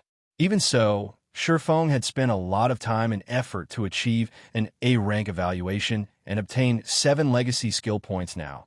He that had an SS rank evaluation, he could obtain between 20 and 36 legacy skill points. The thought of so many legacy skill points alone was enough to excite Shifeng, although Shifeng had not achieved 100% completion rate. He was very satisfied with this result now that he thought about it. The condition to achieve a 100% completion rate might have been submission to the gods' will. Since he chose not to submit, this was probably the highest completion rate he could achieve. System completion rate 92%. Do you wish to open the Book of Legacies and accept the legacy contained within? Without hesitation, Shifeng clicked accept. The legacy book suddenly released a golden flash. The book then flipped open, and a purple ray of light shot out of the book and pierced Shifeng's forehead. The moment the purple light touched him, Shifeng felt his mind clear as if no secret in the world could hide from him. As the legacy book faded out of existence, Shifeng's body began to emit a faint and flickering purple glow. After the flickering continued for a few more seconds, the purple glow subsided, and Shifeng returned to normal after successfully receiving the legacy. Shifeng felt his entire body brim with power. His mind was clear and unburdened as well. Right now, Shifeng was confident that he could face a Tier 1 Magic Knight without necessarily suffering defeat. Of course, that was if the Magic Knight did not possess so much HP. System. Congratulations on obtaining one of the 10 Great Saint Legacies. Rewarding 20 free Mastery Points. System. Congratulations on becoming a Tier 1 Blade Saint. Rewarding Blade Saint title. Blade Saint. All attributes plus 20. All resistances plus 15. Attack power increased by 15%. Attack speed increased by 20%. All attributes increased by 30%. Although Shifeng was still level 22, his strength had undergone an earth-shattering transformation. His base attack power alone exceeded 1,200 points, and his HP had reached 4,650 points.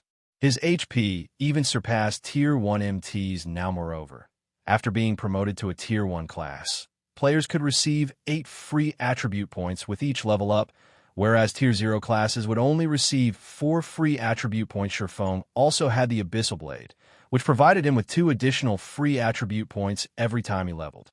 The Golden Stigmata also increased all of his basic attributes by 5 points and gave him 10 free attribute points with every increase in 5 levels. In other words, where other Tier 1 players would receive a total of 40 attribute points with each level up, Shifeng would receive a total of 85 points. Ordinary players could not compete with Shifeng. In addition, after completing his class change, Shifeng also gained 2 basic skills and 1 passive skill. Sword Dominator, passive skill, can freely swap out sword-type weapons in both combat and non-combat states. Blade Dance, action type, requires sword. Tier 1, Level 1, Proficiency 0/30,000. Allows simultaneous control of up to a maximum of 5 sword-type weapons for both attack and defense for 10 seconds. Each weapon has 80% user's strength and 50% user's damage range, 40 yards. Cooldown, 1 minute. Illusory Shadow, action type, requires sword. Tier 1, Level 1, Proficiency 0/30,000. Upon activation, players' next 6 attacks cannot be blocked, and each attack will deal 40% attack damage. Cooldown, 40 seconds. Shifeng was shocked upon reading these skills descriptions. The basic skills of the Blade Saint were already so powerful. Although Blade Dance was inferior to the Abyssal Blade's 9 Dragon Slash in terms of the number of weapons and burst damage, 9 Dragon Slash could only attack, not defend. Moreover, as the weapons summoned by 9 Dragon Slash were phantoms, they did not possess any impact force. However, Blade Dance was different. The 5 controlled weapons were tangible and possessed 80% of Shifang's strength. This feature was far more valuable than just high damage. Through the consecutive attacks of the 5 swords, Shifang could break his opponent's balance and create a gap in his opponent's defense. If Shifang could not defend against an attack by himself, he could also use the 5 swords to boost his defense. Meanwhile, Illusory Shadow was even more amazing. It was perfect for PvP and PvP2 battles in God's Domain. When both sides are equally strong, the opponent would usually block over 90% of the attacks. However, if one side possessed an unblockable skill, it would upset the balance. It was especially true if Illusory Shadow were used when both sides were nearly dead. Such a trump card could determine the outcome of a battle. The Blade Saint is indeed worthy to be called one of the 10 great Saint legacies. If I use these skills in PvP, dealing with a Magic Knight with the same attributes as myself will be easy. After reading the descriptions of the Blade Saint's basic skills, strategies for future battles began to surface in Shifang's mind. Originally, Swordsman was a balanced class. Although swordsmen were not as durable as shield warriors or had the endurance of a guardian knights, the frightening power of berserkers, the long-range capabilities of rangers, or the burst damage and dexterity of assassins, the class didn't have any shortcomings. The class was just as strong, or just as weak, against all other classes. Meanwhile, the Blade Saint was simply the enhanced version of the swordsman. Every aspect of a swordsman had increased. It was probably the most formidable class in God's Domain, following which Shifang called up the system interface. There was now a new tab called Legacy Skills Menu in the system menu.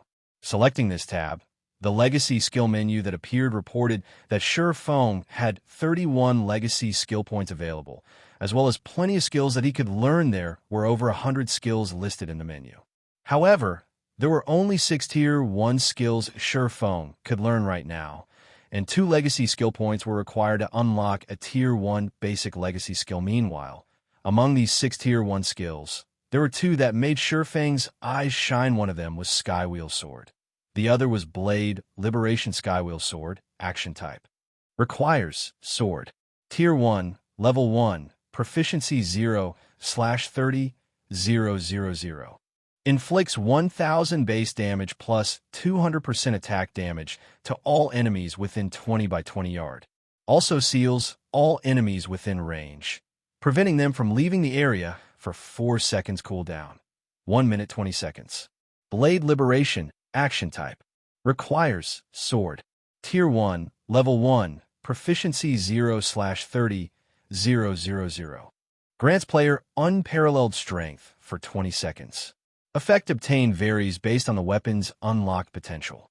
After the duration, player is weakened. All attributes decrease by 80% for 3 minutes cooldown, 10 hours. Skywheel Sword was one of the extremely rare AoE control skills. Whether it was used in PvP or PvE2, it was indispensable. Meanwhile, Blade Liberation belonged to the Super Burst skill category. It could be a trump card when Shifang was in a desperate situation. It was also indispensable, however.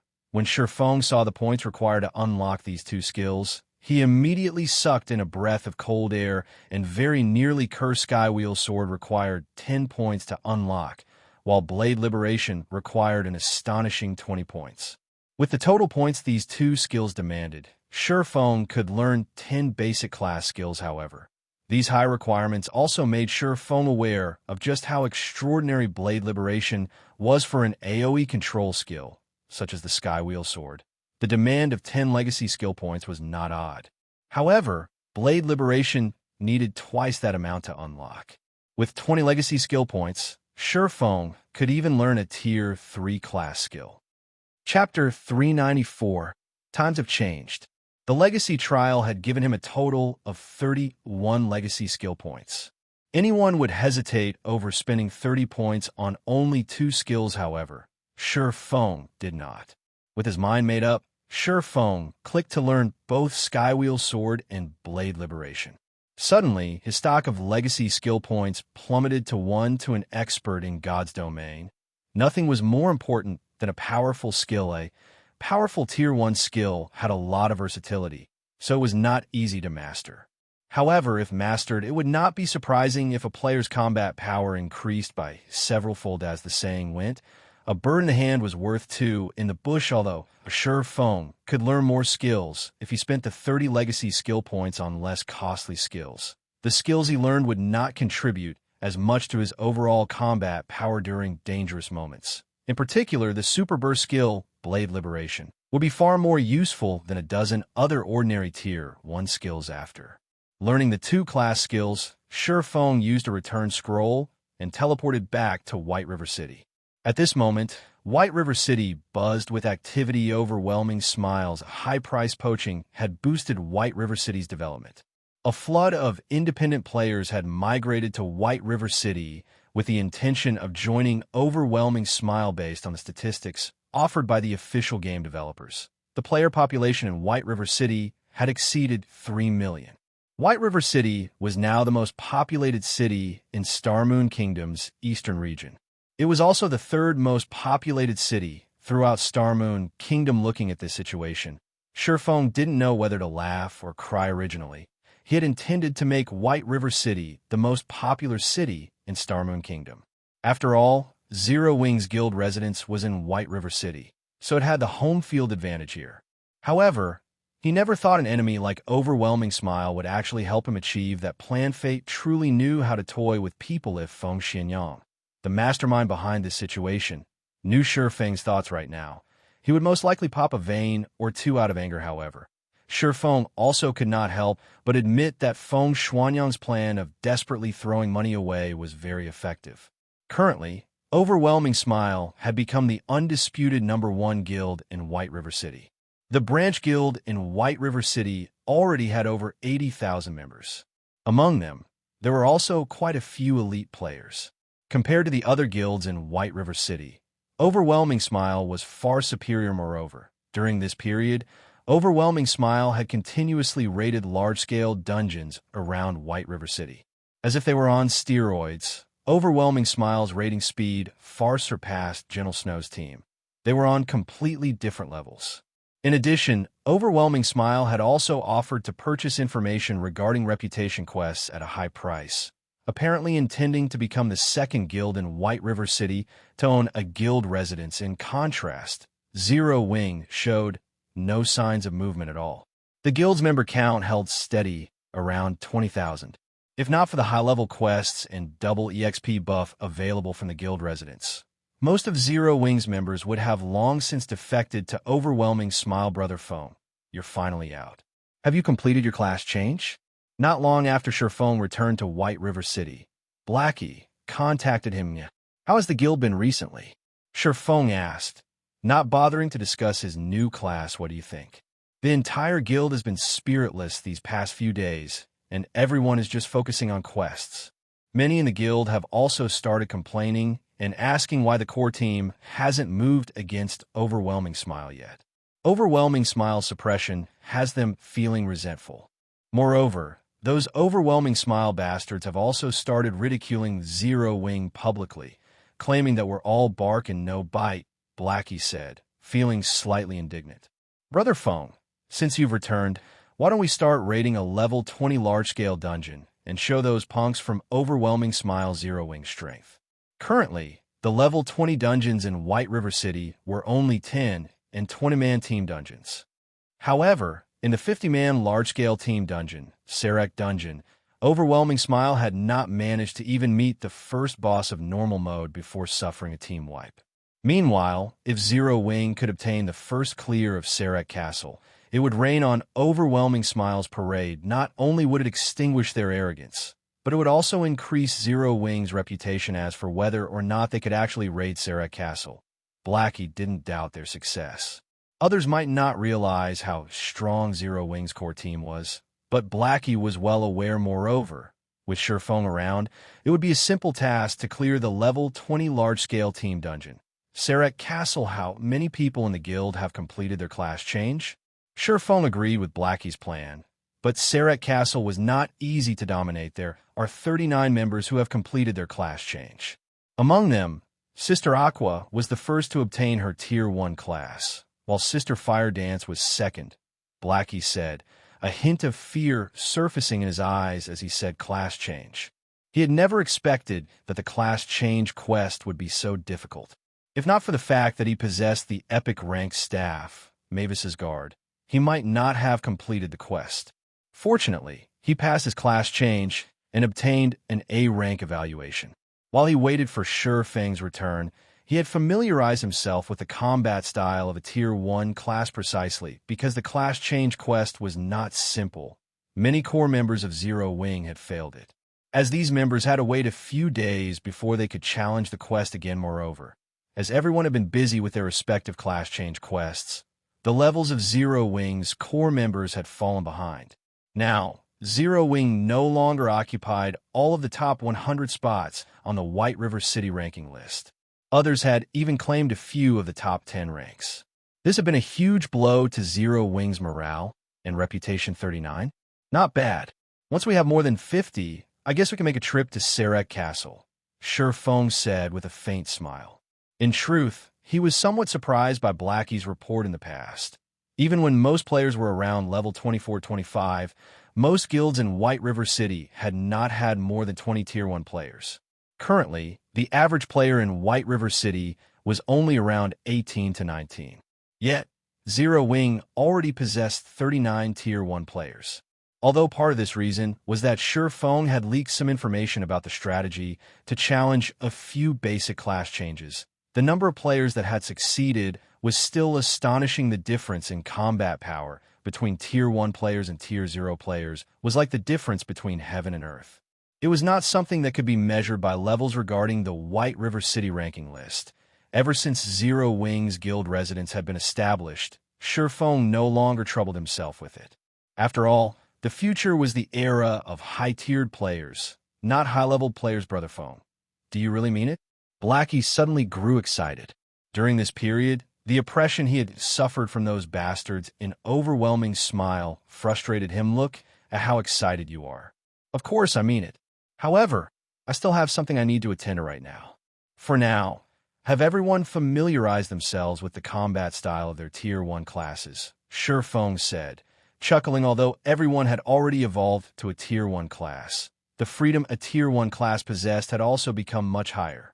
If players could not properly adapt and display their strength, their combat power would not improve much. Okay, leave it to me. I'll let everyone know, Blackie said excitedly before disconnecting the call. He then proceeded to contact those who had already changed classes. Meanwhile, Sure Feng took a look at the time, noticing that he still had quite some time before his appointment with Gentle Snow. He then retrieved Xianxia's communication crystal from his bag. The Grandmaster Forger had given him this item herself, and it allowed him to contact Xianxia at any time previously. Sure Feng had helped Xianxia become a Grandmaster Forger, resulting in Xianxia's favorability towards him to increase greatly. Moreover, in order to search for materials to produce an epic item, Xianxia had gone on journey. Sure Feng had obtained a forging design for the epic ranked broken steel set equipment back in the Origin Sword domain. However, if he had to forge an epic item by himself, who knew how long it would be before he could achieve such a feat?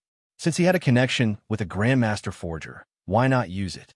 Chapter 395, Broken Steel Legacy Set Equipment. Sure Feng then used the communication crystal to contact Xianxia. Hello, Miss Xianxia. I am Feng. I have something I would like your help with. I wonder if you have any time to spare right now. Sure Feng carefully asked. Ultimately, his current status was far from comparable to Xianxia's. Although they had a good relationship, basic courtesy was still required. If he wished to ask her for a favor, oh, it's you. I'm very busy right now, so make it quick. Although Xianxia did not immediately reject him, she still did not show any sign of interest to Xianxia. Nothing was more important than collecting epic-ranked forging materials right now. If not for the favor she owed Sure Feng, she would have directly rejected his request. Instead of taking the time to listen to him, Sure Feng was aware of this point. After all, he was extremely familiar with Xianxia's personality, someone who was wholeheartedly focused on forging, without the slightest bit of interest in anything else. This was also why she had managed to become a Grandmaster Forger at such a young age. Feng then chuckled and said, I have a forging design for an epic set equipment. What? Epic set equipment? Silura's eyes suddenly shone. She hurriedly demanded, Why didn't you say so earlier? Meet me at my smithy right away. Feng shook his head and laughed when he heard Silura's impatient tone of NPCs. Epic-ranked forging designs, much less a forging design for an epic set equipment, were extremely rare. It was the dream of countless forgers to produce a set of epic equipment. Meanwhile, to players, epic-ranked forging designs were much more difficult to obtain. In the past, Shadow had only managed to get a few pieces. As for epic set equipment forging designs, Feng had only heard about them occasionally and had never personally seen one himself in God's domain. Set equipment were half a rank stronger than discrete equipment of the same rank. In other words, the quality of an epic set equipment was above that of epic equipment, but below that of fragmented legendary equipment. To players who could not get their hands on fragmented legendary equipment, epic set equipment was the best equipment available in this life. Feng was truly fortunate to have obtained the forging design for an epic set equipment half an hour later. Feng arrived at Silura's smithy in a horse carriage. At this moment, the door to her smithy was still shut tight, and it did not seem she planned to do business at all. Feng walked over and knocked on the door. The thick wooden door then slowly opened, and a surge of scorching air rushed out of the house in the next moment. Silura walked out from within before quickly dragging Feng into the house despite having not seen each other for some time.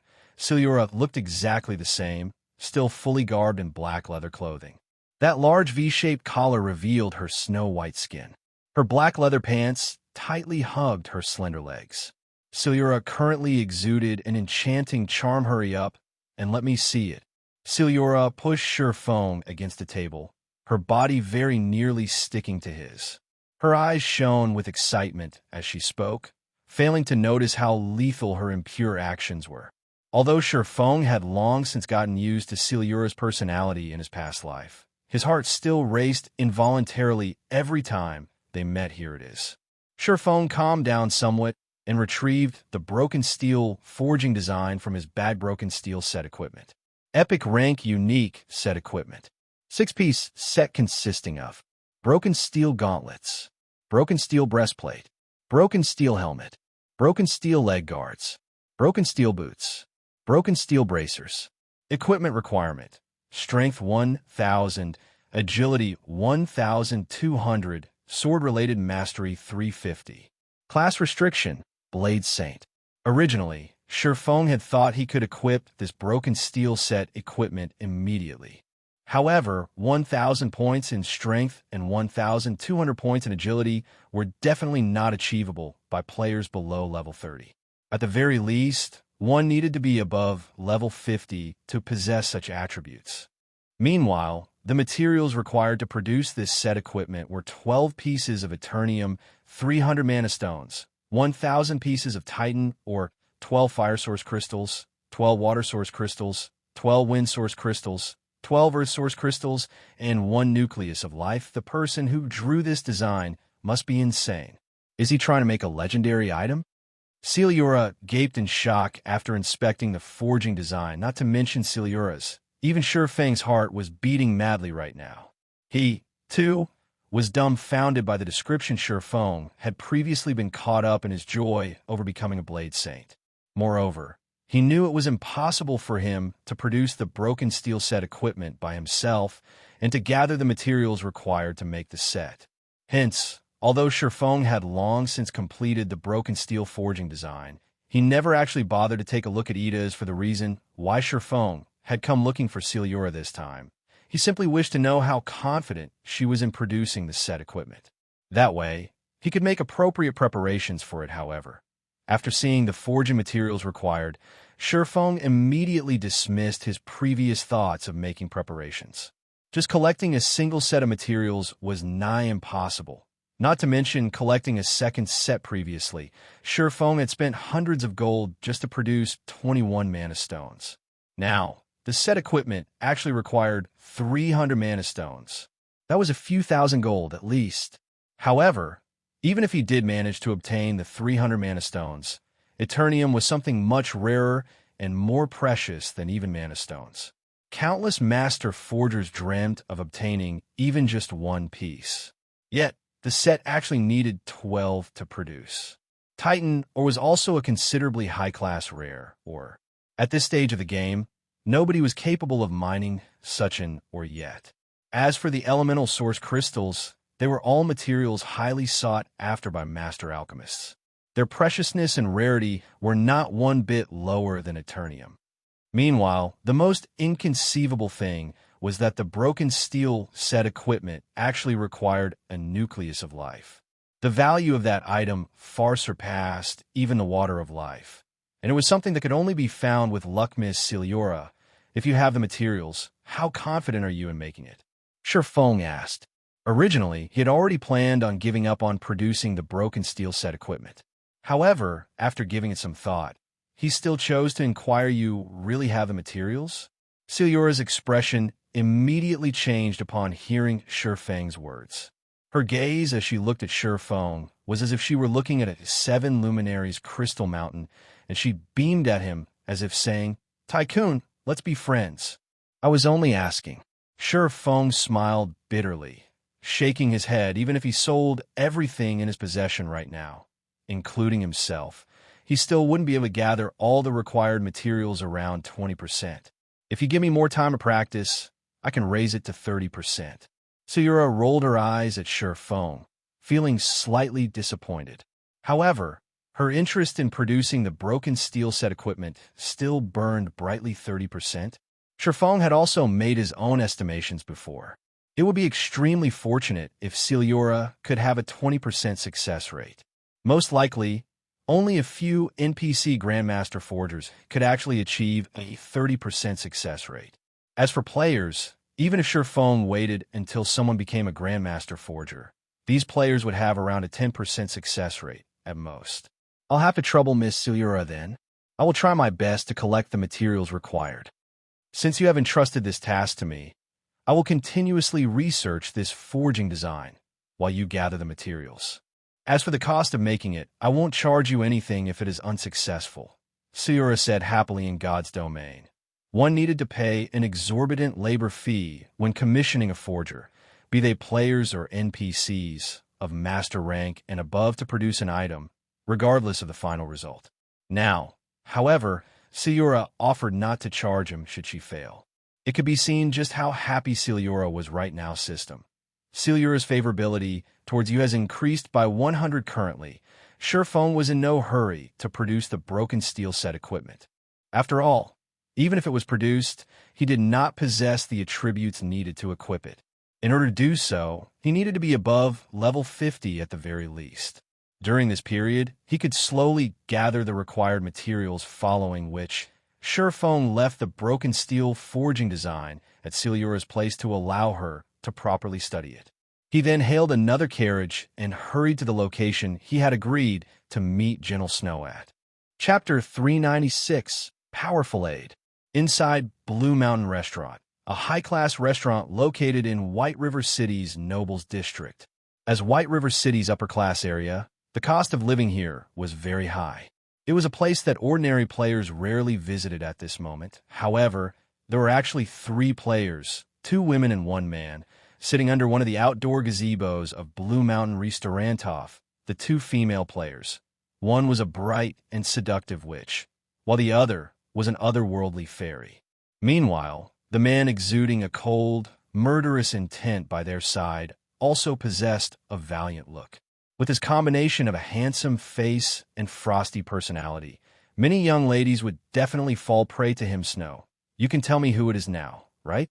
Just who is that mysterious person you called for? Zhao Yuuru whispered as she shifted closer to Gentle Snow's side, the expression on her face saying, "I won't tell anyone else. Don't worry. You yourself have met that person before. In any case, he'll be here in just a moment." Gentle Snow smiled faintly. "I know them?" Zhao Yuuru immediately started searching her memories, trying to recall all the experts she had met. However, taking into consideration the severity of the matter this time, she dismissed the large majority of them. In the end, she still shook her head and gave up.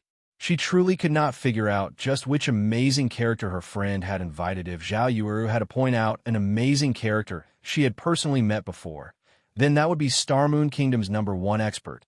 One hit Azura Black Flame, however. As the guild leader of Zero Wing, Black Flame was obviously not suitable this time.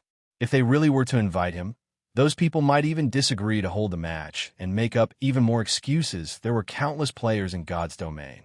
Meanwhile, Black Flame managed to obtain the rank of 481 on the God's Domain experts list, as well as being given the title of Azura by the Secret Pavilion.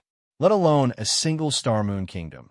There were only a few players throughout the entire God's Domain stronger than Black Flame. Looking at Zhao Yuru's defeated expression, Gentle Snow could not help but curl her lips up even higher. If not even Zhao Yuru, someone who was extremely familiar with her, could guess the identity of the person she invited, then it was even more impossible for those people.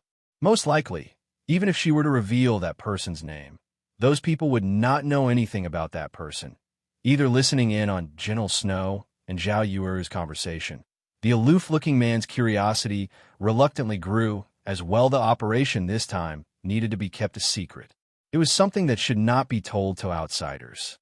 At the same time, this operation was of utmost importance to Gentle Snow. Yet Gentle Snow had done the unthinkable.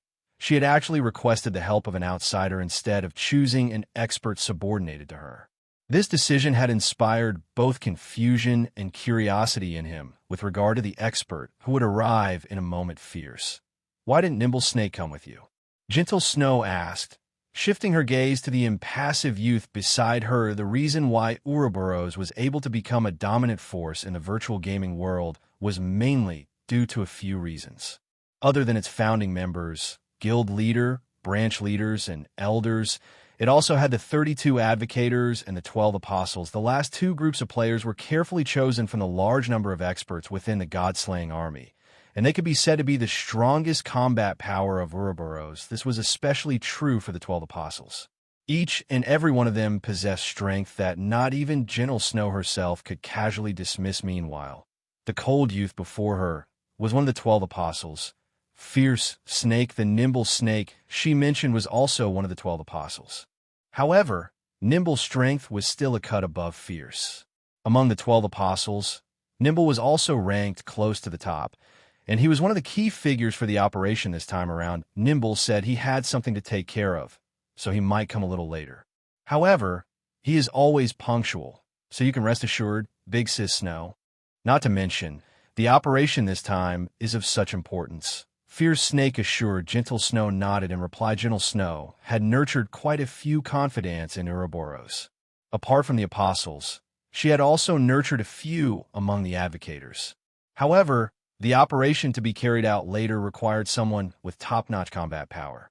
Although the advocators were also very strong, they were still not comparable to the apostles. She could not afford to be careless in the operation this time. If she failed, the results would be irreversible, hence why she had called for Fierce Snake and Nimble Snake. In addition, out of worry that her plan might fail due to unforeseen circumstances, she had even invited Yifeng. After Gentle Snow's group of 3 chatted for a while, a man wearing a black cloak came walking over. Zhao Yuru, who had originally been idle and bored, immediately widened her eyes in shock upon seeing who was approaching. Unable to help herself, she said, Snow, don't tell me he's the person you invited? Of course. Who else do you think I would invite? Gentle Snow chuckled lightly as she stood up to welcome that ordinary-looking man. Meanwhile, the identity of this ordinary-looking man was none other than Shi Feng. Zhao Yuru possessed a certain understanding of Yifeng's strength. Although she felt a little hatred for the man, she could not help but admit that Yifeng was indeed very strong. If it were any other person, they would definitely be fooled by that ordinary appearance and aura of his. In fact, she, too, had suffered under a similar misconception. However, as someone who had personally witnessed Yifeng's strength, Zhao Yuru knew that he was definitely not the slightest bit inferior to them. From a dungeon raid, the previous few battles, as well as the fact that he was the first player to enter White River City, all of these clearly proved how strong Yifeng was. However, because of Black Flame's sudden celebrity, Yifeng's existence had slowly disappeared from everyone's minds.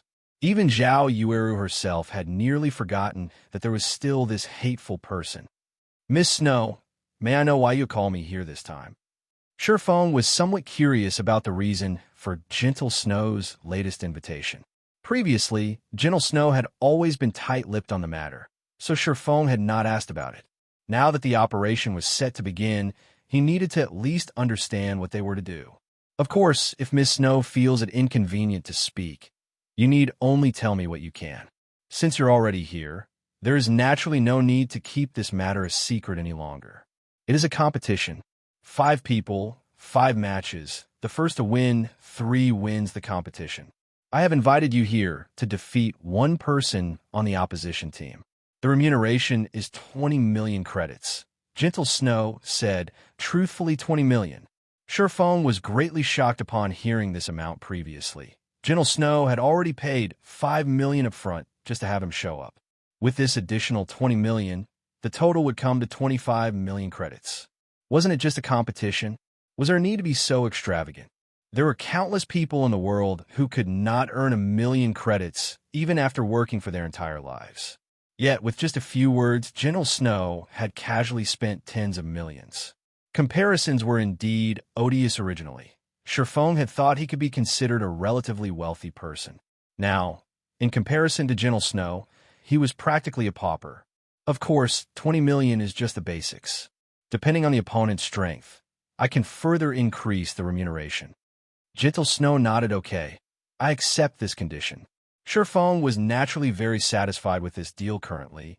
Zero Wing had just started its development, and Shifeng needed money for all aspects. Yet, he also could not constantly convert his coins into credits.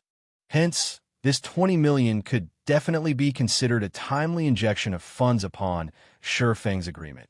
Gentle Snow sighed in relief.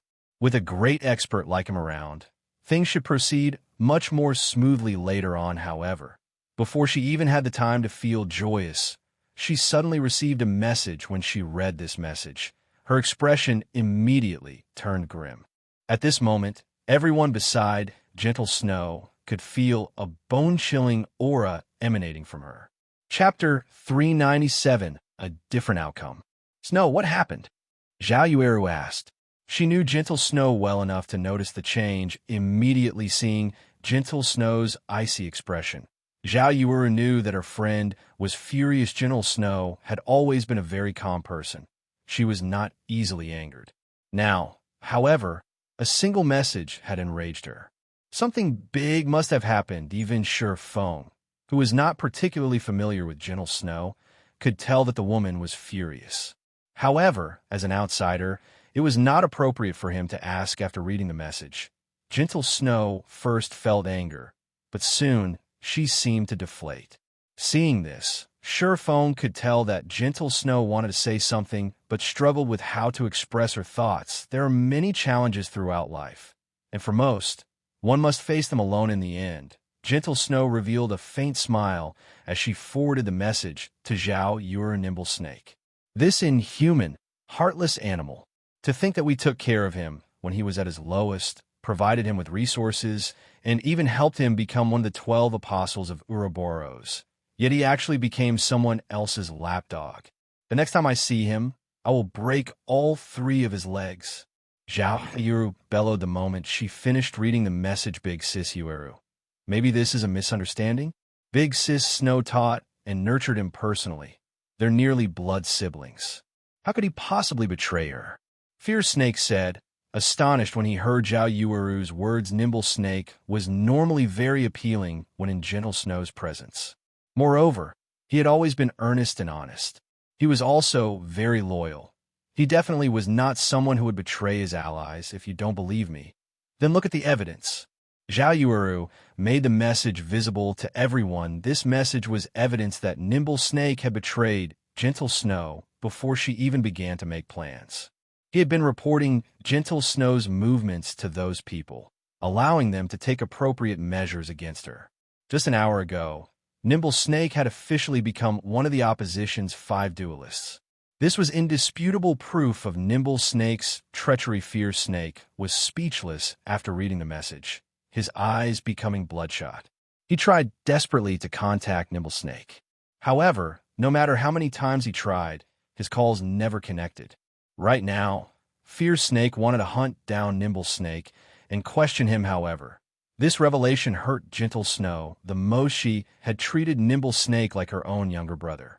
Yet in her hour of need, that brother slid his blade between her shoulders, stabbing her in the back for the 5 matches. Based on Gentle Snow's understanding of the opposition's strength, Nimble Snake, Yi Feng, and herself had the highest chances of victory among her team. As for Zhao Yueru and Fierce Snake, they didn't even have half a chance. Now that Nimble Snake had defected to their enemy, her side had become the underdog. Snow, don't worry. Even if Nimble Snake has become a turncoat, we still have the Advocators, Zhao Yueru hurriedly consoled her friend.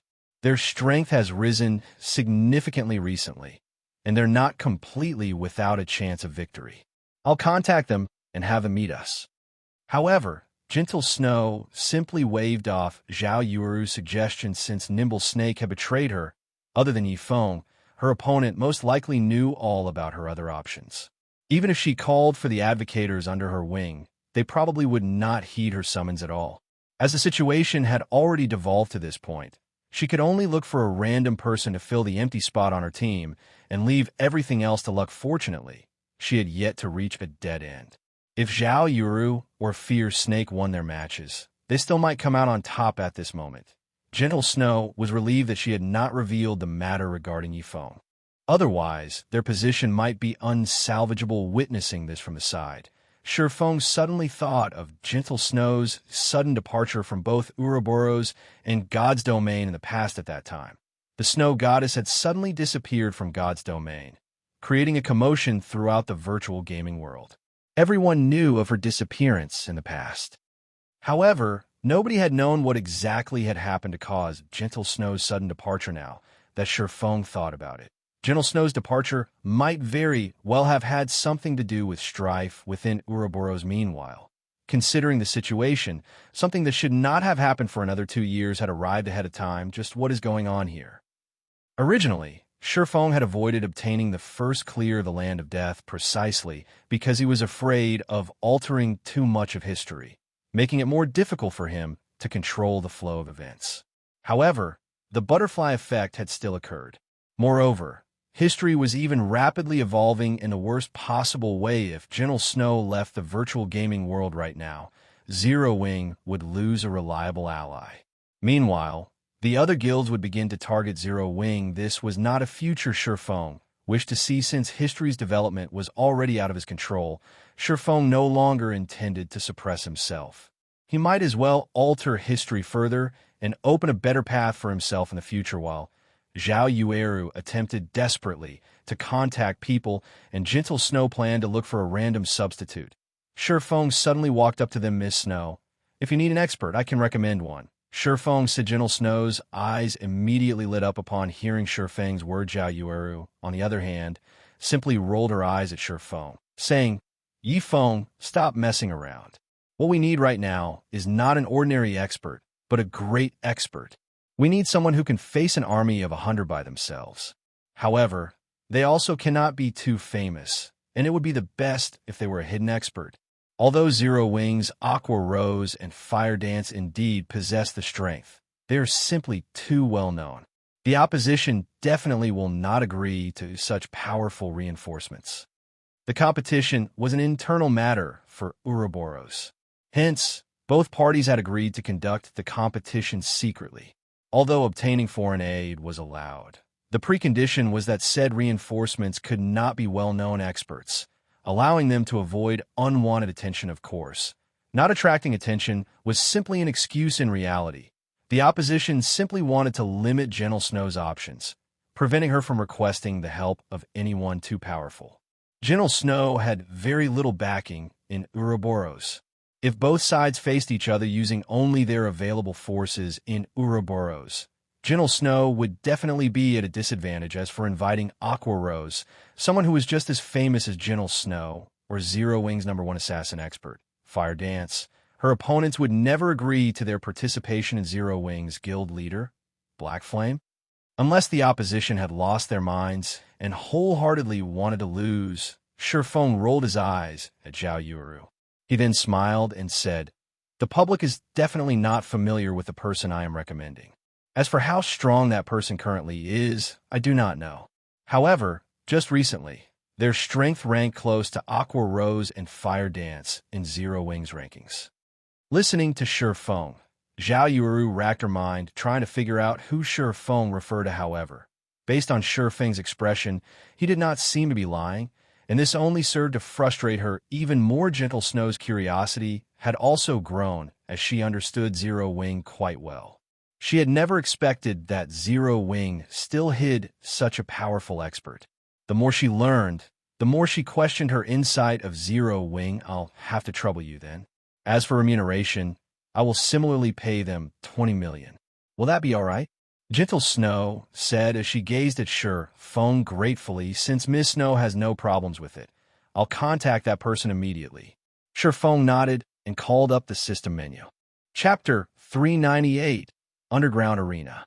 After Gentle Snow and the others had waited at Blue Mountain Restaurant for some time, a young girl in green robes finally appeared before them. Her hair had been pulled back into twin tails, and she radiated a holy aura. Shifeng walked up to the young girl's side, turning to look at Gentle Snow and the others as he said, "Let me introduce you. This is Violet Cloud, a healer of Zero Wing's core team."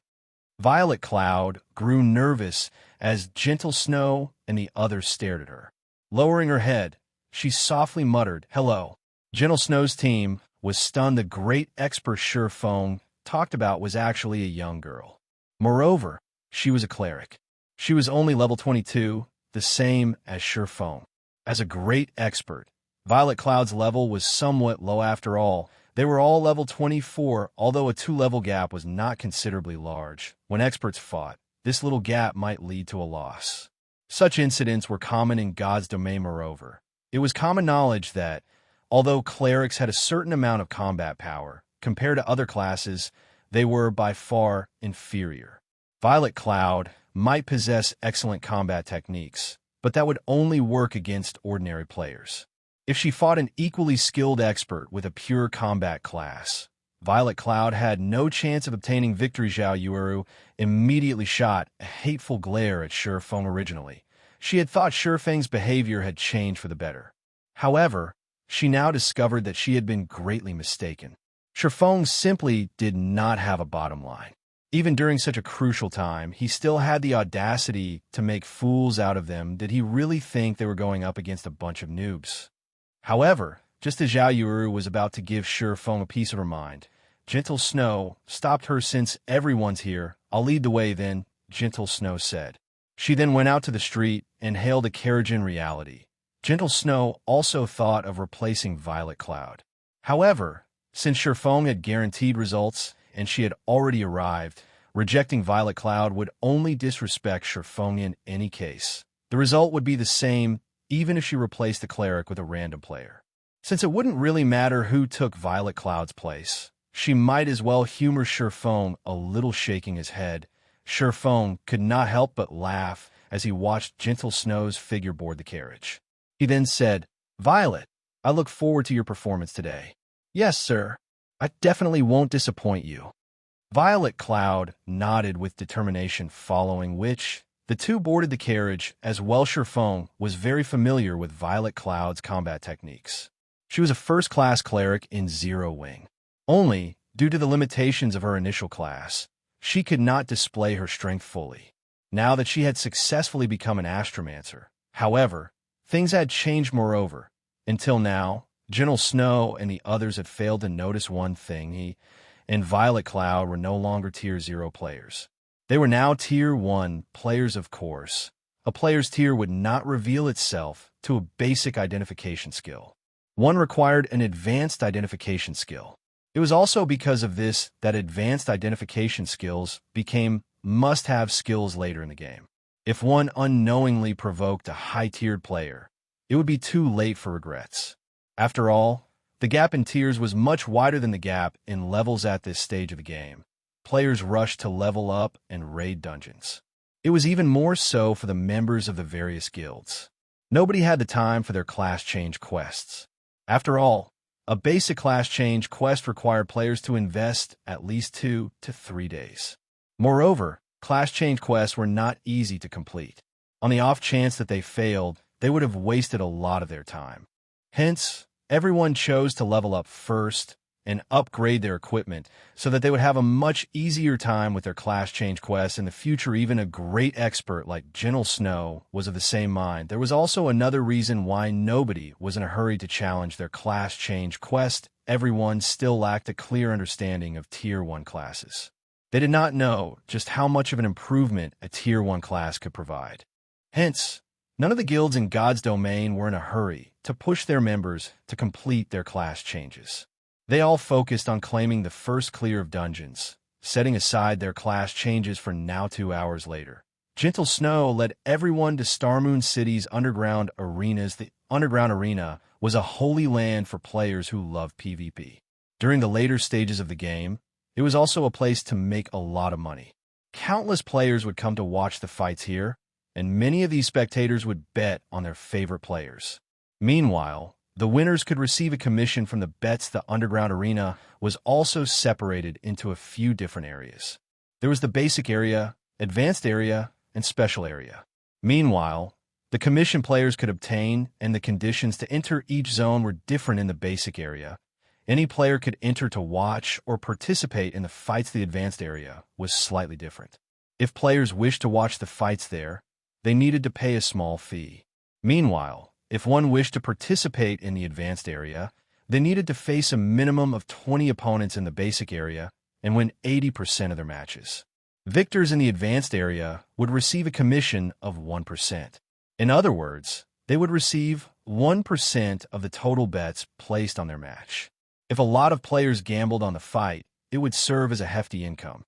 Lastly, the victor would also receive 10% of the entrance fees. The special area had an even higher entry requirement.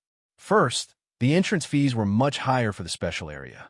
As for players who wished to join the fights, they needed to have a minimum of 20 matches in the basic area under their belts and have won 90% of their battles.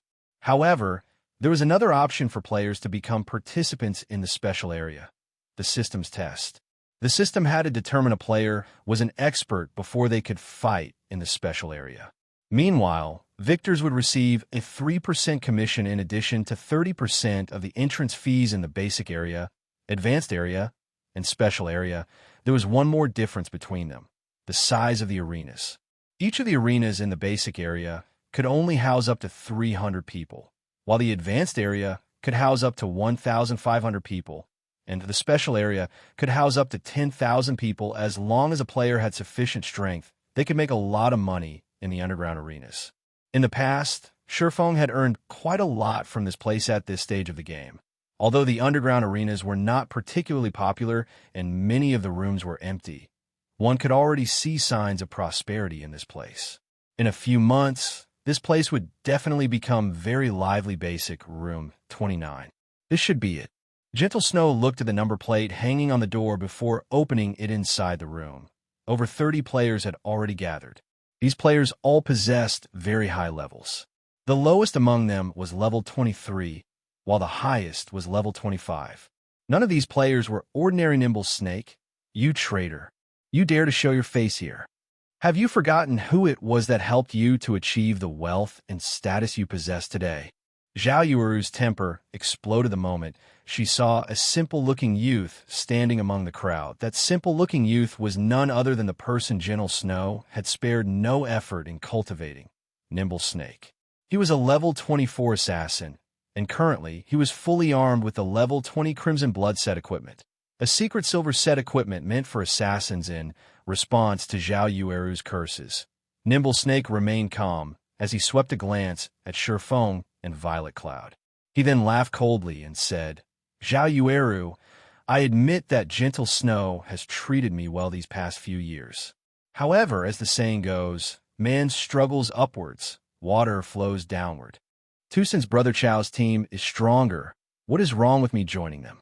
With your strength, you wish to contest for the position of guild leader? Don't make me laugh. Zhao Yueru, on the other hand, you are someone that Brother Chao has always liked. Join us, and everyone will be on the same side in the future. Of course, you can also refuse." When you all lose, Brother Chow can only follow the appointed rules, and Gentle Snow can forget about the virtual gaming world in the future. Chapter 399, Death Mode. Although Nimble Snake's voice was soft, his tone was sharp, and unquestionable Gentle Snow frowned upon hearing Nimble Snake's words. A cold glint flashing in her eyes, Xianxia actually targeted Zhao Yueru for his own team, however. When Gentle Snow considered the matter, she could not find anything strange about Xiao Qinghua's actions. Zhao Yueru's potential and strength were both very high. In the past, Zhao Yueru had been uninterested in virtual reality games and had only started gaming due to her unyielding insistence. Meanwhile, despite never training seriously, Zhao Yueru's strength had reached frightening levels. Zhao Yueru's talent was obvious to anyone who had seen her fight if Zhao Yueru had bothered to put more effort into her training before this. Very few in Ouroboros would have been a match for Hera at this moment. A majestic-looking middle-aged man walked out from the crowd. Upon seeing this man, everyone among the crowd respectfully moved aside. This man was none other than Ouroboros' acting guild leader, Xiao Qinghua. Even looking at him from afar, they could clearly feel the pressure Xiao Qinghua emitted from his gaze alone. Xiao Qinghua felt like a ferocious beast. Xiao Qinghua was currently level 24, and he was fully armed with the level 20 Wind Roar set equipment, a secret silver set equipment meant for berserkers. On his back, he carried a great sword that was as tall as he was. The great sword was the Iron Cutter, and it was one of the few dark gold weapons in Starmoon Kingdom enough. Nimble Snake, you've said too much. Xiao Qinghua reprimanded as he shot a glance at the assassin guild leader. Nimble Snake self-consciously retreated behind Xiao Qinghua and fell silent. Gazing at his guild leader with reverence, I hope that you will consider your options carefully. You will not have a future if you stay by Gentle Snow's side. Only by joining my team will you have a bright future in God's domain, achieving your dreams. With a charming smile, Xiao Qinghua tried to persuade Zhao Yueru forget it. I will never join you. Zhao Yueru snapped, hatred coloring her expression as she sneered at Xiao Qinghua. The battle hasn't even begun yet. The winner and loser still haven't been determined. If we lose, I will leave the virtual gaming world with Snow. Yueru, Gentle Snow's heart was moved. It seems you refuse to see things my way until you face reality. With just your 2 level 22 aids, even I feel sorry for you. Nimble Snake snorted and laughed disdainfully. Originally, Zhao Yueru had wanted to refute Nimble Snake's words, but when she saw Xiao Qinghua's team members and looked at her own team, they truly were a pitiful sight. Xiao Qinghua's team consisted of 4 level 24 players. Other than Xiao Qinghua and Nimble Snake, there was Ouroboros' third branch leader, Blackheart Arrow, and the strongest member of the 12 Apostles, Soaring Snake. As for Xiao Qinghua's last team member, he was a level 25 shield warrior who had hidden his identity behind a black cloak initially. Zhao Yueru still had some hope for victory. However, after seeing Xiao Qinghua's team, other than Blackheart Arrow, whom she had a 40% certainty of defeating, her chances of defeating the other 4 were less than 30%. Moreover, Xiao Qinghua's team also had Soaring Snake. Even Gentle Snow only possessed slightly more than a 50% chance of victory against him. Since everyone has arrived, this competition will be overseen by us elders. There are a total of 5 matches in this competition. The first to claim 3 victories will win. The victor will become Ouroboros' guild leader, while the loser will leave God's domain forever. The main god system has already accepted this condition. In addition, the arena has been set at death mode. A match will conclude only after one side has died. Before entering the arena, either side can choose to forfeit. That way, even if it is a loss, you won't have to suffer the penalty of death mode. If no one has any issues, you too can check the agreement. The main god system will bear testimony to this agreement. After agreeing, you can start drawing the lots for the battle. Gentle Snow and Xiao Qinghua nodded, confirming their agreement. Neither side really cared about the arena being set to death mode. Originally, players fighting in the underground arenas would not die even when defeated. Their HPs would stop decreasing after reaching 1. However, players could also enable death mode. This mode of battle was the equivalent of PvP out in the field, and players would suffer the same penalties for death, losing one level and dropping one random piece of their equipment. They would also randomly lose some skill proficiency points. The only difference about death mode was that a player's crime value would not increase for killing their opponent. Meanwhile, Shi Feng, who stood by the side, finally understood what was going on after listening to Ouroboros's elder's explanation. It turned out that Gentle Snow's mysterious departure in the past had been because of this competition. It was also obvious that Gentle Snow had lost the competition in the past. As for why she had lost, Shi Feng could see that as well, with a treacherous bastard like Nimble Snake stabbing her in the back at the most crucial of moments. How could Gentle Snow possibly walk away victorious? Seeing the predicament Gentle Snow was in, Shi Feng suddenly thought of himself. Gentle Snow had only fallen to her current predicament because of her bad judgment of people. Shi Feng had suffered a similar fate in the past after campaigning for a decade in God's domain. Instead of suffering defeat at the hands of his enemy, world dominators, his own people got rid of him. It was truly laughable. Just as Shi Feng recalled his past, the level 25 shield warrior on Chao Qinghua's team finally removed his cloak and revealed his true appearance. Why is he here? Disbelief filled Shi Feng upon seeing this shield warrior's identity. This shield warrior was Warwolf. Shi Feng had met him once in the past, and the man had left a very deep impression on Shi Feng. He was definitely a top-tier expert, and even Shi Feng had wanted to recruit him. However, Warwolf, at that time, had hated guilds deeply, so Shi Feng had no choice but to give up on his endeavor. Hence, he was greatly surprised that Warwolf had actually shown up as foreign aid for Chao Qinghua. Warwolf's appearance also shocked Gentle Snow. She had previously tried to recruit Warwolf back in White River City. However, the middle-aged man had rejected her, and after that, they both went their separate ways. As for how strong Warwolf was, even Gentle Snow herself was unsure.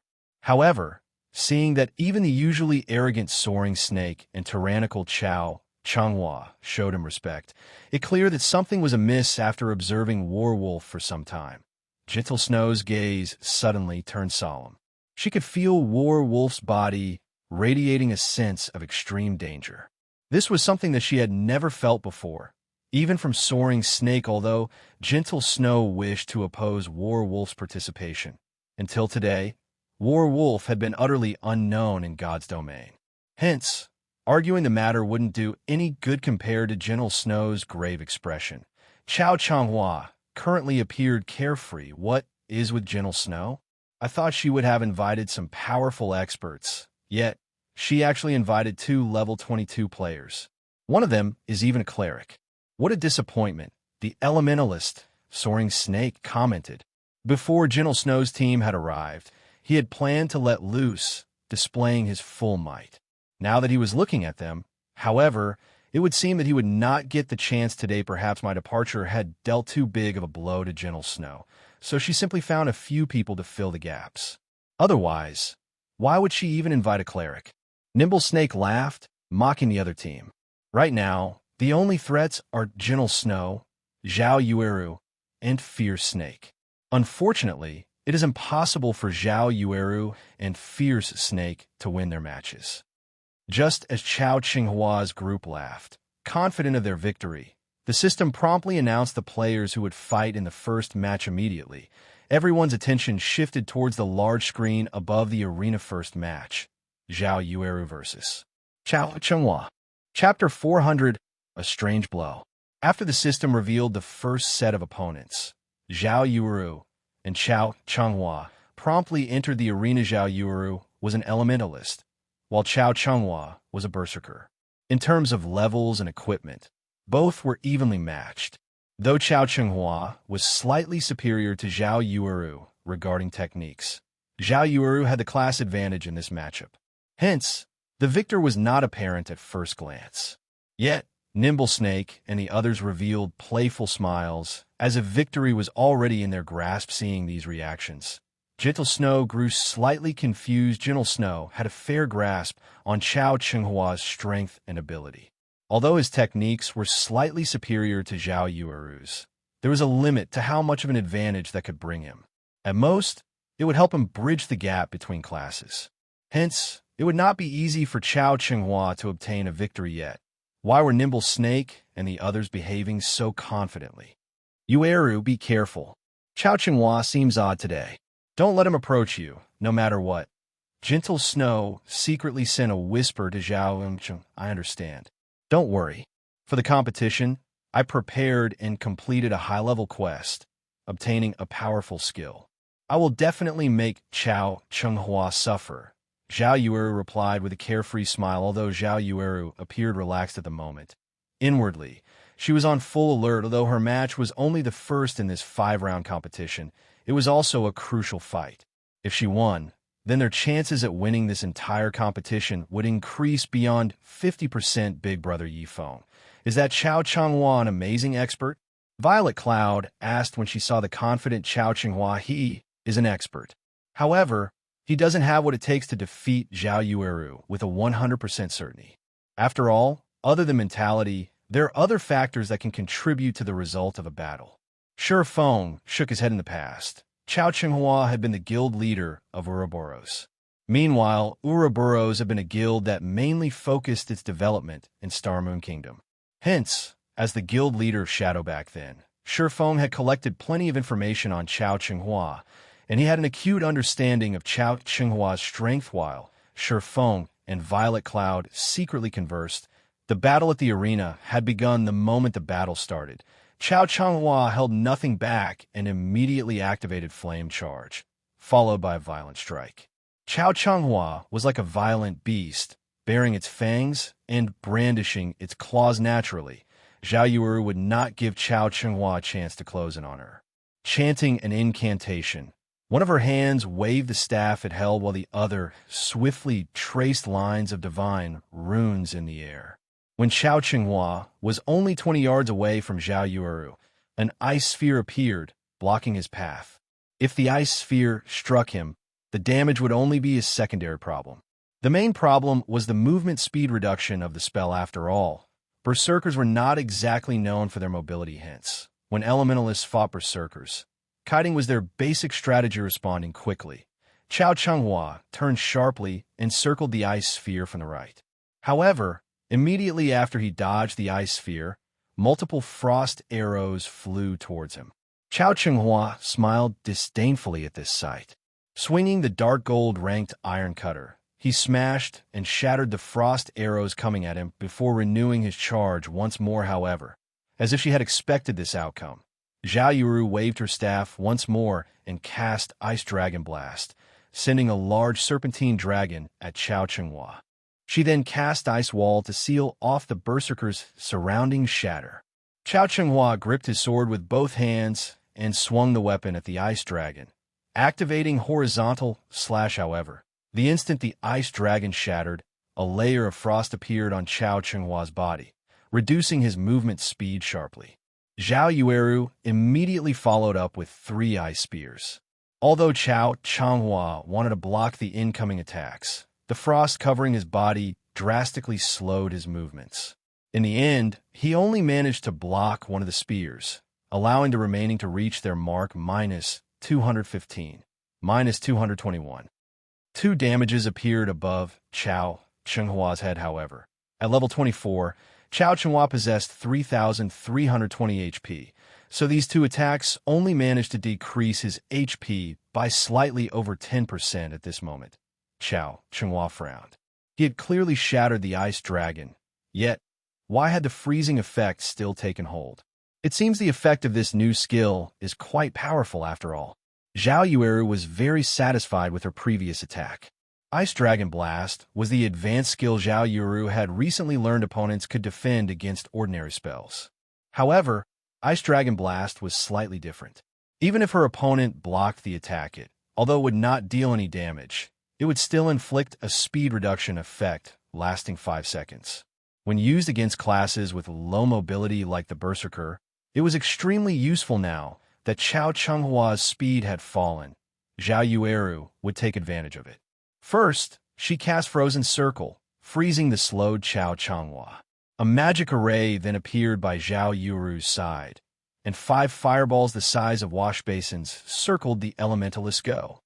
Zhao Yueru cast Flame Barrage and bombarded Chao Chenghua with Attack-Size Spear was a fast attack spell. It possessed speed but not power. Hence, the 2 previous attacks had merely been a scratch to Chao Chenghua. However, Flame Barrage was different. If all 5 fireballs struck the guild leader, he would lose over half of his HP at this moment. Chao Chenghua was still frozen in place, unable to move. He could not dodge the bombardment of the 5 incoming great fireballs. Good. We've won. Fierce Snake shouted excitedly just before the 5 great fireballs struck Chao Chenghua. However, the berserker's skin suddenly flushed red, and his body seemed to grow. The layer of frost binding his legs instantly shattered. Nobody would have thought that Chao Chenghua had learned a control removal skill in the next moment. Chao Chenghua released a thundering roar. He then brandished his greatsword with both hands as he charged at the nearest great fireball. With a slash of his sword, Chao Chenghua split the spell in half. Meanwhile, the remaining 4 great fireballs merely rubbed past Chao Chenghua's body, each dealing slightly over -100 damage after breaking through Zhao Yueru's Flame Barrage. The distance between Chao Chenghua and Zhao Yueru was only 8 yards. Launching himself into the air, Chao Chenghua activated Death Leap and arrived by Zhao Yueru's side. He followed up with a thunderclap before twisting his body and using Cleave. In a panic, Zhao Yueru hurriedly used Blink. However, she was too late. Not only had Thunderclap reduced her speed, but she also took the full brunt of Chao Chenghua's Cleave instantly. Zhao Yueru's HP of over 2,600 points fell to around 1,700 points. Fortunately, Zhao Yueru had kept Magic Shield active, absorbing a certain amount of damage. Otherwise, Chao Chenghua's Cleave would have destroyed at least half of her HP. However, just after Zhao Yueru used Blink to pull a distance of 15 yards between Chao Chenghua and herself, the Berserker used Charge for the second time. Approaching the Elementalist at high speed, Zhao Yueru waved her staff, sending out multiple ice spears. Facing these attacks, Chao Chenghua had no choice but to defend himself with his greatsword, slowing him down. Meanwhile, Zhao Yueru took this chance to widen the gap between them further, not forgetting to use control skills like Ice Wall and Ice Sphere while she made her escape. However, due to the debuff from Thunderclap, Zhao Yueru's movement speed had greatly reduced. Meanwhile, ever since Chao Chenghua's body had increased in size, he had been able to shrug off control effects. After fending off Zhao Yueru's attacks, he charged at the Elementalist and activated Trisecting Slash. 3 crescent-shaped blades of light flew at Zhao Yueru. Zhao Yueru used Frost Shield to block the attacks, taking the chance to jump away and dodge Chao Chenghua's Trisecting Slash. However, as if he had predicted what Zhao Yueru would do, Chao Chenghua charged towards her new position, swinging his greatsword violently horizontal slash. Zhao Yueru knew that she could not avoid this attack. Blink was still on cooldown. She needed a little more time before she could use it again. With no other choice, she could only block the attack with her staff. Although mages had low strength, they could still use their weapons to block attacks, reducing the damage received. Not to mention, she still had Magic Shield. As long as she endured a few hits, she could use Blink to escape. Normally, control skills like the one Chao Chenghua had used did not possess a very long duration. Moreover, Zhao Yueru had already seen through the trajectory of Chao Chenghua's attack. She could easily angle her staff to utilize the force of the impact to pull away from Chao Chenghua. However, after Chao Chenghua's Iron Cutter landed on her staff, Zhao Yueru did not feel any force transmitted to her hands. Instead, the greatsword appeared at Zhao Yueru's side. Chao Chenghua's attack shattered the magic shield and struck Zhao Yueru viciously. Chapter 401, Omnivision. What happened? Jittle Snow, who watched the fight from the spectator stands, focused on Chao Chenghua, her mind replaying Chao Chenghua's last attack no matter how she looked at it. Zhao Yueru had blocked the attack. Yet, somehow, Chao Chenghua's sword had appeared somewhere completely different. It was like a magical sword. Zhao Yueru was just as confused. She could not understand what had happened. However, she no longer had the time to think on it. Chao Chenghua's attack dealt -1,241 damage, reducing Zhao Yueru's originally low HP to 470 points. If she suffered another attack, she would damage were especially weak in terms of defense, strength, and agility. If a melee class like the Berserker close in on a mage, only tragedy awaited them. Zhao Yueru instinctively used Flame Circle, a type of instantaneous activation spell. Immediately, a ring of flame expanded outwards, forcing her enemies to retreat. Xiao Changhua remained unfazed by the incoming flames as he swung his greatsword down at them. Boom. Xiao Qinghua's greatsword sliced apart the ring of flame. However, he was still forced to take a step back due to the resulting impact, abruptly stopping his attack momentum. Taking this chance, Zhao Yueru retreated while pelting Xiao Changhua with frost arrows. Don't even think of escaping. Xiao Changhua roared. Enduring the attacks from the frost arrows, he sent a horizontal sweep at Zhao Yueru. Zhao Yueru used her staff to defend once more. This time, Zhao Yueru focused on the greatsword, devoting her full attention to determining the weapon's trajectory. Just as Iron Cutter was about to land, Zhao Yueru quickly shifted her staff to block the attack. Xiao Changhua, however, simply revealed a mocking smile as he focused all his power into his slash. Once again, something strange occurred. Xiao Qinghua's Iron Cutter suddenly disappeared before reappearing and striking Zhao Yueru's blind spot. Before Zhao Yueru realized what had happened, her body was on the ground, her vision darkening. Zhao Yueru, do you understand now?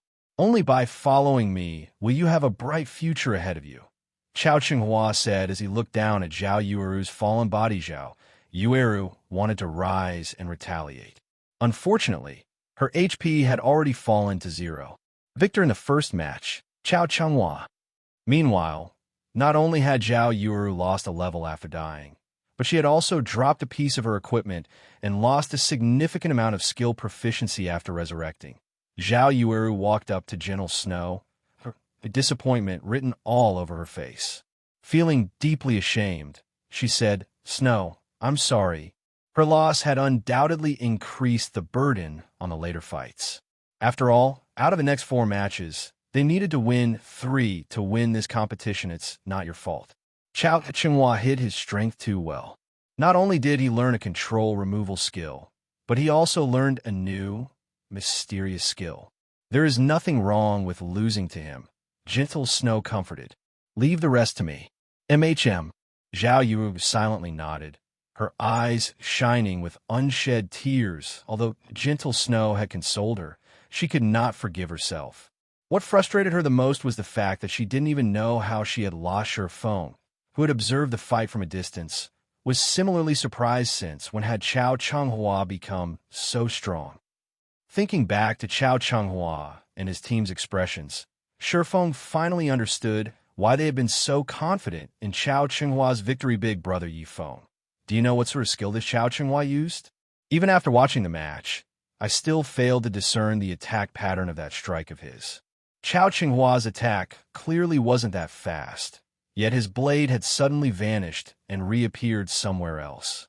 How can anybody block such an attack? Violet Cloud was curious about Xiao Qinghua's previous attacks. If Xiao Changhua possessed such a strange skill, then one could only kite him and kill him from a distance. Did you think that was a skill? Shifeng chuckled. Was it not a berserker's skill? Violet Cloud asked, surprise filling her face. Shifeng shook his head, explaining, that isn't an in-game skill. Rather, it is a martial arts technique. A martial arts technique? Violet Cloud gaped. If anyone else had said these words, she would suspect that they were boasting. However, if they came from Shifeng, they must be true. Xiao Changhua used a technique similar to rock, paper, scissors, using scissors before he took action. Zhao Yueru, upon noticing Xiao Changhua was about to use scissors, naturally chose rock. However, before the two clashed, Xiao Changhua suddenly changed to paper. So, Xiao Changhua won, while Zhao Yueru could not figure out how Xiao Changhua had used paper. That's the general idea of this technique. Although it sounds easy theoretically, it is actually quite difficult to pull off. One needs to have learned Omnivision and carefully observe their opponent. However, I'm not referring the ordinary observations we make. One needs to see the whole picture, looking at everything objectively without bias to gain insight into the enemy's actions. When Xiao Chenhua had attacked earlier, he had analyzed Zhao Yueru's actions, her body's movements, defensive positions, everything. Hence, when Zhao Yueru was about to defend herself, Xiao Chenhua changed the trajectory of his attack, striking Zhao Yueru's blind spot. By the time Zhao Yueru reacted, she had already taken damage, of course. When Xiao Chenhua swung his greatsword, he had also used a technique called second acceleration. When he swung his greatsword, he had not attacked with his full power, using only around 40%. Only when he changed his attack's trajectory did he use his full power. Such a sudden acceleration leaves an afterimage, causing one to think that the greatsword still followed its original trajectory. So, when you saw Xiao Chenhua's sword suddenly vanish, what you actually saw was a false image produced by her mind. Zhao Yueru does not possess such combat experience, and she has no martial arts training. It is only natural that she lost. A realization struck Violet Cloud as she listened to Shi Feng's explanation after hearing Shi Feng. Violet Cloud felt as if a door had opened within her, and she had discovered a whole new world beyond that threshold. So, players could use such techniques in battle. As Violet Cloud recovered from her shock, a new thought suddenly popped in her mind. Since Big Brother Yifeng can explain it in such detail, does that mean that Big Brother Yifeng knows how to do it as well?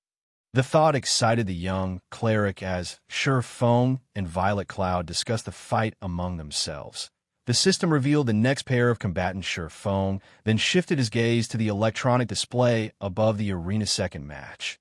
Gentle Snow vs. Blackheart Arrow. Gentle Snow was a berserker, while Blackheart Arrow was a ranger. Comparing classes, berserkers were the more dominant of the two classes. Although rangers had some close combat capabilities, their advantage lay in their ultra-long-range attacks. They were more suited for fighting in jungles or forests. In this arena, with limited space and no obstacles to use as a cover, rangers were at a disadvantage. Furthermore, Gentle Snow's techniques were stronger than Blackheart Arrow's despite being in such a disadvantageous position. However, Blackheart Arrow was still very calm. There was even a hint of scorn in his eyes, his gaze void of the respect he had shown Gentle Snow in the past. When both fighters entered the arena, the countdown for the battle began. 5, 4, 3, 2, 1, start. Blackheart Arrow immediately spun around and activated Wind Chaser, intending to increase the distance between him and his opponent. However, Gentle Snow's first attack stunned everyone present. Chapter 402, The Terrifying War Goddess. What is Gentle Snow trying to do? Everyone in the spectator stands was baffled. Even Zhao Yueru, who was very familiar with Gentle Snow, was dumbfounded by her friend's actions. Gentle Snow had thrown her blue greatsword the moment the battle started. Any player who lost their main weapons was tantamount to a beast without its claws and fangs. Yet, Gentle Snow took the initiative to discard her main weapon in order to attack her enemy. Berserkers were not ranged fighters. Although the greatsword she threw possessed some power, its attack pattern was very straightforward. The greatsword was not very fast, so players could easily dodge it. Meanwhile, if Gentle Snow lost her main weapon, she could not attack or defend. If she relied solely on a berserker's mobility and dodging capabilities, an expert ranger like Blackheart Arrow could defeat her effortlessly. Zhao Yueru's loss had already forced Gentle Snow to the edge of the cliff, and she could not afford carelessness in the second match. If Gentle Snow lost her match as well, their hopes of victory would be dashed. It seems that Zhao Yueru's loss was quite a blow to Gentle Snow. Why is she acting so impulsively? Many of the elders who silently supported Gentle Snow lamented at this sight before this battle had even begun. The victor of both this match and this competition had been determined. If even Gentle Snow lost, the other members of her team didn't have a prayer. The only person who had a chance at victory was Fierce Snake. However, Xiao Chenhua still had Nimble Snake and Soaring Snake fighting for him. As for Warwolf, even Xiao Chenhua treated the shield warrior respectfully. The man must be astonishingly powerful in the arena. Blackheart Arrow discovered the blue greatsword soaring towards him. He grinned. Gentle Snow, you're seeking death, Don't blame me for being merciless. Blackheart Arrow immediately adjusted his footwork. Sidestepping, he twisted slightly. His movements were incredibly subtle, and his dodging techniques were reminiscent of a martial arts master. In the next moment, Gentle Snow's blue sky flew past Blackheart Arrow, missing his side by a few centimeters. At this moment, Blackheart Arrow revealed a savage expression. Whenever he had fought Gentle Snow in the past, the latter would always beat him into a pulp. Even today, he was not absolutely confident that he could triumph over the snow goddess. However, she had foolishly thrown her greatsword, assuming that he couldn't dodge it. Now that she no longer had her main weapon, she could not deflect his rain of arrows. Blackheart Arrow retrieved the deep blue longbow from his back and retrieved the precious wind-breaking arrows from his bag. He then knocked the arrows, aimed at Gentle Snow, and drew his bow into a full moon wind-breaking arrows. There was also an additional knockback effect when the arrow hit its target. Furthermore, the bow Blackheart Arrow used, Blue Wings, had an effect that increased an arrow's speed by an additional 15%. Compiling both of these effects, even an agility-focused assassin would struggle to dodge his attacks. At most, they could use their weapons to deflect the arrows. Previously, Blackheart Arrow had tested the wind-breaking arrows with Nimble Snake. Within 20 yards, even with Nimble Snake's skills and extremely fast reaction speed, he could only use his daggers to defend himself against the arrows. Hence, there was no way a low agility and unarmed berserker could protect herself from them. This was one of the reasons why Blackheart Arrow was confident that he would defeat Gentle Snow. Just as Blackheart Arrow was about to fire 3 wind-breaking arrows at Gentle Snow, the snow goddess suddenly revealed a faint smile. Watch how I'll get rid of. Blackheart Arrow suddenly felt a sharp pain in his back, and he plunged face first into the ground. A damage of minus 1,342 appeared above his head, his HP decreasing by almost half. Blackheart Arrow's mind was blank as his body fell to the ground. What happened? Hadn't he been the one attacking? How had he fallen? There was even an additional heavily injured debuff on him now. His movement speed and attack speed had decreased by 20% for 6 seconds. Moreover, by the time he looked up, the blue greatsword Gentle Snow had thrown had somehow returned to her, and the berserker was charging at him. Wasn't that death throw? When did Gentle Snow learn it? Moreover, the skills level has actually reached tier 1. Is it an innate skill of her weapon? With his wealth of experience, Shurfeng had immediately discerned the skill Gentle Snow had used. Death Throw was not a skill unique to berserkers. Rather, it was a special skill with a 2-staged attack. Those unaware of this skill would simply think that Gentle Snow had thrown her weapon. However, Death Throw basically made her weapon boomerang. Normally, after players dodged the first attack, they would launch a counterattack, failing to notice the second attack from behind. Moreover, Death Throw's second attack contained far more speed and destructive power than the first. At tier 0, Death Throw would inflict a heavily injured debuff upon hitting the target. It was even more powerful at tier 1. This 2-staged attack fooled many players, and as a result, they would lose their lives. Blackheart Arrow knew that he was in danger at the moment. However, Gentle Snow was still more than 10 yards from him. Hurriedly, he climbed up from the ground, intending to escape while firing the wind-breaking arrows at Gentle Snow, knocking her back. However, the moment Blackheart Arrow stood, he suddenly discovered Gentle Snow slashing down her blue greatsword despite the distance between them. In the next moment, over a dozen blue wind blades flew towards him. With both his movement speed and attack speed reduced, Blackheart Arrow would have a difficult time blocking or dodging. The ranger immediately released an angry bellow, intending to activate a life-saving skill, Backward Jump. However, why can't I use any of my skills? Blackheart Arrow discovered that he could not use Backward Jump. He then looked at the blue wind blades that were suddenly before him, crying out in confusion, "Shwa! Shwa! Shwa!" The dozen or so wind blades shredded Blackheart Arrow's body, and damages over minus 300 appeared above his head, one after another. In the end, his HP fell to 0. As the ranger's body transformed into particles of light, a deep blue longbow had been left behind in his place. Victor of the second match, Gentle Snow. Xianxia, his teammates, as well as the elders of Ouroboros, standing at the spectator stands, were dumbfounded. Gentle Snow had only used 2 moves to defeat Blackheart Arrow, Ouroboros' 3rd branch leader. It was simply unbelievable. Is this her true strength? Xianxia watched Gentle Snow's figure as she departed from the arena, with a grim expression. Fortunately, Gentle Snow's opponent had been Blackheart Arrow, the weakest of the 5 on Xianxia's team. If she had fought anyone else this round, Gentle Snow might have had a chance of becoming the victor of this competition and the guild leader of Ouroboros' big brother Yifeng. Big Sis Snow is so amazing. She took out an expert with just 2 moves. Violet Cloud exclaimed with awe indeed.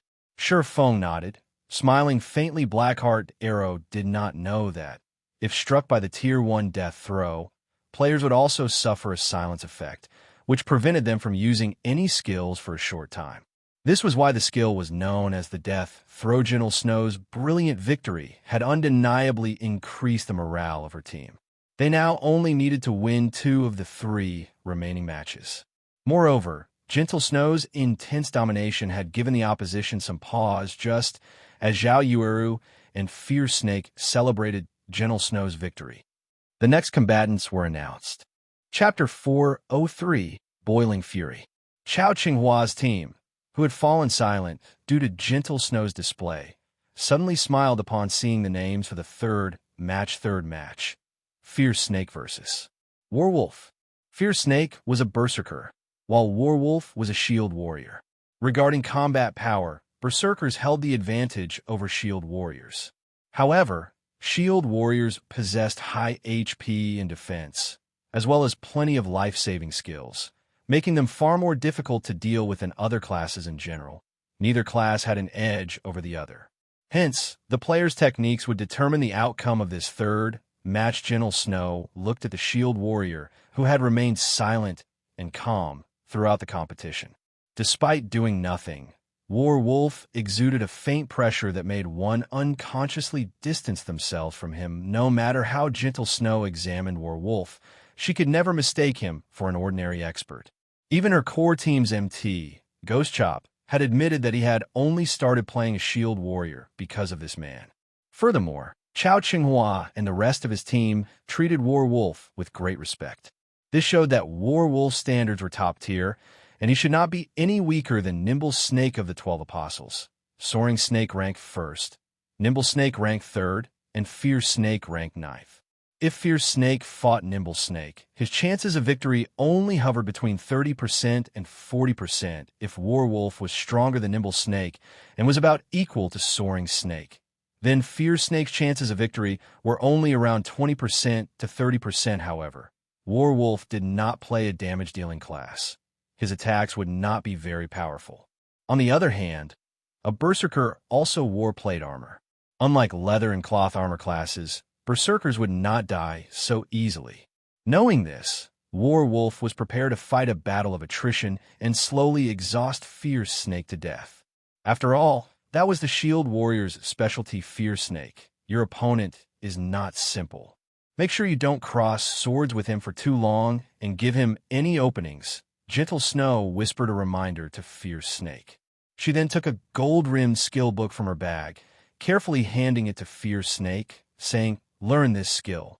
If you use it at a crucial moment, you might defeat him."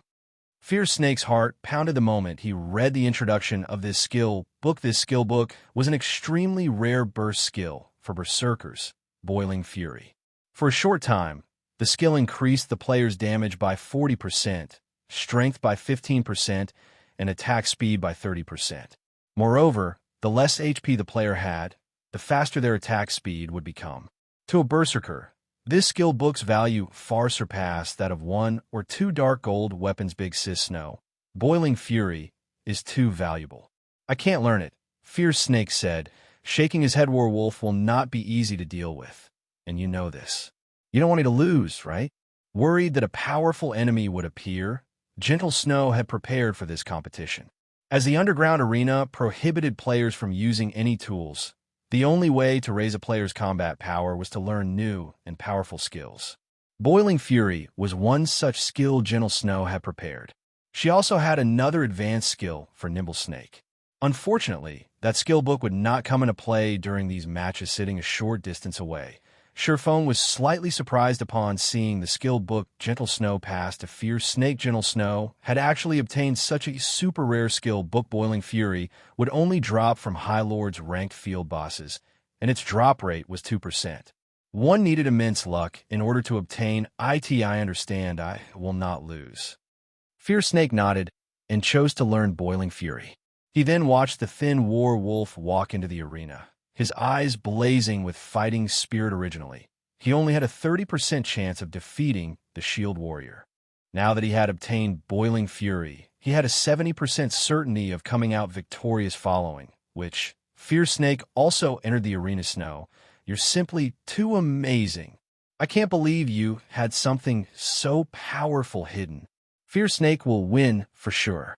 Zhao Yuru hugged Gentle Snow excitedly, her previous depressed mood scattering to the winds. In response, Gentle Snow lightly tapped Zhao Yuru's forehead and revealed a faint smile. Meanwhile, inside the arena, the battle between Fierce Snake and War Wolf had begun. I'm interested to see just how powerful you are. The moment the battle started, Fierce Snake lifted his silvery gray battle axe and charged at War Wolf. When his axe descended, even the air roared. However, without even retrieving the shield and saber from his back, War Wolf simply took a step back and allowed the battle axe to brush past his body, slamming into the ground. War Wolf immediately stomped down on the battle axe, the weapon becoming completely embedded into the ground. He then unsheathed the saber covered in golden magic runes from his back and slashed at the berserker's neck, the weapon creating a beautiful arc. The entire process flowed like water, and everyone who witnessed it was amazed. Before Fierce Snake could respond, a damage of minus 536 points appeared above his head. Although War Wolf's attack had not dealt a significant amount of damage to Fierce Snake, who had over 3,200 HP, this strike had dealt a heavy blow to the berserker's mentality. Before he could even react, War Wolf's attack struck him. In Fierce Snake's memories, this had never happened in any of the PvP battles he had participated in before. Seeing War Wolf's saber slashing at him again, Fierce Snake hurriedly used Whirlwind Slash. At this moment, War Wolf lifted his shield, blocking Fierce Snake's skill, and taking a single step back. Fierce Snake took advantage of his small victory to follow up with a series of attacks, using skill after skill to force War Wolf into a continuous retreat. Yet, to everyone's surprise, Fierce Snake's HP continued to decrease despite being on the offensive. Every time Fierce Snake attacked, War Wolf would effortlessly block it with his shield and counterattack with his saber. Fierce Snake had no idea what was happening. Although he had tried to dodge and block War Wolf's counterattacks, the Shield Warrior saber would always somehow land a hit. Even when War Wolf took the initiative to launch an attack, he couldn't dodge or defend himself. War Wolf's saber would always disappear in mid-swing before suddenly appearing elsewhere. By the time War Wolf's saber reappeared, it was too late for him to react. He could only watch as his HP fell, powerless to do anything about it. Damn. Seeing that he had less than 1,000 HP remaining, Fierce Snake gritted his teeth and activated Boiling Fury. At this point, if he hesitated to activate Boiling Fury, he would die in a few moments. However, even after activating Boiling Fury, Fierce Snake was no different than a baby swinging a large axe to War Wolf. This time, the Shield Warrior did not even bother to use his shield and relied on his reflexes to dodge every one of Fierce Snake's attacks. It looked as if Fierce Snake's axe actively avoided War Wolf as the weapon brushed past him, never hitting his body. Fierce Snake nearly crumbled. This scene dumbfounded both Gentle Snow and Zhao Yuru. They were familiar with Fierce Snake's strength, yet War Wolf could toy with him so effortlessly. Even Gentle Snow admitted that she was not capable of such a feat. Just who is he? Gentle Snow could not believe her eyes. Xianxia had actually found someone so impressive.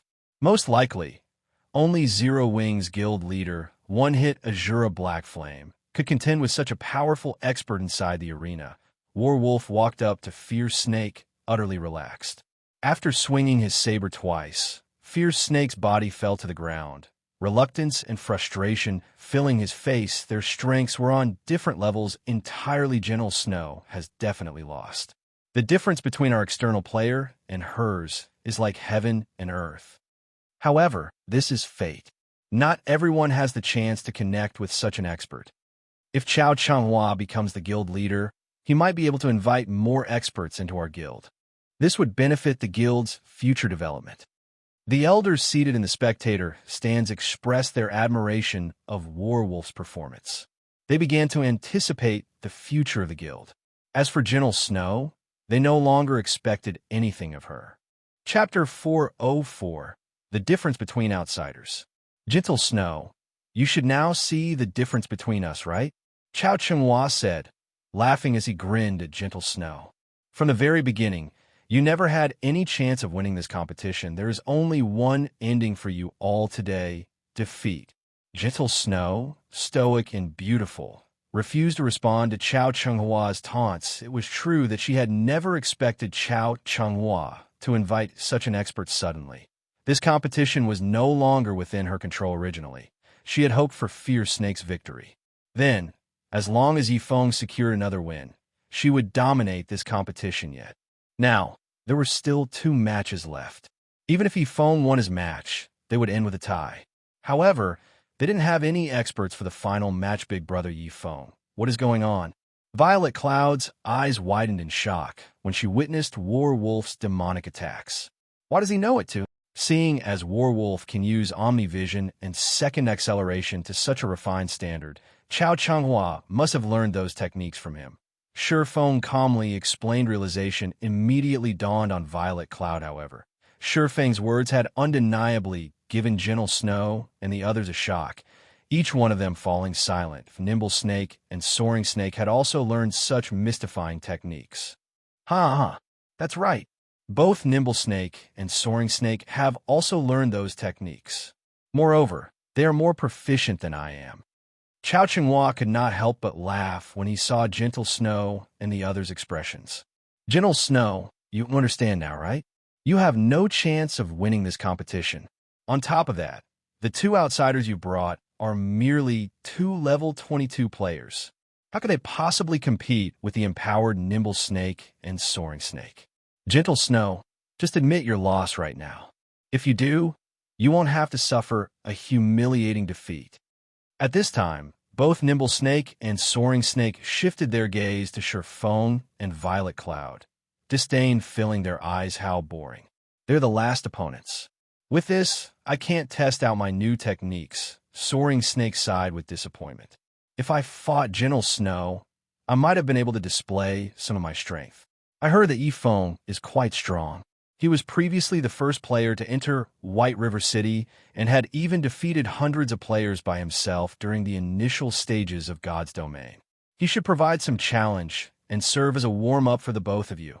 Xianxia casually explained as he smirked at Shifeng. At this moment, Warwolf opened his mouth and said, "That's right. You should not underestimate Yifeng. I have seen his battle videos. Even though everyone's levels were very low at the time, based on the way Yifeng moved and took action, I guarantee that he possesses a significant foundation in martial arts. Although he has yet to grasp Omnivision, you two should still be careful when fighting him." After Warwolf had agreed to aid Xianxia, other than speaking while he trained them, he was usually silent. Warwolf's sudden and casual comment drew everyone's attention to him. Nimble Snake looked at Shifeng, unable to feel any power or pressure from the ordinary-looking man. The corners of his mouth twitched slightly as he laughed and said, "Big brother Warwolf, you worry too much. You taught both of us personally. Against such an amateur martial artist, I can easily take care of him alone." Before Nimble Snake had joined Xianxia, he had never known that he could apply so many martial arts techniques to playing a game like God's Domain. When Xianxia had first approached him, Nimble Snake did not even humor the thought of defecting. At that time, he felt that Gentle Snow's combat techniques were the epitome of what it meant to be an expert. However, after dueling Warwolf and suffering an overwhelming defeat, Nimble Snake realized that he had merely been a frog in the bottom of the well. It was like meeting Superman. Superman was the creation of man's imagination, a fictional character that could never exist yet. Reality suddenly revealed that such fictional characters actually existed. This revelation had shaken Nimble Snake's beliefs. Hence, Nimble Snake had joined Xiao Chenghua's side without hesitation and received special training from Warwolf. After spending a lot of time and effort, he finally grasped the technique called Omnivision. After grasping Omnivision, Nimble Snake finally realized how huge of a gap there was between him and Warwolf. If Gentle Snow was the peak of mortals, then after grasping Omnivision, Nimble Snake had exceeded mortal standards. The two were on entirely different levels, top-tier experts. Great experts. They were just jokes in Nimble Snake's eyes. Nimble Snake, stop speaking nonsense. Brother Warwolf definitely has his reasons for what he said. No matter who faces Yi Feng, you must go all out against him, understand? Xiao Chenghua reproached Nimble Snake, glaring at the assassin. Yes, I understand. Nimble Snake hurriedly lowered his head at this moment. The fourth combatants had been revealed. Fourth match. Yi Feng versus Soaring Snake. Haha. Perfect. Since Big Brother Warwolf said to be careful of Yi Feng, then I'll use him to test my new skills and see just how much I have improved. Soaring Snake walked into the arena. Excitedly, Soaring Snake was not a brawny man. On the contrary, he was very lean. However, although he was thin, his muscles were packed with explosive power like a cheetah's. Out of everyone in Xiao Chenghua's team, Warwolf was the most optimistic about Soaring Snake. Not only did he possess the highest talent for combat, but the speed at which he learned also left everyone speechless. He had only taken half the time to learn Omnivision. Moreover, he was a natural-born fighting maniac under Warwolf's tutelage. Soaring Snake had developed with unimaginable speeds, and right now he was definitely the #1 powerhouse in all of Ouroboros. If not for Xiao Chenghua's wish to hide Soaring Snake's strength, the latter would have long since made it on the God's Domain experts list. Yi Feng, how confident are you? Gentle Snow suddenly asked as Shi Feng was about to enter the arena. If you don't feel confident, just admit defeat. You are Zero Wings Backbone. It would not be beneficial for you to lose a level here. This competition was a miscalculation on my part. I never expected that Xiao Chenghua had such a monster on his team. Not only is he a powerful fighter himself, but he has also enhanced Soaring Snake and Nimble Snake's strength. As for the losses you have suffered by joining me, I will pay 5 million credits. In Gentle Snow's opinion, Yi Feng was undoubtedly stronger than Soaring Snake. However, after finding out that Soaring Snake had completely changed, even Gentle Snow didn't think that she had much of a chance against him. Meanwhile, how much stronger could Yi Feng possibly be? A promise is a promise. Since Ms. Snow has already invited me here, and I have agreed to help, how could I possibly flee without a fight? Shi Feng revealed a faint smile as he entered the arena. Yi Feng is such a fool. Zhao Yueru huffed angrily. Didn't he see how powerful Warwolf was? Since Warwolf guided and taught Soaring Snake, even if he is not on par with Warwolf, he is probably not too far behind. Yi Feng is just trying to die. All right, Yueru, everyone has their own bottom lines and styles of conduct. It is my fault for telling Yi Feng to give up without a fight. Gentle Snow placated Zhao Yueru. She then shifted her gaze to Shi Feng inside the arena. A mix of feelings filling her heart, however.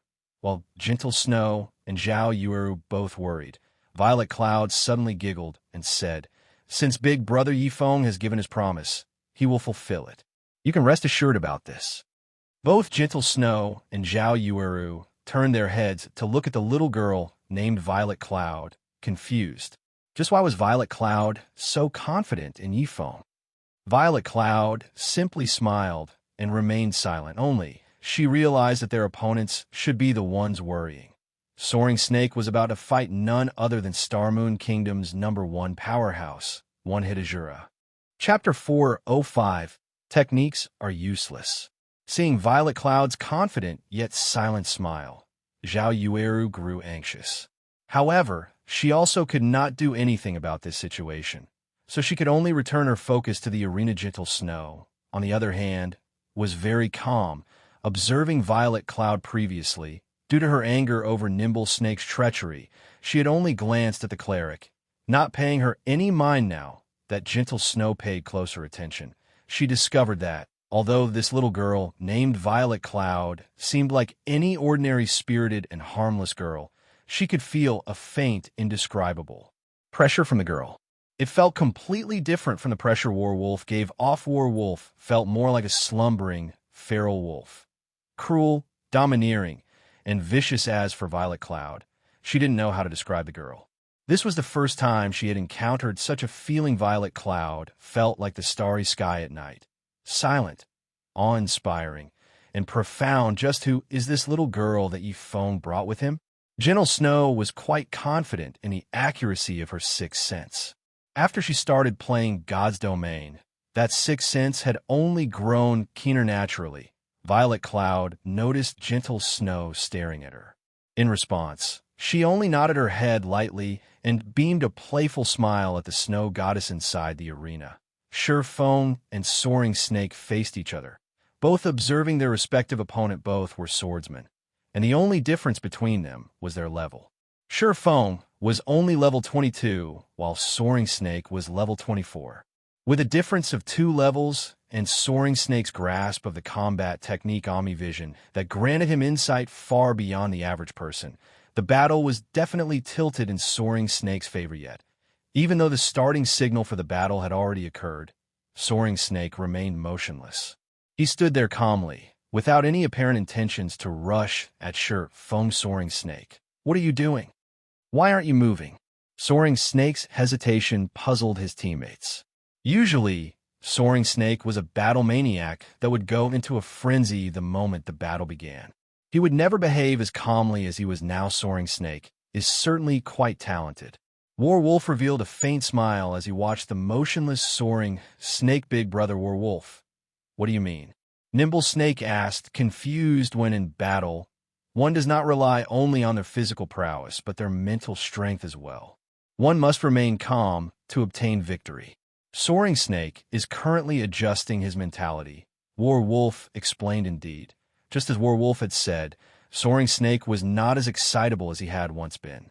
Instead, there was a hint of clarity in his eyes. Suddenly, Soaring Snake unsheathed his swords and, with a powerful stomp, dashed toward Xianxia. As the first apostle of Ouroboros, Soaring Snake's weapons and equipment spoke for themselves. Of the 2 swords he wielded, one was dark gold ranked, while the other was fine gold ranked. Meanwhile, a large majority of his equipment was fine gold ranked. His gear was among the best currently available in God's Domain. Soaring Snake crossed more than 20 yards and arrived before Xianxia in an instant. Immediately, he launched a rapid attack at Xianxia. Soaring Snake had no intention of fooling around with Xianxia. However, faced with Soaring Snake bombardment, Xianxia leisurely unsheathed the Abyssal Blade and the Purgatory Shadow. Leaning forward, he lightly swung his 2 swords and readied his battle stance. Suddenly, the atmosphere in the arena changed. Everyone shivered, goosebumps covering their whole bodies. What was going on? Gentle Snow could sense something from Xianxia inside the arena. Who is this Yifeng? Chao Chenghua watched Xianxia with shock. Just by adjusting his stance, Xianxia had managed to deter every one of his opponents, causing their hearts to beat madly. Suddenly, silence overtook the arena facing Xianxia. Soaring Snake stumbled like a frightened bird, abruptly halting his steps. Not even Soaring Snake understood why he had suddenly stopped. After regaining his composure, he resumed his charge at Xianxia. Your courage is commendable. Xianxia smiled faintly and nodded. Although Xianxia's voice was soft, Soaring Snake, with his acute 5 senses, could hear Xianxia's words clearly. Rage instantly burned in his heart. Activating Windblade, his speed increased once more as he slashed at Xianxia. However, the moment Soaring Snake was within range, Xianxia struck his adversary with even greater speed. Xianxia's sword was as fast as lightning, reaching Soaring Snake in no time at all. Just as the Abyssal Blade was about to slice open Soaring Snake's neck, something strange occurred. The sword, which should have originally cut Soaring Snake, struck only air. Meanwhile, Soaring Snake's upper body completely vanished from Xianxia's sight. Taking a closer look, Soaring Snake had actually reclined his body to evade Xianxia's fatal strike. A pity. Soaring Snake revealed a malevolent smile before Soaring Snake had even finished speaking. His 2 swords flew towards Xianxia's sides. His angle of attack was extremely complex, and prevented Shifeng from dodging with no better choice. Shifeng activated Defensive Blade to block the two attacks. He then took the chance to distance himself from Soaring Snake. What is going on here? Soaring Snake can dodge such a fast attack. Zhao Yueru considered herself an expert, and her dynamic vision was excellent. In her view, Shifeng's previous strike had been perfect. His strike was so fast that the attack should have been impossible to avoid. Yet, that perfect strike had missed Soaring Snake. Instead, Shifeng was the one who had been struck twice. It was simply too strange inside the arena. Shifeng examined himself for wounds. He frowned at the amused smile plastered on Soaring Snake's face. Leisurely, he said, "I never expected that you would have hidden your strength so well. Your reaction speed is impressive. I am both a swordsman and the strongest member of the 12 Apostles. How could I possibly be slow?" Soaring Snake laughed. "You, on the other hand, have truly surprised me. You were able to use Defensive Blade the moment I countered your attack. Your reactions are not slow, either." "No, I'm not talking about that." Shifeng shook his head. "To be precise, you dodged my sword because your neural reaction is fast. No. Oh, you discovered that?" Soaring Snake asked, feeling slightly surprised. In the next moment, he smiled and said unconcernedly, "So what? Do you think you can win despite it?" "No, what are they talking about?" Zhao Yueru asked curiously. Many in the spectator stands had overheard the conversation in the arena. Zhao Yueru was thoroughly confused. "You saw Yi Feng's attack for yourself. It was a perfect strike. Yet, Soaring Snake still dodged it. Do you know how?" Gentle Snow inquired, wearing a grim expression. "Ascended, because Soaring Snake detected Shifeng's attack, so he managed to evade it." Zhao Yueru did not understand what Gentle Snow was trying to say. "You could put it that way, however. Detecting an attack is one thing. Dodging it is an entirely different matter. With the speed of Shifeng's strike, not even a top-tier assassin could dodge the attack from so close. Yet, Soaring Snake had done just that. The reason lies in Soaring Snake's neural response rate. When ordinary people act, their brains go through three processes: cognition, understanding, and correspondence. Time is required to go through all three. Statistically, the average person's reaction time is 0.3 seconds. Top sprinters who have undergone arduous training can shorten it to around 0.15 seconds. However, no matter how hard a person trains, they can never lower the transmission speed of their neural signals below 0.1 seconds. Of course, this is only common knowledge. Based on Soaring Snake's reaction time, his was 0.7 seconds, possibly around 0.6 seconds. His reaction was a lot faster than the average person. In other words, where an ordinary person can carry out 3 to 4 actions in 1 second, Soaring Snake can act over a dozen times. Because of this, not only could Soaring Snake dodge Shifeng's sword, but he also managed to stab at Shifeng twice simultaneously. This is no longer a situation of technique or hard work, but talent. One could say that Soaring Snake is a true combat genius. Chapter 406, Rapid Showdown. Zhao Yueru was speechless upon hearing Gentle Snow's explanation. She was dazed as she stared at Soaring Snake. Soaring Snake had never been so powerful in the past. They never knew he possessed such talent. He had actually hidden his true strength so well. With this, who else could be his match in close combat? While ordinary people could launch 3 to 4 attacks, Soaring Snake could launch 14 or 15 attacks. He was invincible. Chances were that the only way to defeat Soaring Snake was to pull away and attack from a distance.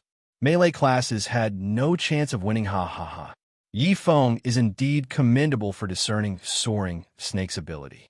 However, there is no way Soaring Snake will lose this match. A huge smile appeared on Chao Chenghua's dignified face. As long as Soaring Snake won this match, this competition would come to an end. Meanwhile, he would officially take hold of the position of guild leader. Everything was going exactly as he had expected. "I was just warming up. If I take this fight seriously, I will only become faster. You're pretty amazing for blocking my last 2 attacks. Let's see how many attacks you can block." Although Soaring Snake was slightly surprised by how quickly Shifeng had discerned his talent, his opponent could never overcome it. There was not a single swordsman who could Beat Him swordsmen mainly relied on their normal attacks in battle. It was a class that wore down their enemies by attrition. If faced with a ranged class, Soaring Snake might have had some difficulties. However, against another swordsman, he was practically invincible with his reaction speed. Moreover, he had also grasped Omnivision. He could easily perceive his enemies' every movement and strike their weak points. Combining this martial arts technique with his inhuman reaction speed, in a melee battle, he was invulnerable as he said so. Soaring Snake abruptly stomped on the ground, and like a fierce gale, his body shot towards Shifeng. Straight-line attacks could usually be easily seen and dealt with. Despite knowing this, however, Soaring Snake still chose to face Shifeng head-on, as if saying, "Come at me if you can. You want to compete with speed?" Shifeng's frown deepened. Facing Soaring Snake, someone with such a unique talent, would be disadvantageous for Shifeng. Although Soaring Snake's assault had many flaws, the swordsman was not afraid of exploitation. Even if Shifeng attacked Soaring Snake, the latter could easily perceive the attack with his Omnivision. With Soaring Snake's reaction speed, before Shifeng's sword could reach him, he would have already evaded it, following which Shifeng activated the aura of wind of the Seven Luminaries ring, increasing his movement speed by 40%, attack speed by 40%, and agility by 30%. He then dashed forward to meet Soaring Snake in battle with breakneck speed. Soaring Snake had sent out 16 sword images, forcing Shifeng to deal with 16 attacks simultaneously. However, after activating the aura of wind, Shifeng's speed allowed him to deflect all 16 attacks easily for the time being. Both sides were equally matched despite Shifeng having a huge advantage in terms of speed. Soaring Snake's reaction speed was unmatched. Even if Shifeng's attacks were faster, Soaring Snake could respond instantaneously. The clash of metal resounded relentlessly throughout the arena, the noise reaching deafening levels. Every time Shifeng's and Soaring Snake's swords met, dazzling sparks would scatter around them. The spectating crowd's hearts pounded as they watched the two swordsmen confront each other. Each attack was simply too fast. The threat of death dominated each second. The slightest mistake would determine victory or defeat. Yifeng is this strong. No wonder he was so confident, Zhao Yuru said with shock, her eyes focused on Shifeng inside the arena, who had yet to lose any HP. Fierce Snake, who had been resurrected not long ago, nodded in agreement. In such a furious showdown, he might not last even 2 seconds before suffering defeat. Of course, Big Brother Yifeng is very strong. Violet Cloud giggled. What a joke. How could the publicly acknowledged #1 expert of Star Moon Kingdom, one-hit Azura, lose just because the opponent possesses a special physique? Fine. Your Big Brother Yifeng is the most amazing. Zhao Yueru was also relieved upon seeing Shifeng's performance. If Shifeng lost this match, today's competition would end. Meanwhile, Chao Qinghua's team was also greatly shocked by the battle happening before them. Soaring Snake was Ouroboros' undisputed #1 expert, yet an unknown player like Yifeng could match him evenly. That Yifeng is amazing. He is actually able to cope with Soaring Snake's violent offensive. Even I can't last as long. Nimble Snake felt slightly surprised as he looked at the relaxed expression on Yifeng's face. However, the result of this match will soon be determined, Warwolf suddenly said, smiling faintly. Big Brother Warwolf, what do you mean? Nimble Snake asked curiously. Soaring Snake still hasn't used everything he has. He is simply probing Yifeng at the moment. Didn't you see that Soaring Snake hasn't used second acceleration yet? Warwolf had the keenest eyesight among everyone present, and with just a glance, he could tell that Soaring Snake conserved a considerable amount of his strength. No wonder Yifeng is still standing. Nimble Snake laughed as Warwolf and the others discussed the fight. Inside the arena, Soaring Snake suddenly retreated a few steps, pulling a small distance away from Shifeng. Meanwhile, Shifeng did not give chase. Instead, he silently observed the swordsman facing him. You have really surprised me. Ever since I learned Omnivision, you have been the first person who has lasted this long against me. How about it? If you join us, Big Brother Warwolf can help you become even stronger than you are now. As for the remuneration General Snow has offered, I believe that Brother Chow will not hesitate to double that amount now that he has seen what you are capable of, Soaring Snake said, smiling at Shifeng confidently even with his inhuman reaction speed. Soaring Snake found it extremely difficult to counter Shifeng's attacks. Shifeng's strikes were simply too fast, so much so that if he had not perceived the attack's trajectory beforehand, it would be impossible to dodge or block them. If the assassin Nimble Snake stood in his place, the battle would have ended long ago. Only a talented person like himself could possibly avoid Shifeng's attacks. Zhao Changhua cannot afford to give me what I want. So, just forget about it, Shifeng said, shaking his head. What a pity. Die then. Soaring Snake's smile instantly twisted into something sinister. In the blink of an eye, he launched 18 sword images, blocking all of Shifeng's paths of retreat. Although the 18 sword images did not appear to be fast, Shifeng knew that Soaring Snake was no longer holding back. Of these 18 sword strikes, Soaring Snake had applied second acceleration to every one when the 18 sword images were about to reach their mark. Shifeng simultaneously activated Purgatory Power, Windwalk, Windblade, and Windrider, and rather than retreating, he dashed forward to meet the incoming attack. Shifeng was like a phantom. In the blink of an eye, he had weaved through the gaps between Soaring Snake's sword images. When Shifeng and Soaring Snake collided, a silvery gray flash appeared on the latter's body. The time it took the two to cross swords was only an instant for some reason. However, an impressive gout of blood sprayed from Soaring Snake's body, splashing across the floor. Following which, Soaring Snake released an agonized scream as he tumbled to the ground. What happened? The crowd fell silent at this sudden development. Only the sound of Soaring Snake's scream echoed throughout the arena. Chapter 407, Final Battle. What just happened? Why did Soaring Snake fall even after using second acceleration? When was Soaring Snake attacked? Chao Changhua bellowed. Chao Changhua simply could not believe what he had just seen. From his position, he could see the entire battle, yet he was completely clueless as to what had just happened between the two swordsmen. It was simply ridiculous. In fact, Chao Changhua wasn't the only one confused. None of the spectators understood what had just happened. The crowd saw Shifeng dive headfirst into the Soaring Snake's sword images before he suddenly vanished. Before they realized it, Shifeng had already walked past Soaring Snake's body. Meanwhile, multiple sword wounds had appeared on Soaring Snake, blood gushing from those wounds. In this match, no matter how one looked at it, Soaring Snake had already obtained his victory, yet the true outcome of the battle was completely unexpected.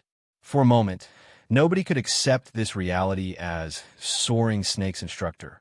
Warwolf was most familiar with Soaring Snake's strength. Warwolf was also an expert with frightening combat power in his own right. However, after witnessing this scene, he too found it unbelievable, so much so that he was more shocked than everyone else present. The higher you were, the better view you would have. Others might not have realized what had happened, but Warwolf had seen some clues. However, his confusion was precisely because of what he had seen. Although Shifeng's speed was indeed frightening, it was not at the level of becoming invisible. Yet, the instant Shifeng closed in on Soaring Snake, he suddenly vanished. By the time Warwolf noticed Shifeng again, the latter had arrived by Soaring Snake's side, their shoulders brushing past each other. In other words, when Shifeng had charged at Soaring Snake, he had disappeared from view not because of speed, but because Warwolf's mind had failed to perceive Shifeng. Even Soaring Snake, who used Omnivision and his inhuman reaction speed, had failed to perceive Shifeng. This was what thoroughly confused Warwolf. How had Shifeng achieved such a feat? Second acceleration was a technique used to confuse the eye, utilizing acceleration to catch an enemy off guard and attack their blind spot. With this technique, enemies would still have a small window to react. However, Shifeng's technique did not allow his enemies even that brief time before his sword landed. After Soaring Snake died, he dropped a level 20 fine gold ranked pauldron, which Shifeng casually pocketed. Shifeng also secretly collected an immortal soul now. He only needed 9,999 more after Soaring Snake lost his immortal soul. Not only did he lose a level, but he was also barred from logging into God's domain for a time. As for exactly how long he was barred from the game, even Shifeng did not know. If it were short, it might only be 1 or 2 days. If it were a long wait, Soaring Snake might not be able to log in for 3 or 4 days. In short, Soaring Snake would have to stay put for some time. Yifeng, how did you manage to defeat Soaring Snake? Zhao Yueru, unable to contain her curiosity, immediately went up to him and asked when she saw Shifeng exit the arena. She had too many questions about the battle because of this match. Zhao Yueru suddenly felt like a noob that had only started playing games. Completely clueless despite having witnessed everything with her own eyes, she had no idea of what had actually happened. You want to know? Shifeng was slightly surprised as he looked at the excited woman rushing up to him. He never expected Zhao Yueru to be the first person to ask him. Zhao Yueru nodded, her eyes revealing a hint of anticipation. Zhao Yueru was very curious about how Shifeng had managed to not only dodge the 18 sword images, but also neutralize Soaring Snake's inhuman reaction speed, killing him instantly after thinking for a moment. Shifeng said seriously, I just went up to him and slashed him 3 times. That's all. Everyone present was immediately rendered speechless. Zhao Yueru had been about to tackle Shifeng and take a few bites out of him if it not for gentle Snow holding her back. All right, Yueru, everyone has their own secrets. You can't force him to tell you. Now that we have won the 4th match, each side has 2 wins and 2 losses. This result is all thanks to Yifeng. The following match will determine the result of this competition. At this moment, Gentle Snow felt very fortunate that she had thought of inviting Yifeng when she had prepared for this competition. Although she had felt that Yifeng had a good chance of securing a victory for her, she had never expected him to surprise her like this despite facing the greatly enhanced First Apostle, Soaring Snake. Yifeng had defeated him with overwhelming might. She could never have expected this result. Gentle Snow found it very hard to believe that such an expert had remained unknown all this time. Was it because they were too weak to encounter such experts? Or was it because these experts loved to play the role of a weakling? Even Gentle Snow was unsure, however. The few fights today had certainly widened her horizons. She really could not figure out what kind of Guild Zero Wing was. First, there was Black Flame. Now, the combat power Yifeng displayed was not the slightest bit inferior, and might even be superior to Black Flame's. Of course, Black Flame had never displayed his true strength to the public, so Gentle Snow could not be certain of who was stronger. Regardless, though, the 2 of them were true monsters. Big brother Yifeng, what's wrong? Violet Cloud could feel that something was amiss. The moment Shifeng left the arena, he immediately sat down in the first row of seats. Now, his forehead was covered with sweat. Shifeng was obviously dispirited, and he seemed exhausted. It's nothing. The high-intensity battle simply exhausted my mental power. I'll be fine after a short rest. You should get ready for the next match, Shifeng replied softly, not trying to hide his current weakness. Although he was exhausted right now, he brimmed with joy. Everyone had thought that he had defeated Soaring Snake effortlessly.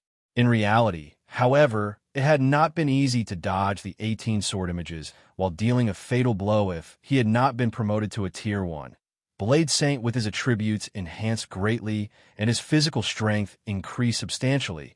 He might not have been able to use Void Steps in the exchange, although Shifeng had other methods to deal with Soaring Snake. He had chosen to take the risk because he wanted to break through his personal barrier and improve himself further. Fortunately, his gamble succeeded under the immense pressure Soaring Snake had placed on him. Shifeng had finally reached a breakthrough and used footwork that he had never been able to use in the past. Void Steps. Void Steps was advanced footwork that allowed one to remove their presence from the opponent's mind in the past. Very few top-tier experts had successfully grasped such advanced footwork.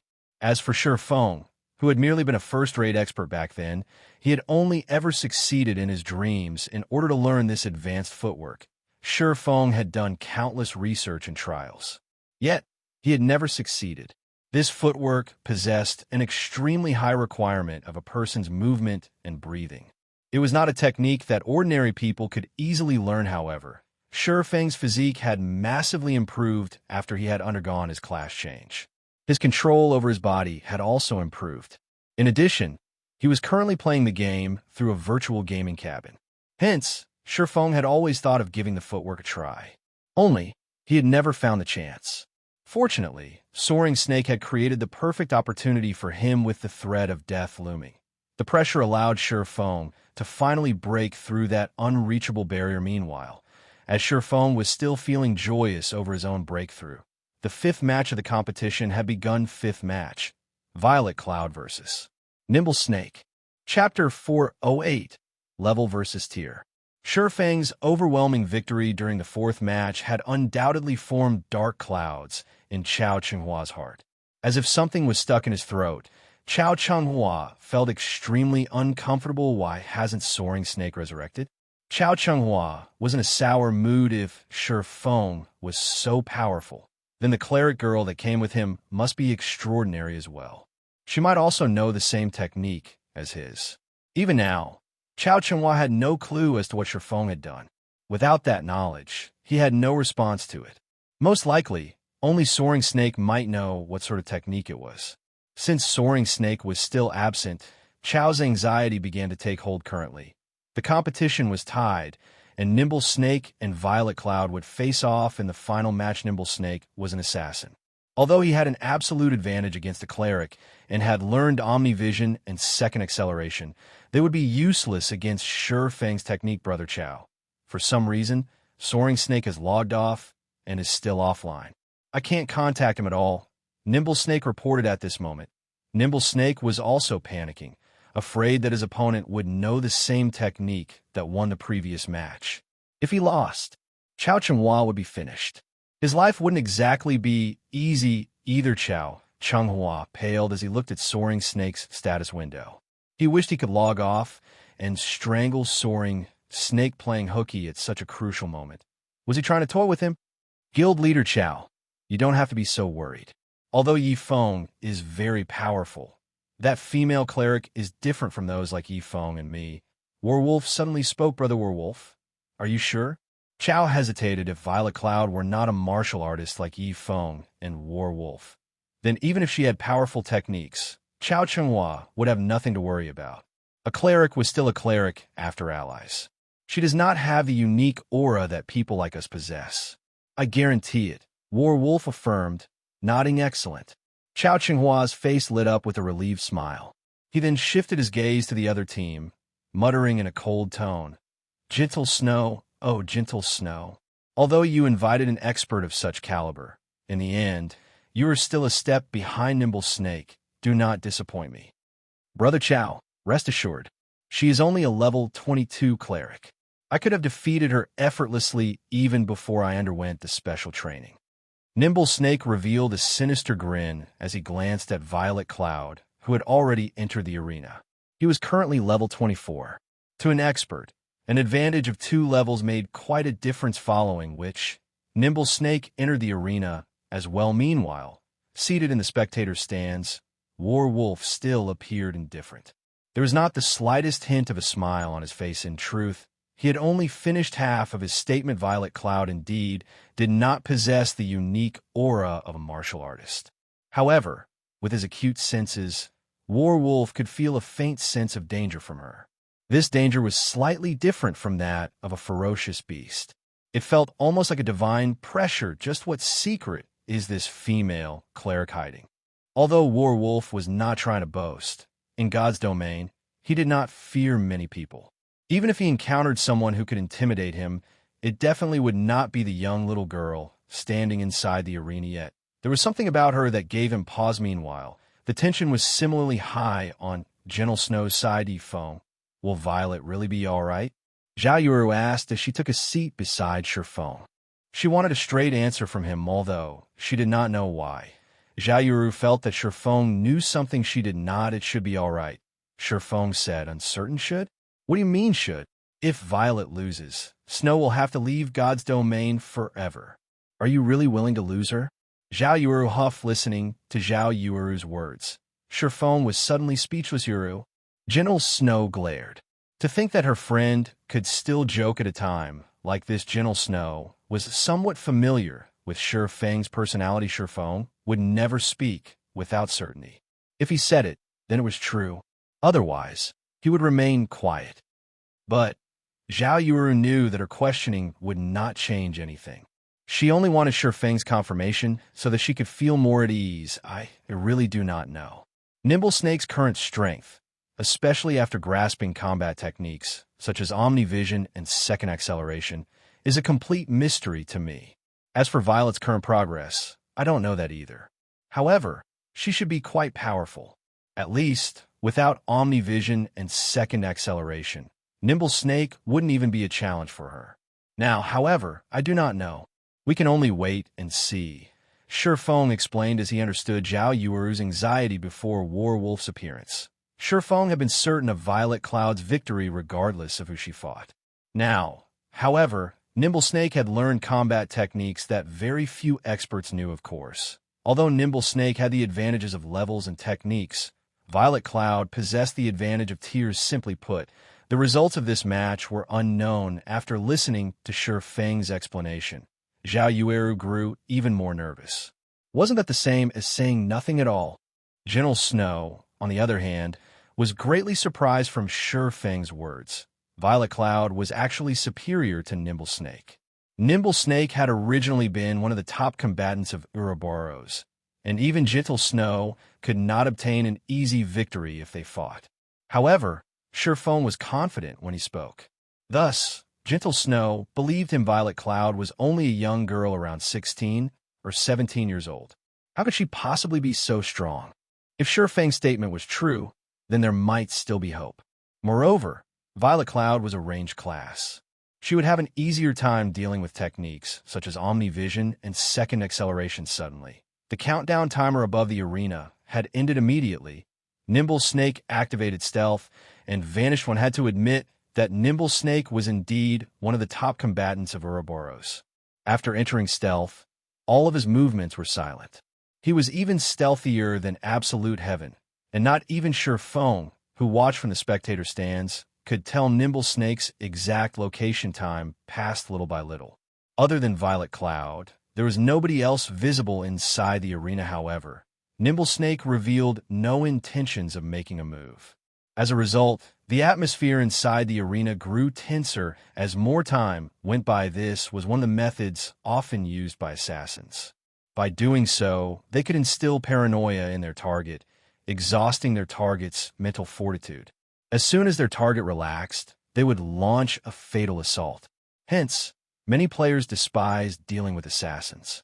After all, it was tiresome to remain on high alert for long periods of time. Hence, assassins had a natural advantage when fighting against all classes. That's quite some patience you have there, little girl. We'll see how long you last. The moment you relax will be the moment you die. At this moment, Nimble Snake stood only 10 yards away from Violet Cloud. To an agility-focused assassin, an instant was all that was necessary to cross that distance. Chapter 409, The Difference of Tiers. The seconds ticked past. The crowd seated in the spectator stands were on the edge of their seats. Although they were not the ones fighting, they were just as focused on the battle as the combatants in the arena. This was the final match. The result of this match would determine the fates of both sides. The winner would become the guild leader of Ouroboros, and their team members would obtain success and prestige. The loser, however, would have to leave God's domain forever, and those who followed them would struggle in the future as a result. The tension was practically tangible in the stands. Even the elders observing the fight from the side felt heavy. Nimble Snake, show yourself if you dare. It has already been more than 20 minutes, yet you still act like a coward. Even with the advantage of your class, you play such a dirty trick. Aren't you ashamed of yourself? Zhao Yueru shouted. Her crescent brows tightened as she frowned at the quiet arena. From the beginning, Nimble Snake had shown no sign of attacking.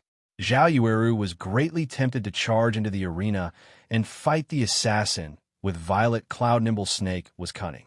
In order to gain victory, he would willingly act unscrupulously to guard against her opponent. Violet Cloud had to stay on high alert, focusing her senses to detect any movements at best.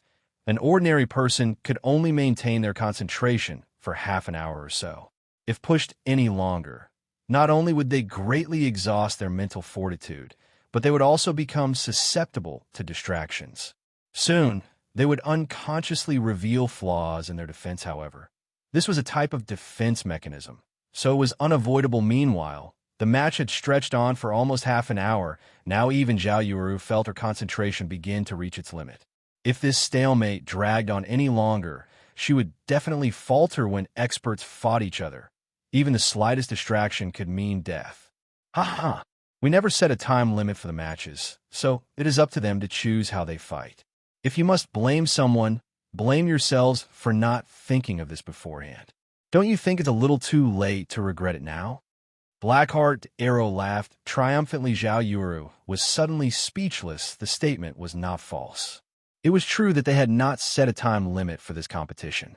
However, nobody ever expected Nimble Snake to do something so underhanded. Originally, Zhao Yuru had thought that she knew how low Nimble Snake would go. However, it would seem that she still underestimated the treacherous bastard. It turned out that he did not have even the basic self-respect of an expert. He actually planned on dragging the match on for over half an hour. It was my mistake. I had forgotten to set a time limit despite knowing that we would face an assassin. Gentle Snow said remorsefully as she watched Violet Cloud, who already began to show signs of mental exhaustion. She had blundered during such a crucial competition. Without a doubt, her mistake had significantly decreased Violet Cloud's chances of victory. Don't be too nervous. Just watch.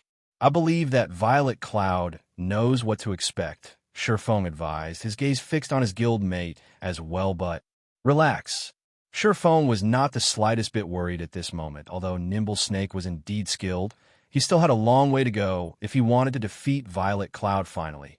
Half an hour had passed since the match had begun. It seems that this little girl is close to reaching her limit all this time. Nimble Snake had carefully observed Violet Cloud from a distance. In reality, he had plenty of chances to make his move during this half an hour. However, he resisted. To be 100% certain that he would kill the cleric, he chose to wait until this very moment. Sweat had already appeared on Violet Cloud's forehead. It was obvious that her concentration had reached its limit. Nimble Snake even slipped up deliberately and made a little noise when he was about 10 yards from her. An expert with acute senses would detect the sound. However, Violet Cloud failed to sense it at all. Sure enough, she has grown tired. Nimble Snake was overjoyed.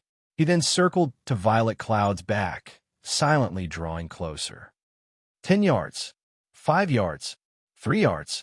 Soon, Nimble Snake arrived behind Violet Cloud and unsheathed his gleaming dagger before stabbing it between the girl's shoulders. Ambush placed the target in a fainted state for 4 seconds. During the early stages of God's Domain, control removal skills were extremely rare. As long as his attack landed, Nimble Snake could kill her quickly with a chain of skills to ensure his victory. Nimble Snake had even used second acceleration. Even if Violet Cloud discovered his attack, it would still be impossible for her to block it. The moment before Nimble Snake's dagger sank into the cleric, Violet Cloud released a mighty roar. Terrorizing Roar. Terrorizing Roar feared all enemies within a radius of 8 yards. Feared players would lose all control over their bodies suddenly. Ambush struck Violet Cloud, and she entered a fainted state. While Nimble Snake had been feared by Terrorizing Roar, Violet is amazing. She actually managed to use Terrorizing Roar at the very last second. Now, neither side can attack each other. Moreover, now that Nimble Snake has been exposed, he has also lost the initiative of this fight. Next, once Violet distances herself from Nimble Snake, she can wear him down and finish him. Zhao Yuru exclaimed after seeing Violet Cloud's performance. However, Gentle Snow said, "No. Snow, is there a problem?" Zhao Yuru asked curiously. Nimble Snake is level 24, but Violet is only level 22, though both of their control skills have a duration of 4 seconds. As Nimble Snake is 2 levels higher, the effect of Violet's Terrorizing Roar will definitely be slightly weaker. It is highly possible that the skill's effect will only last 3-5 seconds. However, Violet will remain incapacitated for a full 4 seconds. Nimble Snake can do a lot of things during that 0.5 second gap, Gentle Snow said with a grim expression. Although Violet Cloud's counterattack was marvelous, there was a small level gap between them. Does that mean we've lost? Zhao Yuru's expression suddenly became melancholic. Zhao, Xianxia had also revealed a victorious smile as soon as the control effect on Nimble Snake ended. The result of this match would be set in stone, however. Shifeng suddenly smiled and said, "No, we've won." One. Zhao Yueru turned to look at Shifeng. Whispering, she said, "But Violet's fainted duration is longer than Nimble Snake's. How is she going to win?" "You'll find out," Shifeng laughed. "What?" Shifeng confused every spectator. However, since an expert like Shifeng had said such a thing, he had his own reasons. "What nonsense!" Blackheart Darrow scoffed as he glanced at the distant Shifeng. Ridiculing, he said, "It is common sense that the level suppression in God's domain is severe. One will only suffer if there is a difference of 3 levels. Although Nimble Snake is only 2 levels higher, it is enough to weaken a skill's effect significantly. What an ignorant fool." However, before Blackheart Darrow could finish, inside the arena, Violet Cloud suddenly recovered ahead of Nimble Snake. "No. How is this possible? It hasn't even been 3 seconds. Blackheart Darrow's eyes nearly popped out of their socket. Shifeng was the only player who was not surprised. None of them could understand how Violet Cloud recovered first. "What a pity. You might be 2 levels above me, but I am 1 tier above you." Violet Cloud looked at Nimble Snake, who currently shivered uncontrollably on the spot, smiling faintly as she waved her staff. A black magic array then formed beneath Nimble Snake's feet. "Good. I still have a chance." Nimble Snake, who had originally begun to despair, suddenly saw hope. Violet Cloud had foolishly chosen a spell with a long casting time. Although Nimble Snake still had no control over his body, he could see and hear without any issues. The magic array forming beneath him needed 1 second to complete. Meanwhile, he was less than 1 second from reaching the 3.5-second duration of his feared state. At that time, he could simply use Vanish to avoid Violet Cloud's spell. However, as if ignorant of this fact, Violet Cloud continued chanting her incantation just as the 3.5 seconds were almost up, and Nimble Snake was about to use Vanish. "What's going on?" Nimble Snake suddenly noticed that he still had no control over his own body. Meanwhile, the magic array Violet Cloud summoned began to activate Tier 1 advanced spell, Black Coffin. Chapter 4:10. Unpredictable Astromancer. "What's going on with Nimble Snake?" Chao Chunghua asked, having paid attention to the system clock all this time. "Isn't he 2 levels higher than that cleric girl?" Nimble Snake had clearly been incapacitated for over 3.5 seconds now, yet he was still feared. Meanwhile, Violet Cloud had long since regained her freedom. This series of events had shattered Chao Chunghua's understanding of God's domain completely. Even Zhao Yueru, who had thought that they had lost, was dumbfounded by what she saw. General Snow's gaze also held doubt as she watched the battle inside the arena. The scene happening before her made no sense among the crowd. Only Shifeng knew that Nimble Snake had fallen into a trap. Compared to level suppression, tier suppression was far more powerful. It was like comparing the fist of an infant and a fist of an adult. The combatants were on completely different levels. As a Tier 1 player, even if Violet Cloud fought a Tier 0 player who was 10 levels above her, her control skills would be 100% effective or more. On the other hand, when a Tier 0 player used a control skill against a Tier 1 player 10 levels below them, the effect of their control skills would weaken by at least 30%. This was the harsh reality of gap in tiers. This was why high-tiered players were so valuable and so overwhelmingly strong. Before anyone in the spectator stands could properly analyze the situation, Violet Cloud sealed her opponent inside a dark and silent barrier. Nimble Snake felt as if he were locked inside a huge coffin. This barrier stunned the watching crowd. Except for Shifeng. Of course, nobody knew how powerful this black coffin was, and they did not know what was special about it. However, every player present was an expert, and when the crowd looked at the pitch-black barrier, they felt their souls tremble with fear. The black coffin was like a giant beast, and only death awaited those who were devoured. After trapping Nimble Snake inside the black coffin, Violet Cloud immediately distanced herself from it. The black coffin would gradually dissipate after 3 seconds. By the time it vanished, Violet Cloud was already more than 20 yards away from Nimble Snake. Even if Nimble Snake wanted to launch a counterattack, he would find it extremely difficult to do so from such a distance. What's going on? Why didn't I receive any damage? Nimble Snake had originally thought he was dead for sure. After all, an advanced spell that took an entire second to cast must be frighteningly powerful. However, he was actually unharmed. Is it because of my level that the spell's damage was nullified? Or maybe this is only a control spell? Nimble Snake relaxed. He then focused his gaze on the distant violet cloud. Although this distance was slightly disadvantageous to him, he had many ways to resolve this minor problem suddenly. Violet Cloud waved her staff, and sacred sanctions descended from the sky, falling towards the assassin in response. Nimble Snake sneered as he started moving. With little effort, he dodged the attack and charged at Violet Cloud. However, Nimble Snake quickly discovered that something was amiss. Somehow, his HP suddenly fell by 500 points, and a moment later, it had fallen by another 500 points. Nimble Snake only had slightly more than 3,100 HP. Now that he had suddenly lost 1,000 HP, he only had around 2,100 HP left, but nothing hit me.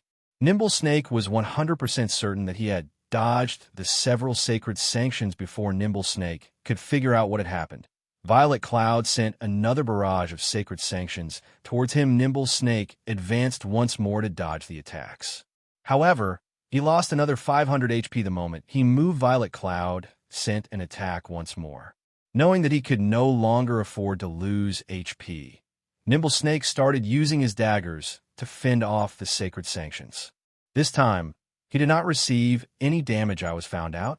Violet Cloud giggled. Astromancers possessed very few spells that dealt high damages. A majority of their attacks were strange and unpredictable.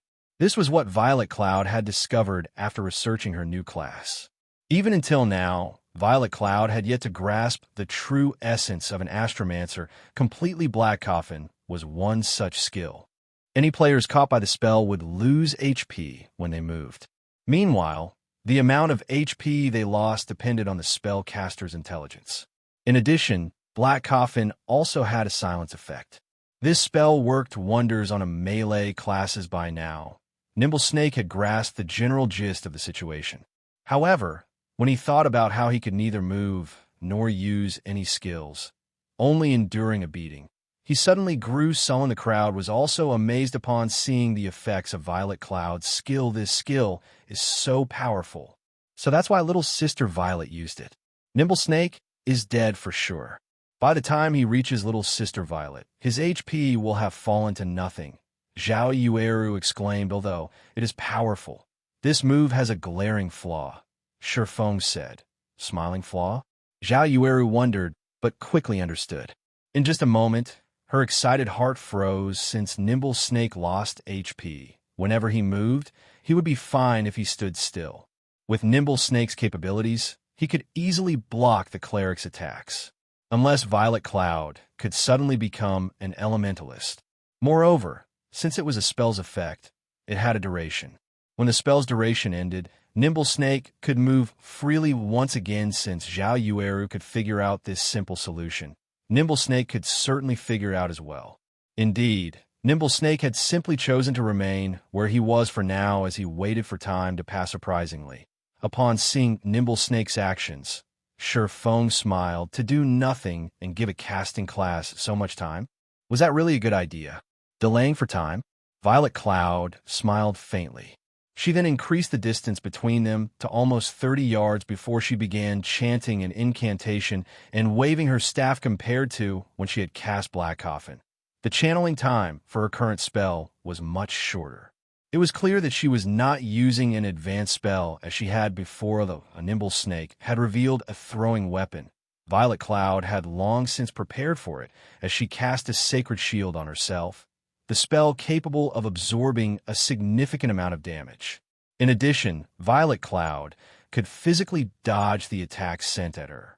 After all, an assassin was not a specialized range class, so Violet Cloud effortlessly defended against all attacks thrown at her. As a result, Nimble Snake could only stare at Violet Cloud helplessly. When the cleric finished channeling her spell, she pointed her jade-like finger at Nimble Snake, who stood 30 yards away from her suddenly. Her opponent felt a powerful suction, pulling him towards Violet Cloud. Although he tried to resist, his efforts were futile as he moved closer to Violet Cloud. Moreover, the speed at which he approached her on increased as he grew nearer the moment Nimble Snake arrived before Violet Cloud. Multiple damages of -500 appeared above his head, and his HP decreased rapidly. Nimble Snake knew that he was finished. A distance of 30 yards was sufficient to deplete his remaining 2,100 HP. To hell with it. A hint of madness surfaced in Nimble Snake's eyes. Now that the two were in such proximity, his daggers could reach Violet Cloud easily in a flash. Nimble Snake tightened his grip on his daggers and sent over half a dozen blades of silver light flying towards Violet Cloud in response. Violet Cloud simply flicked her finger. All of a sudden, an incomparably strong pressure slammed down on Nimble Snake, holding him in place. Even the two daggers he brandished froze centimeters away from Violet Cloud. In the next moment, the assassin abruptly shot backward. Flying over 20 yards away, his body smashed into the wall of the arena. Victor of the fifth match, Violet Cloud. Chapter 411, Victory and Defeat. Violet Cloud's easy victory had rendered everyone speechless. Nimble Snake, one of the 12 apostles of Ouroboros, had been effortlessly manipulated so much so that he failed to inflict even a single point of damage to a cleric. If this matter reached the public, nobody would believe it. We won. Although Zhao Yuru had prayed that Violet Cloud could win, she had not expected that the girl could so easily. However, Violet Cloud's skills were peculiar. Was especially true for her final skill.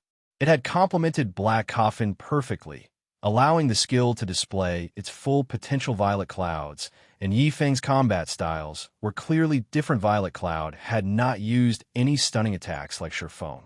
Instead, she utilized her skills to their very limits. From beginning to end, Nimble Snake had no chance to employ his advantage of techniques.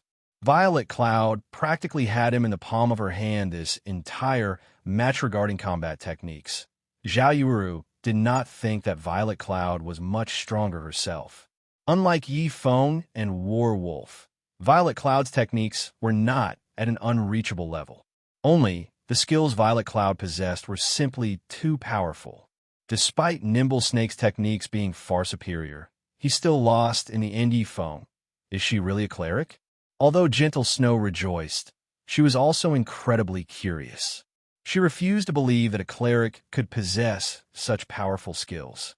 Moreover, from the looks of it, Violet Cloud's basic attributes were significantly higher than Zhao Yuru's. Yes and no, Shurfeng said, smiling. He could guess what was going through Gentle Snow's mind right now. What do you mean? Zhao Yuru piped in. Violet has already class changed from a Tier 0 cleric to the Tier 1 hidden class, Astromancer. Not only does she possess the inherent skills of a cleric, but she also possesses the skills of an Astromancer, Shurfeng explained slowly. Meanwhile, she defeated Nimble Snake just now using the Tier 1 legacy skills of an Astromancer. As for the might of those skills, you've seen them for yourselves. Tier 1 class? You're saying that Violet has already obtained her Tier 1 class? Zhao Yueru's little mouth gaped, her eyes filled with disbelief as she looked at the girl, smiling happily beside Shurfeng Tier 1 class. This was a completely unknown concept to God's Domain's current players. Though, as an expert, she knew that a Tier 1 class was stronger than a Tier 0 class. However, the class change quest was cumbersome. Not only would it be time-consuming, but the quest also quite difficult. As a result, she had chosen to focus on her level first. However, she never imagined that there would be such a huge gap between a Tier 0 and a Tier 1 class. So, this is the gap between a Tier 0 player and a Tier 1 player? When Zhao Yuru thought back to how effortlessly Violet Cloud had defeated Nimble Snake, her heart was suddenly eager to challenge her class change quest. Meanwhile, after listening to Shurfeng's explanation, Gentle Snow had also come to a realization. It was no wonder the two of them were only level 22. It turned out that they had taken the time to complete their class change. Quest Zero Wing is indeed filled with crouching tigers and hidden dragons. Gentle Snow inwardly sighed as she looked at Violet Cloud. It seems that Ouroboros needs to challenge the class change quests, as well a Tier 1 class was actually so powerful. If Zero Wing had a large number of Tier 1 players, could Zero Wing even find a dungeon they could not raid? With such strength, leveling up would also be much easier in comparison. They had only been wasting their time and efforts by leveling up and raiding dungeons at this time. The 5 matches of the competition had come to a close. Naturally, Gentle Snow was the overall winner. As for Xianxia, the loser, at this moment his eyes were bloodshot. He glared at Nimble Snake as thoughts of strangling the assassin filtered through his mind despite all of his calculations and machinations. He had never expected that the 2 outsiders Gentle Snow had invited would be so powerful, however. His thoughts were meaningless now because the main god system had already begun enforcing the conditions of the contract. Xianxia's body began to slowly fade out of existence as the main god system expelled him from God's domain permanently just like that. The acting guild leader of Ouroboros, a relatively influential character in the virtual gaming world, could not log into God's domain ever again without Xianxia supporting them. Blackheart Arrow and the recently resurrected Nimble Snake were at a loss from now on. Gentle Snow would be the guild leader of Ouroboros.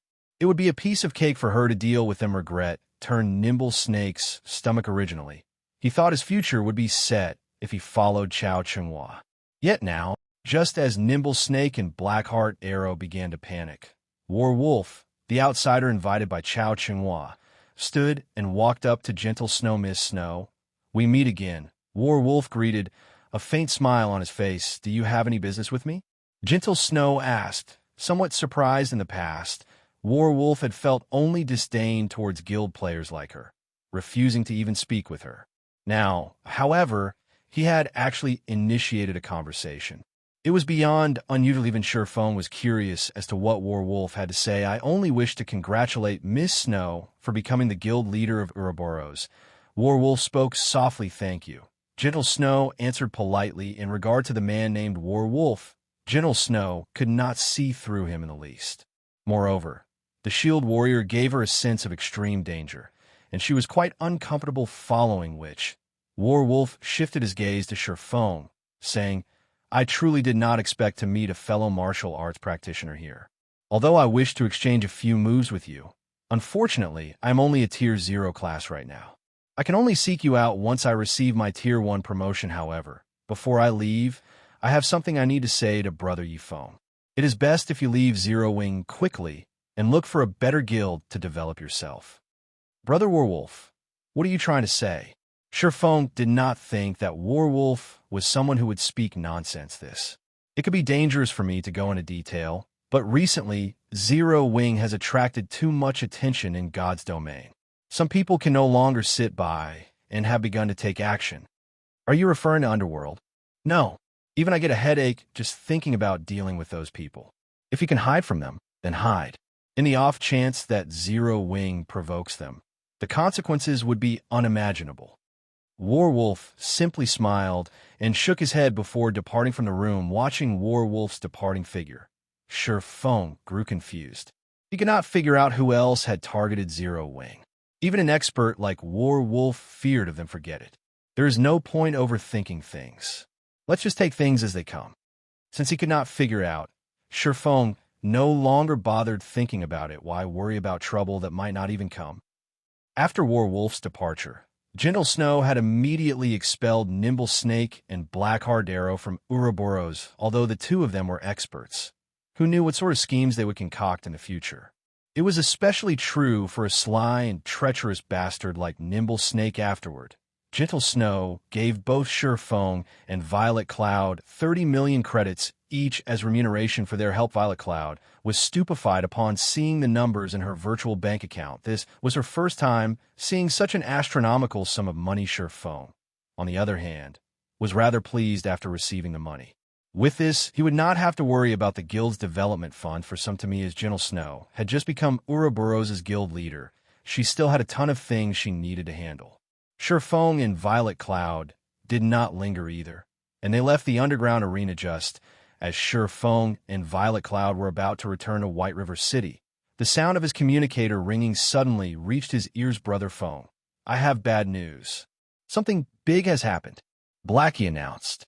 Chapter 412, Great Lord. Relax, slow down. Shurfeng said Blackie wanted to calm down, but he couldn't contain his panic after surviving something so intense, Brother Feng. Listen to me. A meteorite shower rained down on the White River City region, Black said excitedly. Originally, everyone thought nothing of it.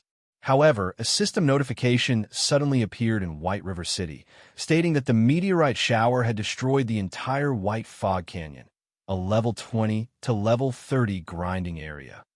All the monsters within White Fog Canyon have gone berserk, and based on the information our guild uncovered, these monsters have a surprisingly high drop rates, and the EXP they give is also significant.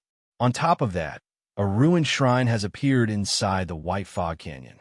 We received information of powerful monsters guarding something inside the shrine. A few powerful assassins even snuck in to have a look. They discovered that there was actually a level 25 Great Lord ranked monster deep inside the ruined shrine. Currently, the various guilds are organizing their personnel and preparing to raid the level 25 Great Lord.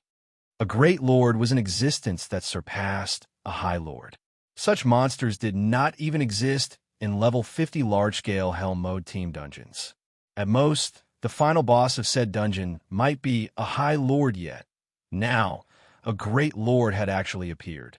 Without a doubt, its appearance would draw guilds to it. The ironclad rule of God's domain was that the stronger a monster was, the better its drops would be for Great Lord ranked monsters. At the very least, they would drop dark gold items. There might even be a chance for epic items to drop, Brother Phone. How many people do you think we should send? Blackie asked Yuri, saying a meteorite shower has destroyed the entire White Fog Canyon. Shurfeng's eyes suddenly shone. Excellent. Blackie, notify Aqua and have her organize some personnel. We don't need for too many. Around 500 people will do. However, they must all be strong. We'll meet up in White Fog Canyon later. The matter regarding White River City's meteorite shower incident in the past was still deeply engraved in Shurfeng's mind. Because of this incident, players engaged each other in a long-standing war. Whether it was the independent players or the various guilds, if one set foot into White Fog Canyon, they would become entangled in this war. However, what player could resist the temptation of the items inside White Fog Canyon? In the past, even Shurfeng died no less than a dozen times for that particular treasure. That's right. He died half a dozen times. That was equivalent to losing half a dozen levels, yet Shurfeng had still thrown himself into the fray. Everything he had done was for equipment and money, okay? I'll contact Sister Aqua immediately. Blackie disconnected the call and did as he promised. Sure enough, history has changed significantly. The meteorite shower has happened so early. I must take full advantage of it this time. When Shurfeng thought about how he could enter the White Fog Canyon so soon after the meteorite shower's appearance in this life, excitement filled his heart. Shurfeng sorely lacked money right now. Currently, the Starstreak trading firm granted him a daily income of over 1,000 gold. In addition, he received a dozen or so gold when guild members completed quests from the guild residents. Overall, it was a hefty income. However, the Starstreak trading firm did not belong to Shurfeng. Moreover, his quest still demanded 30,000 gold. Right now, he had not even accumulated half that amount of money. On another note, there was not much time left before the great demon's curse that afflicted Shurfeng would take effect. If he failed to gather the 30,000 gold and obtain the Tier 4 position teleportation scroll, he could not locate the Bible of Darkness and remove the curse. If he failed, Shurfeng would only have one end waiting for him: death. Originally, Shurfeng had planned to exploit the market and increase his income through the strengthened armor kits Melancholic Smile and the others produced. Now, however, there was no need. His problems would be solved as long as he had the White Fog Canyon. Although the meteorite shower had caused the appearance of the ruined shrine and had driven the monsters in White Fog Canyon berserk, greatly increasing their drop rate and EXP, neither aspect was really important. What mattered the most was the Starfire ore. After White Fog Canyon was destroyed, Starfire ore had been found all over the area. Starfire ore was incredibly rare, and it could only be found around the crash sites of meteorites. Starfire essence could be extracted from refined starfire and could increase the success rate of forging. The more starfire essence one used, the higher their success rate would be. Although starfire essence was ineffective when forging dark gold ranked items and above, it could still allow forgers to produce various secret silver and fine gold equipment.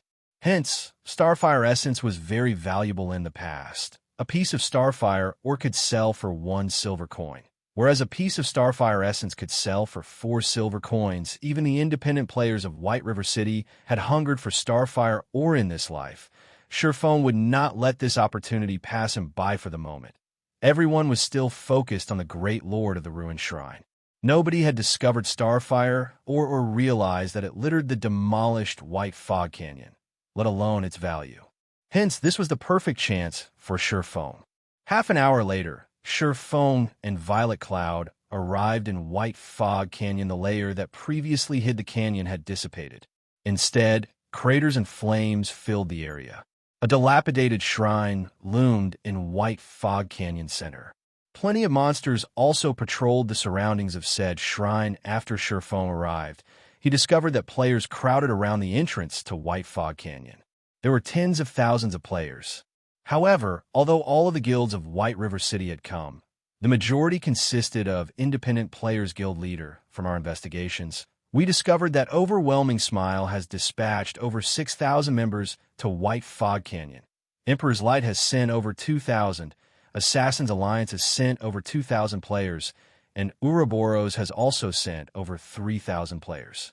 All of these players are elites who are level 21 and above. Yet, we've only brought 500 members with us. Do we really have enough players? Aqua Rose asked worriedly. It's enough. Having too many people isn't necessarily a good thing. Moreover, our goal is different. Shurfeng stated before his arrival. Shurfeng had done his own calculations. White Fog Canyon was not particularly large. The crash sites were also limited in number. 500 people were just about right for the task he had in mind. Sending any more would just be a waste of manpower. Are we not going to the ruined shrine? Aqua Rose was greatly surprised had they not gathered the top combatants of the guild to raid the Great Lord inside the ruined shrine. It would not benefit Zero Wing if Overwhelming Smile managed to raid the Great Lord successfully first. Currently, their guild also had quite a number of Tier 1 players compared to Overwhelming Smile. They would have a much easier time raiding the Great Lord. Yet, that wasn't their goal. How could a Great Lord be defeated that easily? We are here simply to level up. Even if we want to defeat a level 25 Great Lord, at the very least, everyone must be at 25 or above. Since they wish to raid it, just let them raid it. Shurfeng laughed. What was a Great Lord? A Great Lord was a monster would only appear as the final boss of a 100-man Hell Mode team dungeon. With only a group of Tier 0 players, what could they possibly hope to achieve? Even if they drowned the Great Lord with corpses, the price they would pay would be unimaginable in the past. Many guilds had attempted to raid the level 25 Great Lord inside the ruined shrine. However, after the death of several thousand players, they submitted and gave up the hope of defeating the monster. Moreover, the various guilds back then even had Tier 1 players in their midst. But what about now? The meteorite shower had appeared a lot earlier in this life. Currently, aside from Zero Wing, none of the guilds had even a single Tier 1 player. How were they supposed to defeat the Great Lord? Chapter 413, White Fog Canyon. As Shurfeng marked locations on the system map, more players continued to arrive at White Fog Canyon. When Shurfeng had arrived, he had changed his appearance to Black Flame. As a result, he received an extraordinary amount of attention. Wow. Isn't that guild leader Black Flame? He's so powerful. Just looking at him makes my heart pound. It would be great if I could become friends with him. Why don't you look in the mirror first? Guild leader Black Flame is the #1 expert in Star Moon Kingdom. Meeting him alone is a rare chance, much less becoming friends with him. Sure enough, One Hit Azura is here as well. Things in the White Fog Canyon will be more interesting now. No duh. Overwhelming Smile's influence in White River City continues to grow. If Zero Wing fails to achieve anything in the competition over White Fog Canyon, it will become the laughingstock of White River City. However, Overwhelming Smile has dispatched an impressive army of players. Look, even Overwhelming Smile's branch leader, Lone Tyrant, has shown up. A huge war is going to break out over the canyon. I hurried here specifically to watch this war unfold. Upon seeing Shi Feng, many players began to discuss Zero Wing and Overwhelming Smile currently. The atmosphere surrounding White River City grew increasingly tense with each passing day. Despite Overwhelming Smile's clear attempts to suppress Zero Wing, it had not acted directly. Thus far, it had only employed various plots to poach the members of Zero Wing. It was as if Overwhelming Smile was dead set on stealing every single member from Zero Wing. Meanwhile, Shi Feng's guild showed no signs of taking action. The guild had only declared that all members who withdrew from Zero Wing were permanently barred from joining the guild again in the future.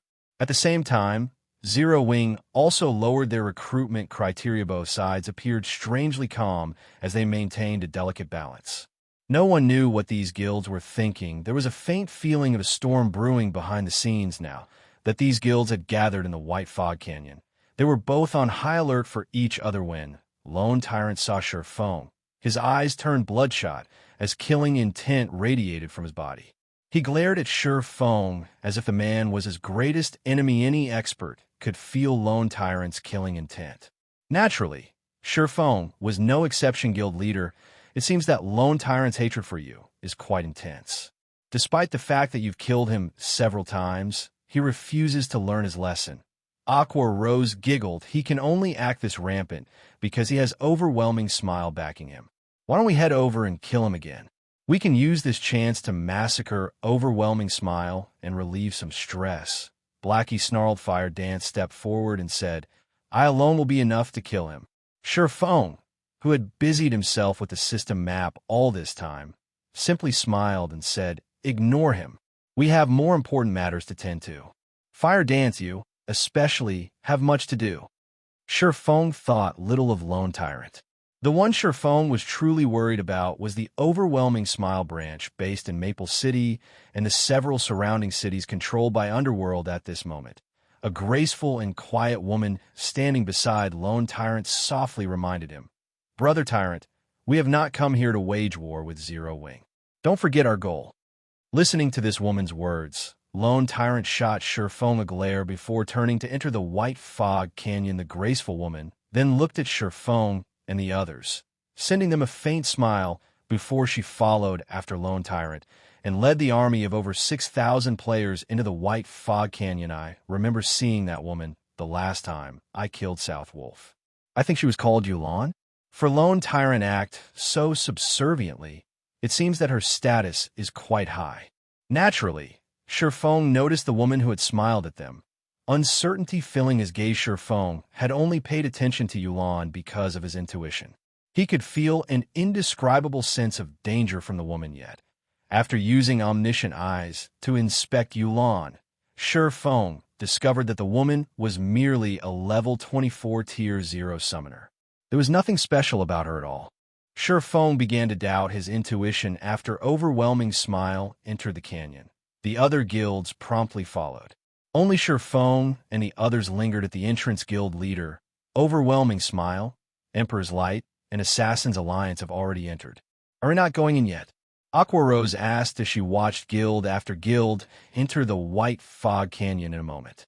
I'll be done soon. Shi Feng leisurely responded. White Fog Canyon was a level 20 to level 30 grinding area. Or rather, it had been originally. However, after the meteorite shower, the monsters inside had gone berserk and had become far more difficult to deal with. At the very least, the White Fog Canyon was no longer suitable for ordinary players around level 20. When in a berserk state, monsters' damage and attack speed would increase by a minimum of 30%. With this increase, a common monster would possess the combat power of an elite monster, and so on. However, this was only the beginning. As time passed, the monsters within White Fog Canyon would also grow stronger and more numerous. Soon, even the weakest monsters inside the canyon would become elites, while a majority of the monsters would be special elites.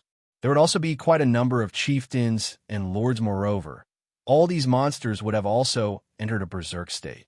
Just thinking about this gave one goosebumps based on how long it had been since the meteorite shower. Sure, Foam could say with certainty that there were no longer any common monsters inside White Fog Canyon. At the very minimum, the monsters inside the canyon would be elites. Moreover, the monsters would move in groups and respawn very quickly. There would also be many danger spots inside the canyon meanwhile. The core area of the White Fog Canyon spoke for itself. The results of rushing and unprepared were obvious currently. The baseline for entering White Fog Canyon was level 20 Tier 1 or around level 30 Tier 0, although players could improve their chances by going in with larger numbers. This canyon was still significantly dangerous, therefore. Sherfong had sketched out a new map of the White Fog Canyon based on his memories of the past. On the new map, he had made sure to indicate locations that they needed to avoid. He had also marked a few mining spots and danger spots, although it was a time-consuming task.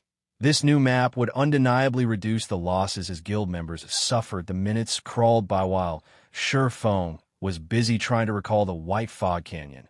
Over a dozen minutes had passed since the crowd of independent players and guilds had entered White Fog Canyon suddenly. The members of Zero Wing, who had waited silently at the canyon's entrance, noticed many players exiting the canyon. These players looked pitiful. They left in parties of 2s and 3s. Not a single complete party passed the watching Zero Wing players, unable to contain his curiosity. Blackie walked over and asked, "What happened to you guys? It's only been around 10 minutes since you went in. How did you guys end up in such sorry states so quickly?" These players had relatively powerful equipment. They were fully geared in bronze equipment at the very minimum. Logically, a party of such caliber should not have any issues dealing with a level 22 or 23 special elite. Yet, all these parties had lost at least half of their members. What do you know? The monsters inside White Fog Canyon are all berserk elites. Even our level 21 shield warrior could only take a dozen hits at most. Facing one was hard enough. Yet, for some reason, the monsters in there move in groups of 3 at least. They also have a massive aggro range, so they're easy to pull. Many had party wiped, and we only managed to escape after much difficulty. We decided to level elsewhere until we hit level 25 at least. A level 21 veteran player replied, sighing. At this moment, his heart still trembled when he thought back to those groups of elite monsters. Chapter 414, Beast War. Every Zero Wing member laughed when they heard these independent players. In the end, independent players only amounted to so much. Even with a party of 6, 2 or 3 elites had been too much for them. They were truly weak. Guild leader is being too cautious. How can independent parties' strength compare to ours? Now that overwhelming smile has taken the lead. Won't those bastards claim the Great Lord kill? It shouldn't be possible. It's a Great Lord. Overwhelming Smile has dispatched over 6,000 members for this, and all of them are elites. Killing a Great Lord should be child's play to them. Indeed, even though a Great Lord is very powerful, with 6,000 players, they could simply exhaust it to death. I really don't understand what the guild leader is thinking. Everyone has already arrived, yet we're just standing here. By the time we enter, who knows how many elite monsters the other guilds will have killed already. Why are we here anyway? While the members of Zero Wing grumbled about Shurfeng's approach, a team of several hundred players left the White Fog Canyon. These players' equipment looked uniform, and they all wore the same guild emblem on their chests. They were clearly a guild team. What's up with these people? The crowd from Zero Wing grew curious as they watched the members of this guild team, disgrace haunting these players' expressions, following which another large wave of players came out of White Fog Canyon. These players also belonging to a guild. However, the second guild team had far more members than the first. Moreover, instead of slowly walking out of the canyon, these players ran in a panic. This scene thoroughly confused the Zero Wing members waiting by the canyon's entrance. Had these people gone insane? Wait, there's something behind them. One of Zero Wing's level 22 rangers with the Eagle Eye skill said. Everyone from Zero Wing then shifted their gazes and were immediately dumbfounded by what they saw previously. They had not been able to get a clear view due to being too far away. Now that it had come to them, they could finally see it behind the frantically running players. Thousands of crimson-eyed battle monkeys stormed after them. These bloodthirsty monkeys released frenzied roars as they charged at the escaping players like a tsunami, devouring everything in their path. Crimson-eyed battle monkeys, elite rank. Level 22. HP 16,000/16,000. Although these crimson-eyed battle monkeys did not have a lot of HP, compared to players, their bodies were half a size larger. Not only were they nimble and powerful, but they also possessed naturally long arms. In addition, they wielded weapons and were also capable of using these weapons as proficient as players. Defeating these monsters would not be easy. Meanwhile, among these thousands of crimson-eyed battle monkeys, there were also a few larger armored battle monkeys squeezed in. These armored battle monkeys were covered in scars, a testament to the many battles they had fought. Compared to the elite-ranked crimson-eyed battle monkeys, the armored battle monkeys were much stronger. It was not just because of their ranks as special elites, but more so because of their combat techniques, which were far superior than ordinary players' armored battle monkeys, special elite. Level 24. HP 54,000/54,000. Moreover, whenever the tide of battle monkeys caught up to some of the escaping players, they would only tackle and hack said players to death in groups of 3 to 5. Not every battle monkey would stop to attack. Although frenzied, these battle monkeys fought with intelligence and organization. More players continued to die. Save me. Save me, please. I don't want to die. Many players screamed as the battle monkeys caught up to them. As for resisting, most of them had forgotten how to do that. The players of God's domain had never experienced such horrific slaughter before, and their legs had long since gone limp with fear. At this moment, only those who possessed a strong heart managed to keep running, whereas the weaker-willed players had died under the monster tsunami. Although some of the escaping players were also attacking as they ran, there were simply too many battle monkeys. Retaliation was no different than pouring a cup of water into a raging inferno. After a short moment, over 100 players had died in the end. The players who escaped the White Fog Canyon numbered less than 500. These players had even implicated the guild team that had escaped before them, causing the latter to suffer another loss of over 100 players after watching the massacre. The idle members of Zero Wing were stupefied. These battle monkeys were terrifying. Are these really monsters? This question lingered in everyone's hearts. The battle monkeys had behaved completely different from the monsters they had seen and fought before. Fighting these monsters was no longer grinding. Rather, it looked more like a full-blown war at this moment. The Zero Wing members who had previously complained about Shifeng's decision fell silent. Now, they only admired Shifeng's forethought. If they had not witnessed this scene and had foolishly charged into White Fog Canyon, it was highly possible that they would have suffered a similar fate to those players as for the other guild members. They looked at Shifeng with even greater reverence now while the crowd from Zero Wing continued to linger around the entrance. One guild team after another fled the canyon. As for the independent parties, very few had managed to escape, as practically all of them had died inside the canyon instead of calling the White Fog Canyon a precious grinding spot. It was more like a gigantic meat grinder, right?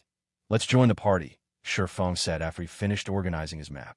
He then said in the team chat, "You've seen for yourselves the various guild teams that have escaped. Most of those guild teams have more members than we do. However, as you can see, only half of them made it out alive.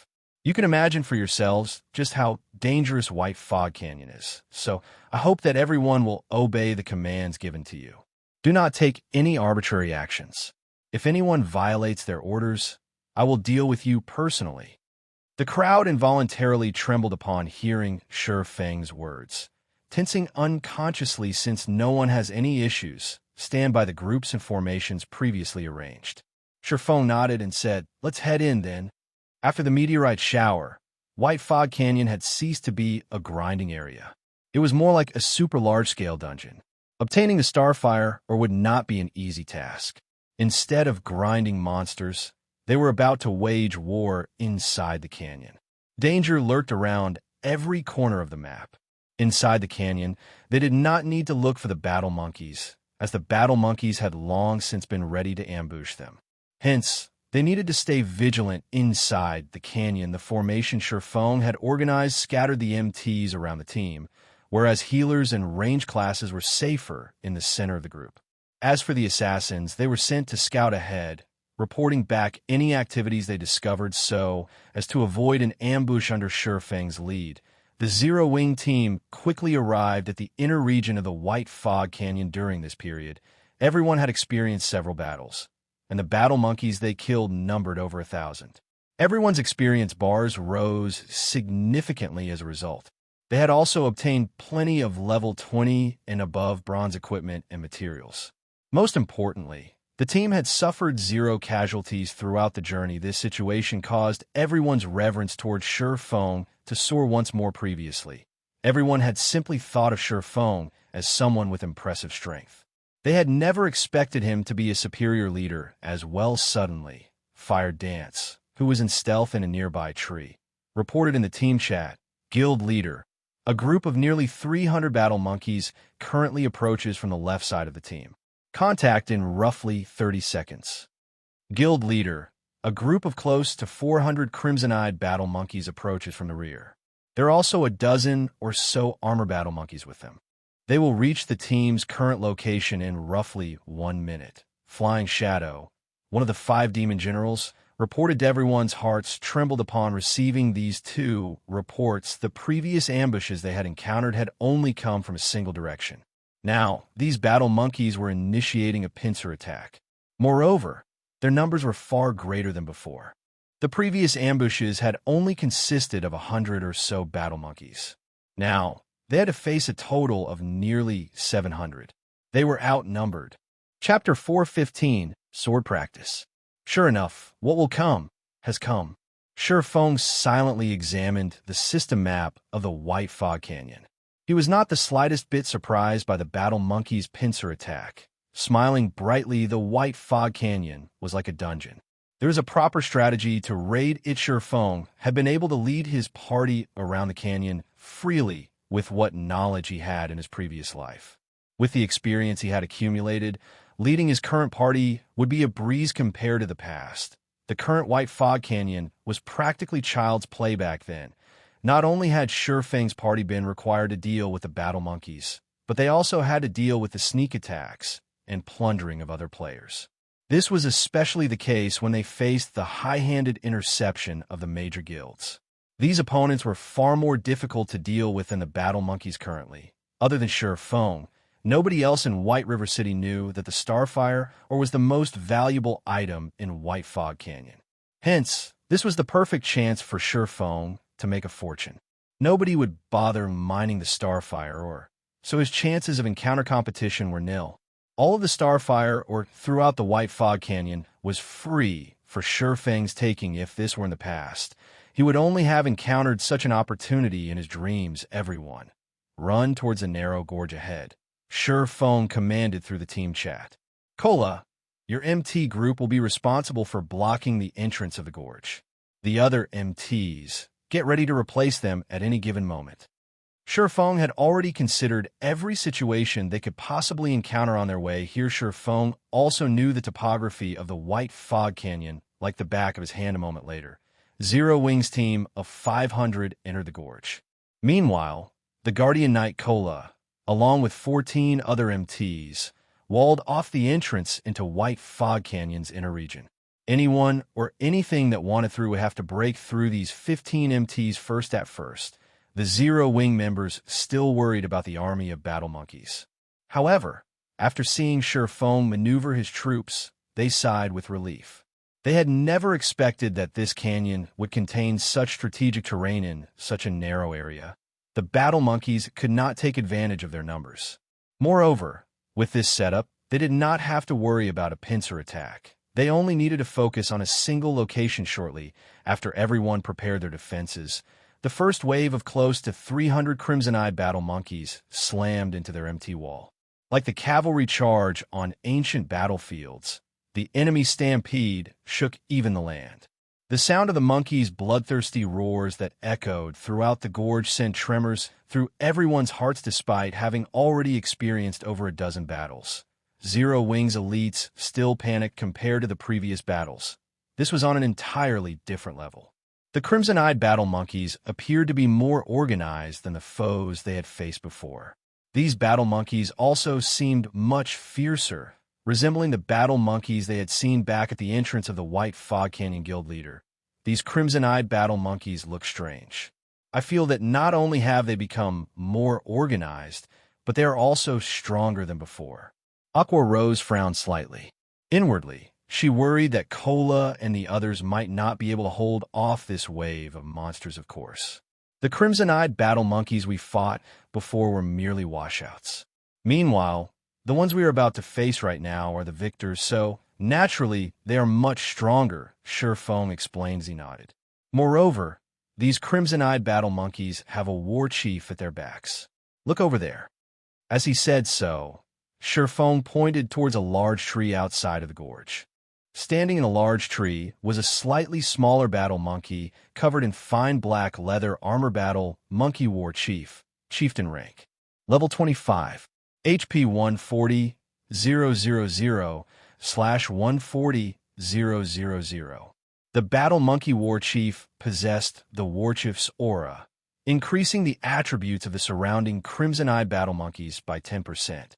An ordinary MT simply could not withstand the attacks from these elite-ranked Crimson-Eyed battle monkeys. It was simply impossible for a tier 0 metric tons around level 21 to survive. Hence, the various guilds have been massacred upon meeting such monster armies, watching the Crimson-Eyed battle monkeys charge towards them. Shurfeng hurriedly said, "All clerics, cast sacred shields on the MTs. Oracles, use prayer barrier. Cola, activate Guardian Aura." Immediately, the Guardian Knights and Shield Warriors on the front line each received a sacred shield from the clerics, the shield being capable of absorbing a large amount of damage.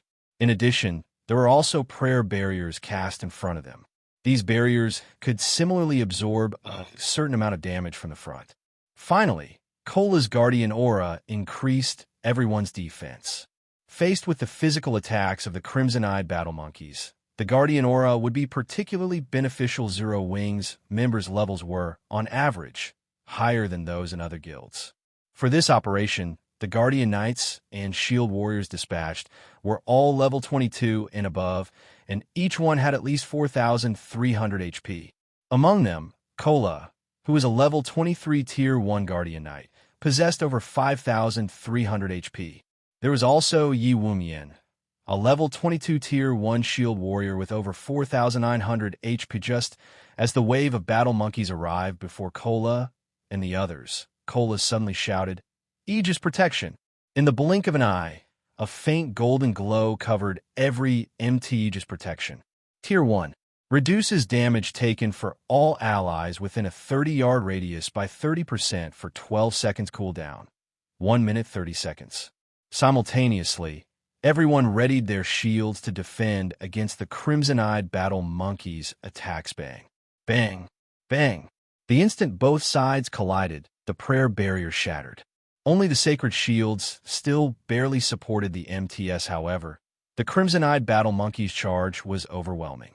Cola and the others were forced to retreat several steps before they could stabilize themselves. In the next moment, the Crimson-Eyed battle monkeys, which had stopped their charge, brandished their swords and sabers at the MTs.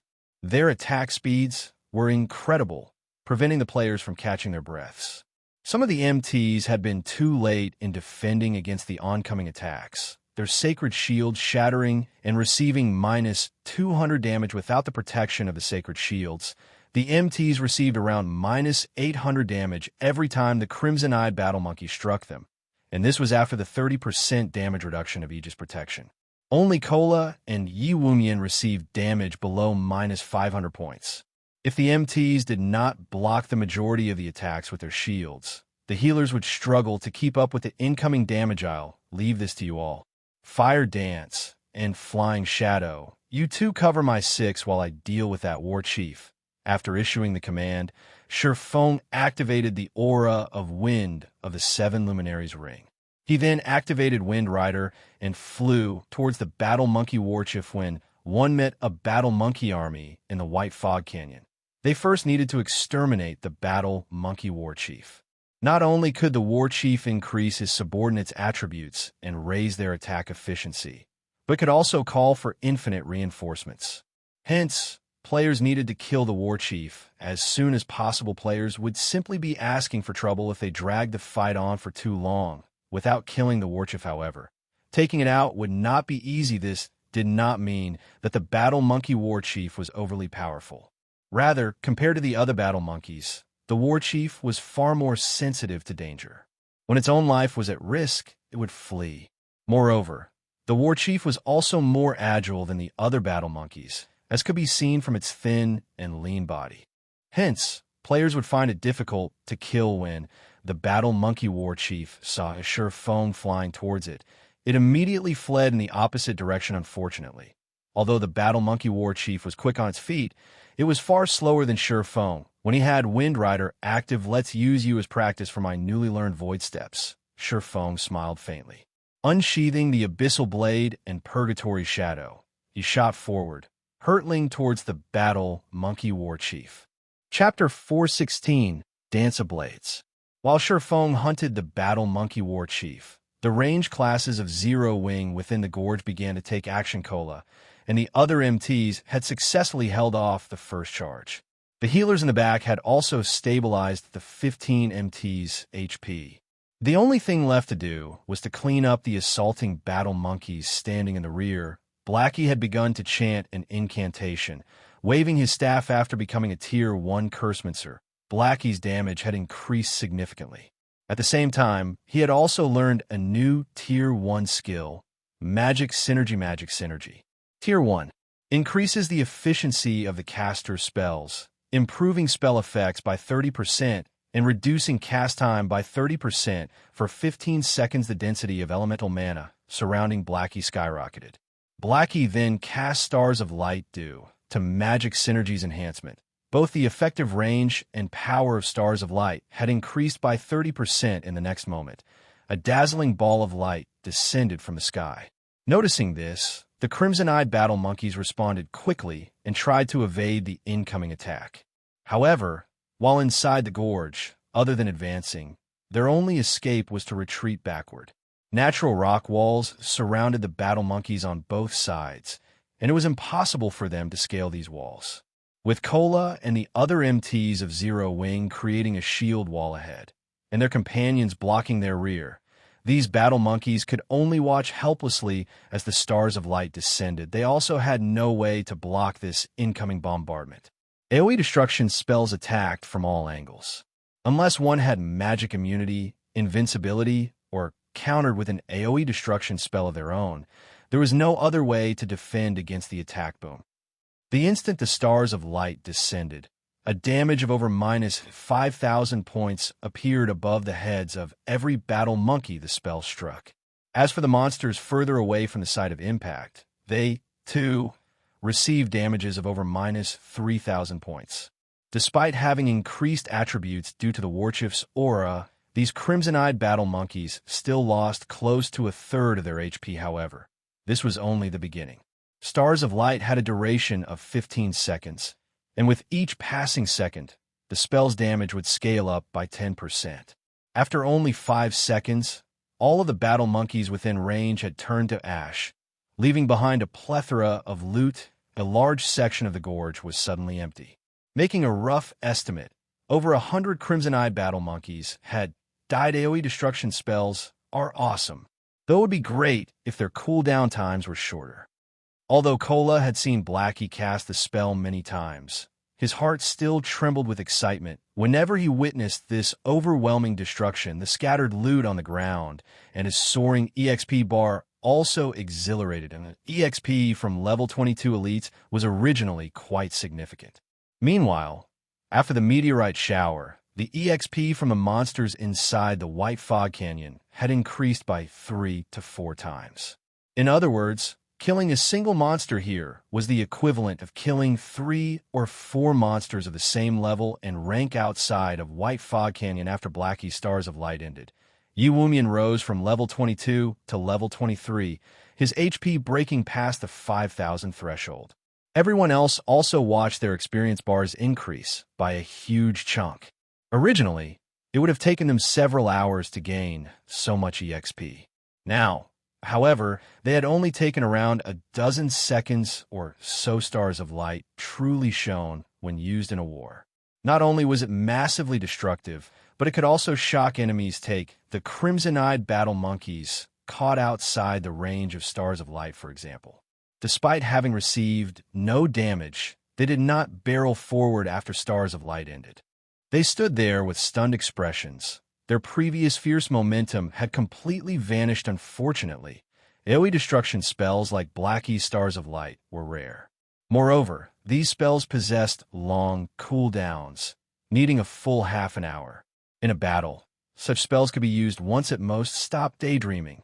All ranged classes, attack those dazed battle monkeys. Aqua Rose commanded suddenly. Spells and arrows bombarded the dazed monsters. Momentarily, the crimson-eyed battle monkeys were at a loss of what to do. They had even forgotten to dodge or use their weapons to fend off the incoming attacks. In the blink of an eye, over a dozen more battle monkeys died. However, one would be sorely mistaken if they thought they could get rid of these crimson-eyed battle monkeys so easily. As soon as these monsters regained themselves, they charged at Cola and the other MTs with even greater madness. Suddenly, the second battle of attrition had begun. Although the battle was vicious compared to Shifeng's battle, it paled in comparison. Shifeng's current opponent was the Battle Monkey War Chief, a level 25 chieftain that had gone berserk. Inside a dungeon, the War Chief was definitely worthy of the role of a boss. Only, its HP was slightly lower than a typical dungeon boss. Shifeng moved in front of the Battle Monkey War Chief with a flash, blocking its path. He then activated Chop and sent 3 silvery gray blades of light slashing at the War Chief's thin frame, completely sealing off its exit. The Monkey War Chief suddenly squinted its blood-red eyes as it screeched, releasing an intimidating power. It then took a step back, its right fist punching towards the convergence point of the 3 blades of light pung. The 3 blades of light shattered. The Monkey War Chief then took a step forward and swung its left fist, flames covering the fist as it flew toward Shifeng's head. The whole process had happened in the blink of an eye, and the Battle Monkey War Chief had launched its attack was a lot more accurately and faster than many expert players. However, the instant the Monkey War Chief's fist struck Shifeng's head, it felt as if it had struck air.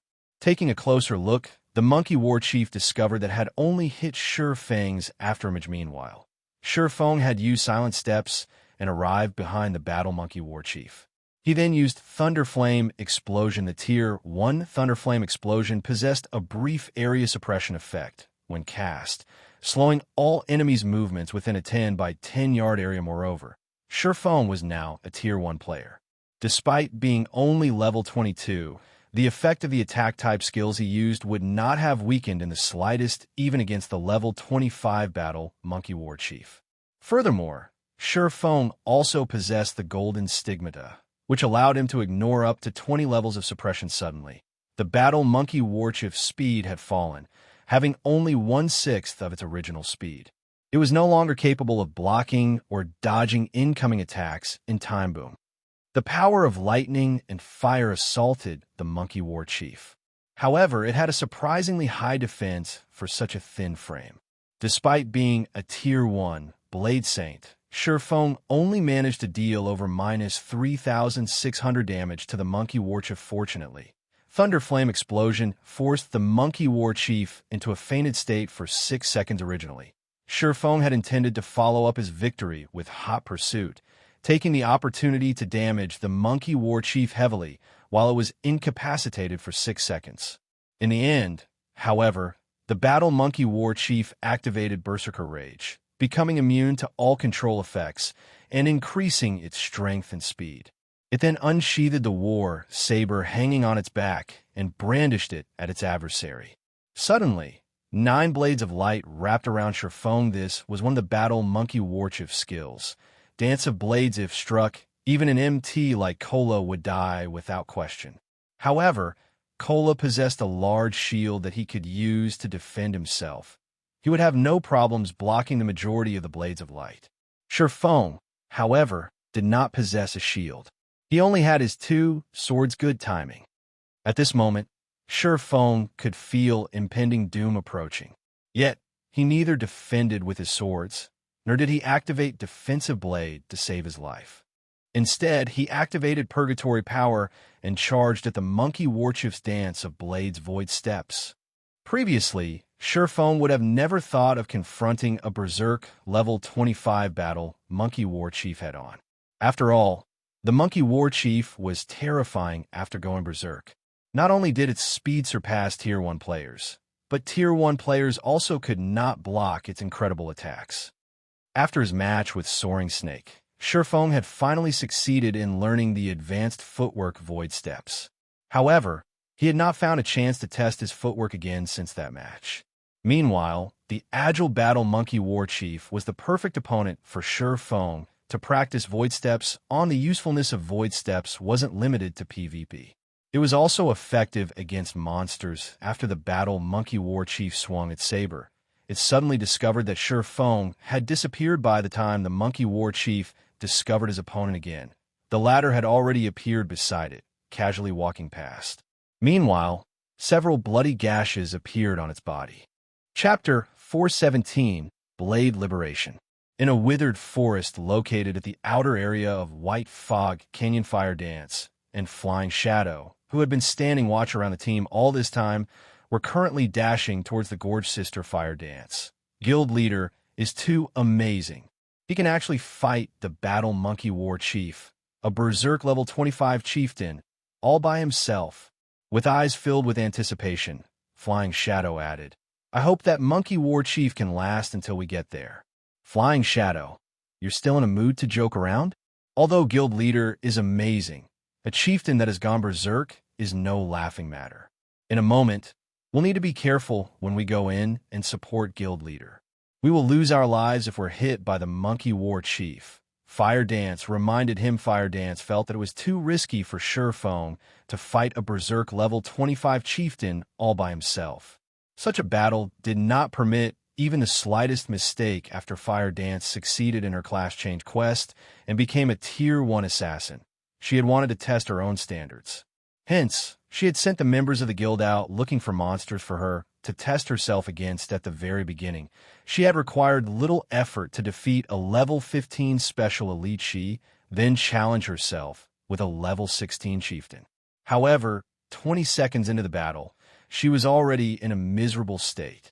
In the end, she had to use Vanish and Flee. Hence, Fire Dance knew clearly just how powerful a chieftain rank monster was, let alone a level 25 chieftain that was constantly in a Berserk state. Sister Fire Dance, I can hear sounds of battle coming from the front. They should be fighting over there, Flying Shadow said excitedly. Many people wish they could watch the battles of the one-hit Azura. Some players were even offering to purchase unpublished battle videos of the one-hit Azura at high prices, hoping to learn a thing or two from watching these videos. Flying Shadow himself had also watched Feng's battle videos over 100 times and received great benefit from doing so. However, at the end of the day, a video was still a video. It simply could not compare to seeing a battle live. However, Feng's battles were simply too fast-paced. Even though Flying Shadow could witness them, there was a limit to how much his mind could absorb. Hence, Flying Shadow also wanted a recording of the battle to study in detail. After returning to this end, Flying Shadow had specially asked Fire Dance to activate holographic simulation mode to record Feng's battle. Before Flying Shadow had experienced a virtual gaming cabin, he had only been dismissive of the machine. Wasn't it just a 97% sync rate? The virtual gaming helmet also possessed a 90% sync rate. How huge of a difference could there be? The makers of the virtual gaming cabin were simply trying to swindle people's money. However, after Flying Shadow tried the cabin for himself, he instantly fell in love with it. Not only could the virtual gaming cabin allow him to display more of his actual combat power, but it was also of great help in regard to learning how to fight in God's domain. The holographic videos in particular were far superior to flat-screen videos. Unfortunately, there were only 5 virtual gaming cabins in Zero Wing's workshop, 3 of which were dedicated to the guild leader, Fire Dance, and Blackie. The remaining 2 had to be shared with other core members in rotation. Currently, Flying Shadow was not using the virtual gaming cabin, so he could not utilize the holographic recording. he could only request one from Fire Dance. That way, he could properly watch the video the next time it was his turn to use a virtual gaming cabin. In regard to Flying Shadow's request, Fire Dance was not opposed to it. She, too, wished to learn from Shi Feng's battle. Then, she simply needed to give Flying Shadow a copy. When the two arrived at the scene of the battle, they suddenly saw Shi Feng disappear, before shortly reappearing beside the battle monkey war chief and slowly walking by it. Meanwhile, a few additional gashes manifested on the monkey war chief's body, fresh blood spurting out all over the place. What's going on? The sight suddenly set off an endless ripple in Fire Dance's and Flying Shadow's hearts. Each of Shi Feng's strikes only managed to deal around -900 damage.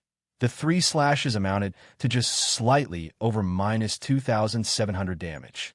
To the battle monkey war chief, which had 140,000 HP, they were merely scratches. However, the monkey war chief appeared even more furious after it was struck suddenly. The battle monkey war chief sent a barrage of attacks raining down on Shi Feng. A monkey war chief started using Dance of Blades with greater frequency, sealing Shi Feng's path of retreat every time it did so. However, Shi Feng also dashed directly at the Dance of Blades every time, disappearing before reappearing. Shi Feng was like the moon's reflection in the water.